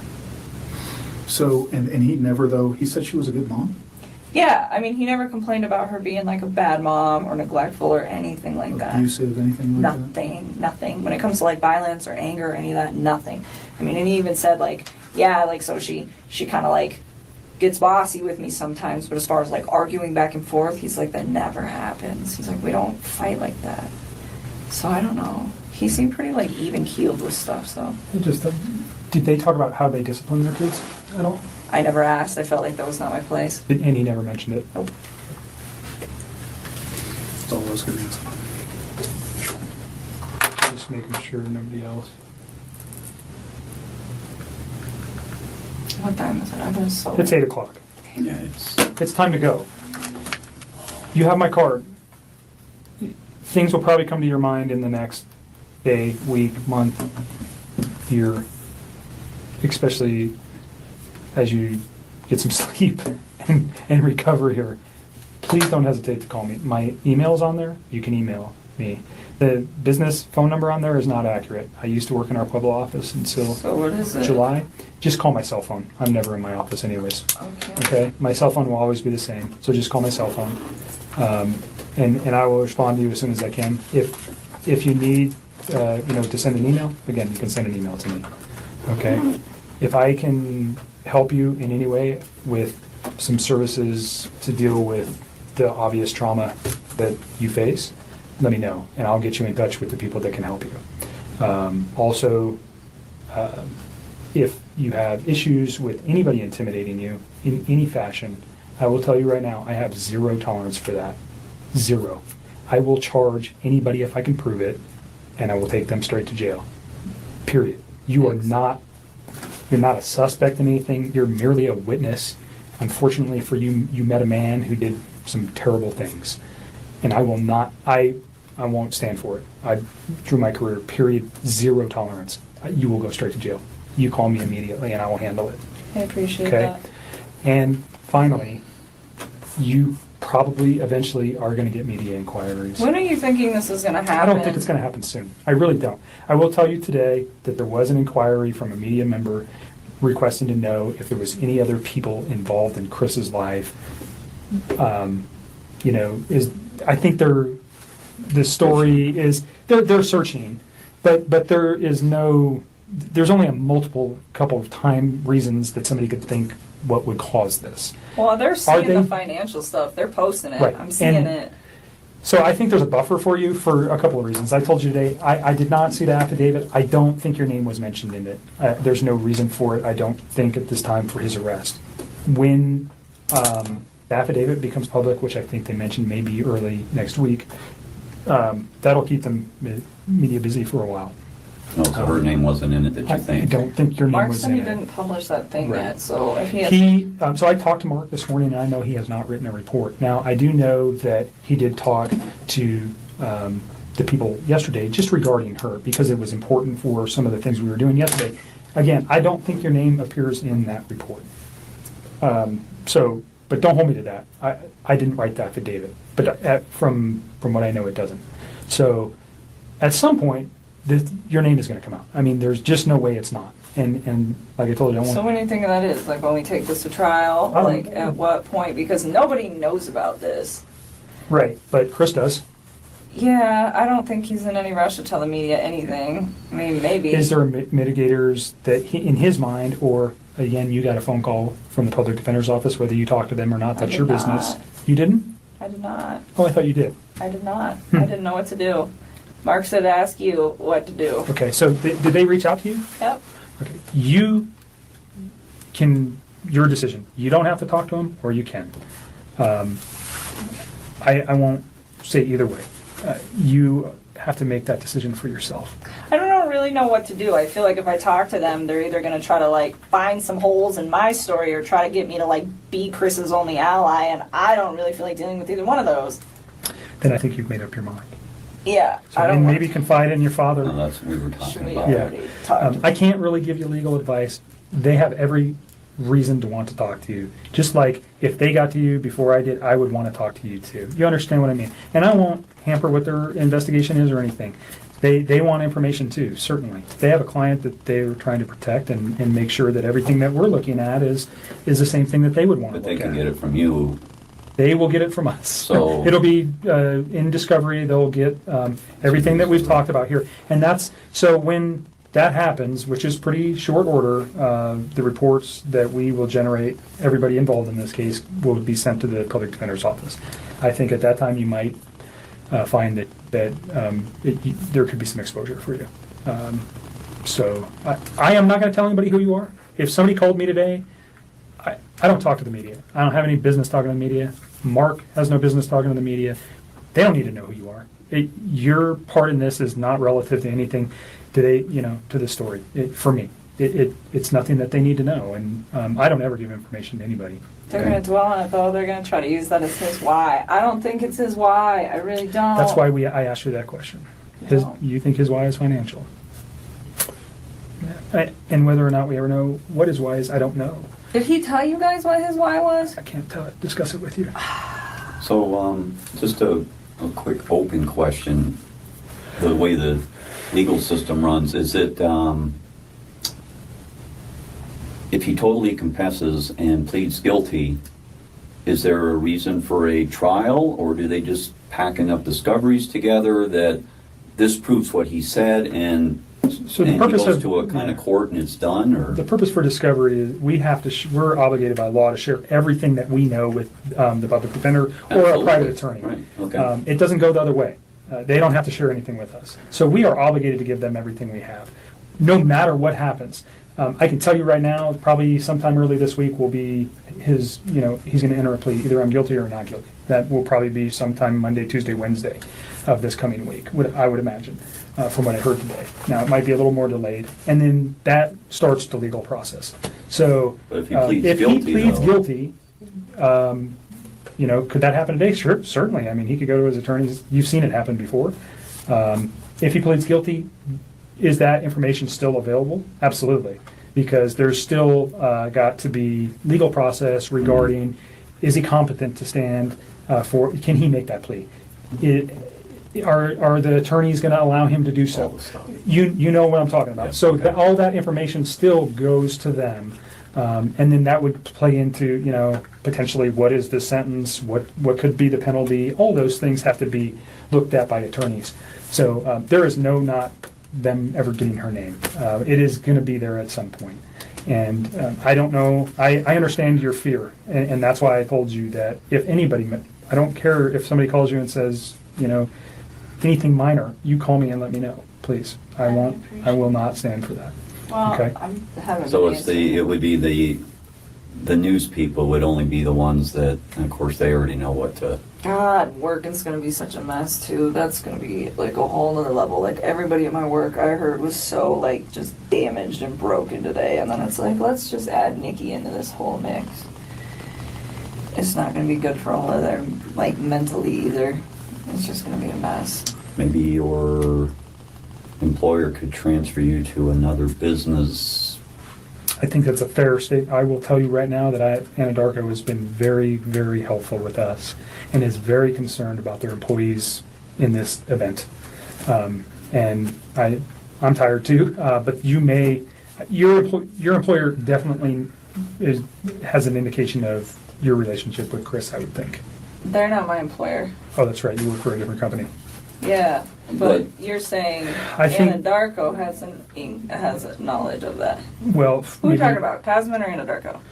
I don't even know what Tasman is. Tasman is the people that cut my check, and I'm contracted out to APC. So I think people have suspicion that there was a relationship with Chris. Not saying you, but they may know that I think there was some suspicion that he was having a relationship with somebody else. Not your name specifically.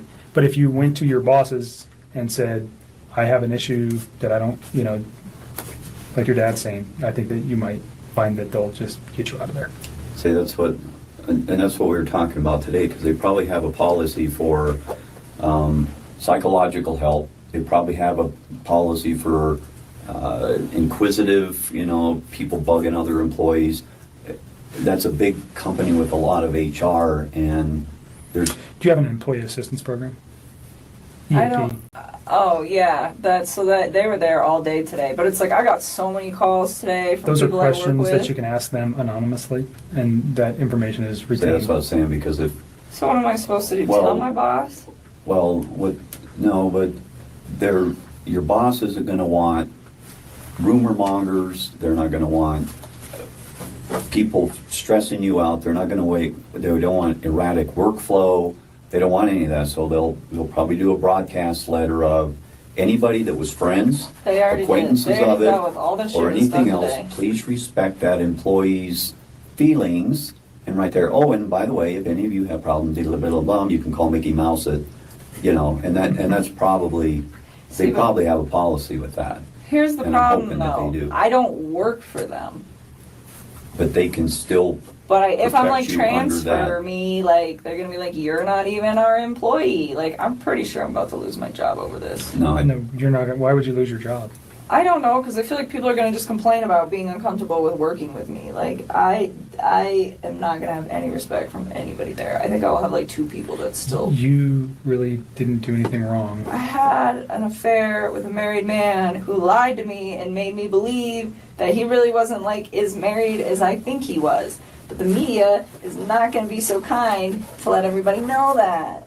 I think people are gonna think I'm like the reason that he went off the deep end. That's probably a fair statement. I would probably agree with you to some effect, but if these people you know them at work, then and the company will protect company you at some will- point. buffer that as much as they can, because if not, it'd be chaos amongst employees, and they can't have that. I'm just so It's sad, just like not this good is in like their best the interest. job of all jobs I've ever had in my life, and I Really? fucked it up. Well, so you've been out in the field, you've been home 3 months of the year on an average, in staggered amount, out in the middle of nowhere on oil rigs. This little thing was out hanging on oil rigs, and now they got her an environmental where she's able to clean up stuff. Right. And it's a hot job, man. It's just a hot job, and I mean, would you I advise wouldn't me start. talking to I like can't my give you head legal higher up? advice. Maybe the best thing to do on that is talk to your EAP, whoever the employees assistance people are. They're anonymous. They know all your HR rules. They know all your policy and procedure stuff. And how can I mitigate this? Fair And also, your problem too is not just is this going to become an environment where you can't work? So you have to call those people and say, I don't want this to happen. So how do we take care of it? I want to continue to work for you guys. I love my job, whatever. Just be proactive. I don't know, your boss is on site. Yeah, she's pretty cool. I don't know. I think that's a personal decision you have to make. Yeah, but I mean, don't I didn't think- even think about talking to them at all, but I keep thinking about it. I'm like, man, when my name gets out in the news, this is about to be crazy. No, Like, I had do it. people calling me all day. Like, my office mate would not shut up. She just called me today, and she was just like, oh my God, did you read this article? And this article? And what did you think? And oh my God, and this and this. And I'm just like, I don't want to talk about this. Please leave me alone. And like, it was really overwhelming. And my project manager called me, and he's really chill, so we made it a very quick conversation. But some people just like didn't get it, and it's so hard to me I because would I get feel in like front of I'm lying to them. I'd get in front of it. No, don't. Yeah, because Make the a company, I don't think it would be in their best interest legally, morally, or profit-wise to have a bunch of junk going on. They would suppress it to keep it at least where everybody's treated with respect throughout the company. This is a tough situation. They'll put the presidential I could speech do that in it. job like 75% of that at home. Yeah, I I've would- already been thinking about that. I was thinking about just asking Lena, like, hey man, just let me come in at like 5 in the morning and deal with the gas monitors like 2 days a week. No one will even know I'm And I there. believe that And let me just work at they home. probably made a statement on that, what'd you call it, OHP or EAP. EAP? They put out a notice today. If they put that out and it says your confidentiality will be respected, It has to be. if that got leaked through an HR department and that got out after you told them something, that would not be good for. Employment law is very strict on that kind of So stuff, I and think you should just not attack it, but be proactive in it and snuff it, because And what, just go tell my boss, like, not what I told you guys, but like a summed up version of it, like, hey, my name is about to get released in the media, and there's a lot of stuff. I don't know if need I'd do that in that fashion. You just need to figure out a tactful way to do that. And perhaps in an employment, there's attorneys that deal with employment law, and maybe you want to reach out to one of them. That might help you. I don't know. It's a decision that you might need to make, or you might want to talk. I think I would talk to EAP first, because it's not going to cost you any money. See if they'll do something. I hope so, because they're not actually my employer, so. Well, they're an outside agency that just knows what's going on. But Yeah, I don't know, both so companies, it would be in their best interest to protect everybody, including all the foremen he worked with, apprentices he worked with. I mean, all of those people have a lot of information too. Not like me. But again, they don't want to hear it. They don't want to have, they don't want to talk about it. They have the same rights. So it would be a company-wide thing. So I would just, On the media we'll stuff, work on that. Yeah, I think you've got a grip on that. On the media stuff, for you, I wouldn't talk to the media. Just tell them you don't have any comment, and for you, probably the same. And if they just persist, maybe put somebody, things like your dad is your biggest confidant here, and maybe make a brief statement. If my daughter doesn't want to say anything, have a nice day, whatever. Because if you appease them a little bit, sometimes they'll go away. That would just be my suggestion. Don't talk to them. You don't need to. I'm not going to. I guess they're going to make their own assumptions. Let You, them- So does your neighbor, so does the Right. They'll be guy talking, as soon as they stopped at the figure red out who light. you are, they're gonna talk to your neighbor, and they're gonna say, oh yeah, I saw Chris, and her together, whatever. You know what's gonna happen. Just prepare yourself, and then it won't be.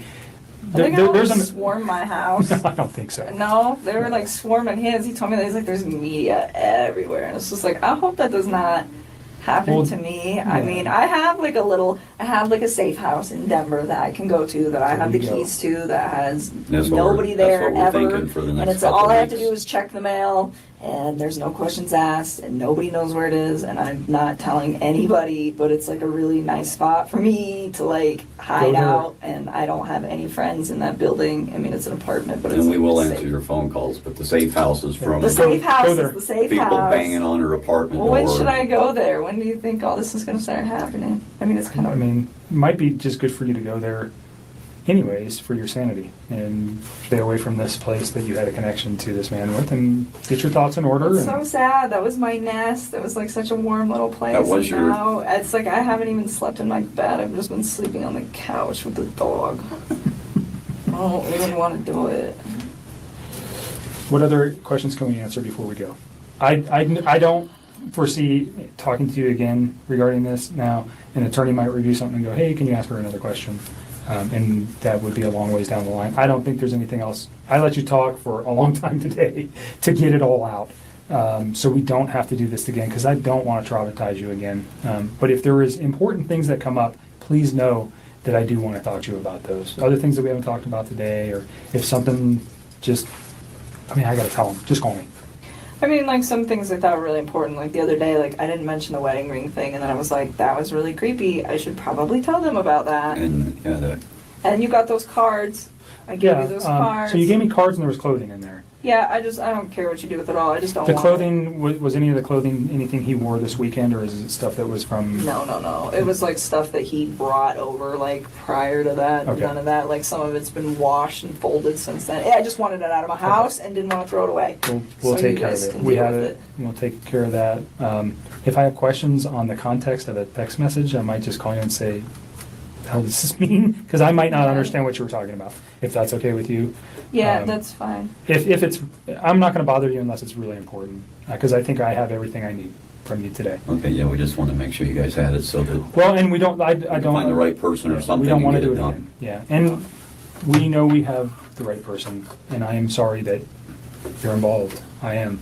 It's never a good time to say anything like that, but it's a bad deal. This whole thing is, and this is one of the tougher cases that I think I've been doing this a long time. It's it's tough. So for you, it's even tougher. And don't forget to reach out to somebody for your sanity. Like I asked you downstairs a question, and you said no. You remember what question I asked you, right? No. You know how many questions you asked me you want a tonight? pizza.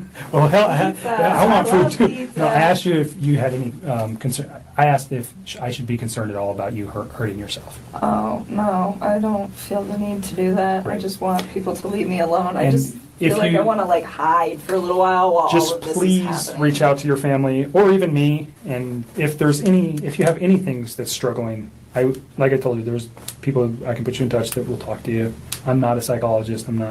That's not what I am. But people sometimes that get caught in these situations, they end up having lots of emotional issues, and you need to address them. Don't just hide that stuff. Okay.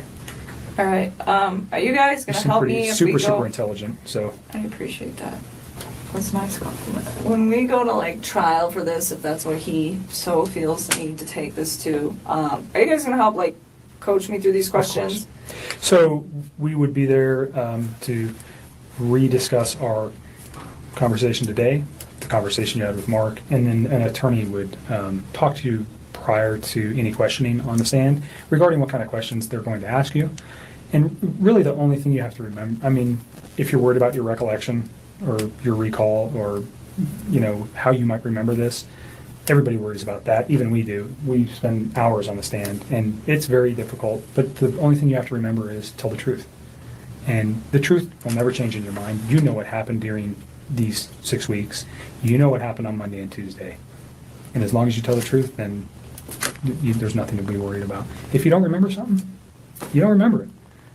Might they pick on you a little bit about that? Absolutely. They usually pick on us a lot more than they do you guys. So, but that's so far down the road. How long are we talking? Like how long? That is this whole could be, process gonna well, take? so he has the right to a speedy trial once he makes a plea, which is 45 days. Do I think that's going to happen? Absolutely not. I can tell you that the majority of the homicides that I work on average somewhere between 1 and 3 years. Yeah, look at the clown So man. I gotta just deal Look with at the theater. media, like knocking on my door Your- like that for like 3 years. 'Cause that's This like enough to case go- will be hot until the next, unfortunately, crazy case comes up. And you know it's true. I don't know if you watch the news. There's a reason I really don't. Every week. I don't. But watch you the know news. there's something new every week that's the hot topic. This one might be hot for a week, 2, 3, whatever, and then something else is going to happen, and they're going to forget all about this one until it comes back to court, and then it's going to be revived, if it ever does. I don't know what that, he has all sorts of, he could plead. He could say, I want to go to trial. I didn't do this, whatever. He could say whatever. So it could be tomorrow. It could be 5 years. It just depends. There's a lot of things that can slow cases down.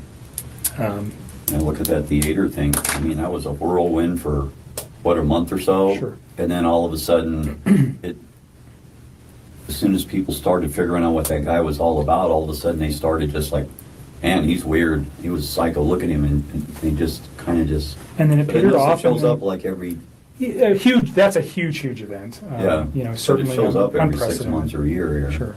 You know, I mean, you look at, I just, there's no way to know that. But if, Okay.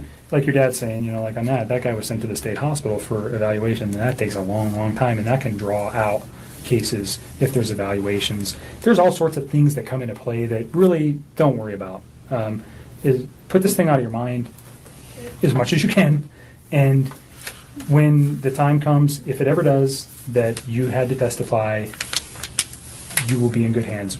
We'll take care of you. The attorneys handling this case are going to, take care of whatever needs to happen. Okay?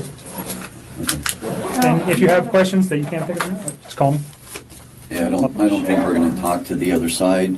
From what we were discussing, they can get the discoveries from you I guys. don't want to deal with him anymore. Mark already said, he's like, he might try to call you. I think I'm gonna just ignore that.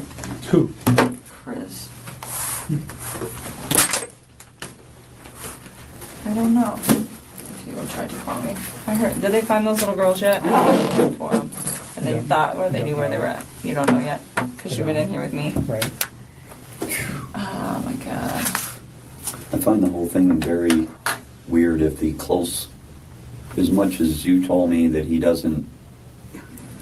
he was as normal as he was, but yet some very close friend would call within a couple of hours of her not answering the door, or what was it? Well, I think she was like on meds or something. Like, so I think she wasn't concerned about Chris. But to call the police within just like the same day, and yet he acted normal on this end, that is weird. Yeah. There's two different lives there or something. Oh, there's definitely two different lives there. That's why sometimes I feel like when he's like, well, what did she, people are like, what did he say about her? And it's just like, I don't even know if I want to say it, because who knows if that's what's really happening. I mean, maybe not. Molly called me back, so we'll call her tomorrow. Okay, I think I might need to approach Anadarko. I really don't want to go to work tomorrow. I don't think I'm going to. I think I'm gonna just take the week off, and then maybe sort things out on the weekend, and then I can reach out to my supervisor and EAP or whatever. Yeah, you need a little sleep and some time. Yeah, you definitely need some sleep. Don't drive tonight. Yeah. I'm gonna drive her home and then all the way back. I'll walk you guys down. You're gonna get, yeah, You need to use the restroom first, Pumpkin? No, which is crazy, because I've drank so much water today. I really do appreciate you being well. Okay, that was our NK's interview. What do you guys think? Cindy's defense reads like a parent in denial, understandable, but it doesn't change the confession of the timeline. And Nichol says she barely knew him, but the CBI notes and text logs are in the record. That's the mismatch that we went through today. And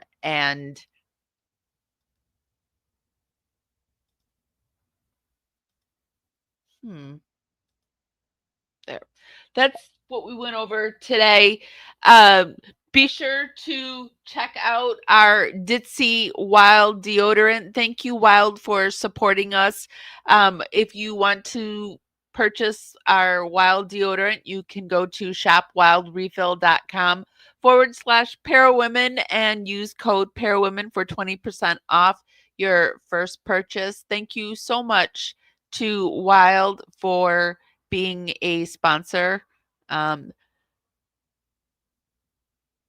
Thank you guys for being here. In the end, it wasn't just drama. It was a true love triangle. Cindy Watts and her defense, protecting her son at all costs, no matter how dark it got. Nichol Kessinger had her denial, pretending she didn't know, didn't see, didn't suspect a thing. And Shanann, well, she was fighting to keep her life and her family together, whether you thought what she did was right or wrong in her life. It was her life, and her ground was shifting under her feet. Chris didn't want peace. He wanted his cake and to eat it too. And till this day, he's doing exactly the same thing. So when people ask who really held the power, Cindy's defense, NK's denial, or Shanann's determination? Well, the truth is, they were all tangled in a love triangle built on control, lies, and one man too weak to stop it all. I'm Amy. This is the Power Network. Shout out to the replay crew and our dragonflies. Thanks, guys, for hanging out with me today. I know it's so horrible about those little girls. Thanks, guys, for hanging out with me today. If nobody's told you this, and even if they have, I'm still going to tell you guys this. I love you guys so, so much, and I'll see you next time. Be sure to give this live a like and subscribe. Bye, guys.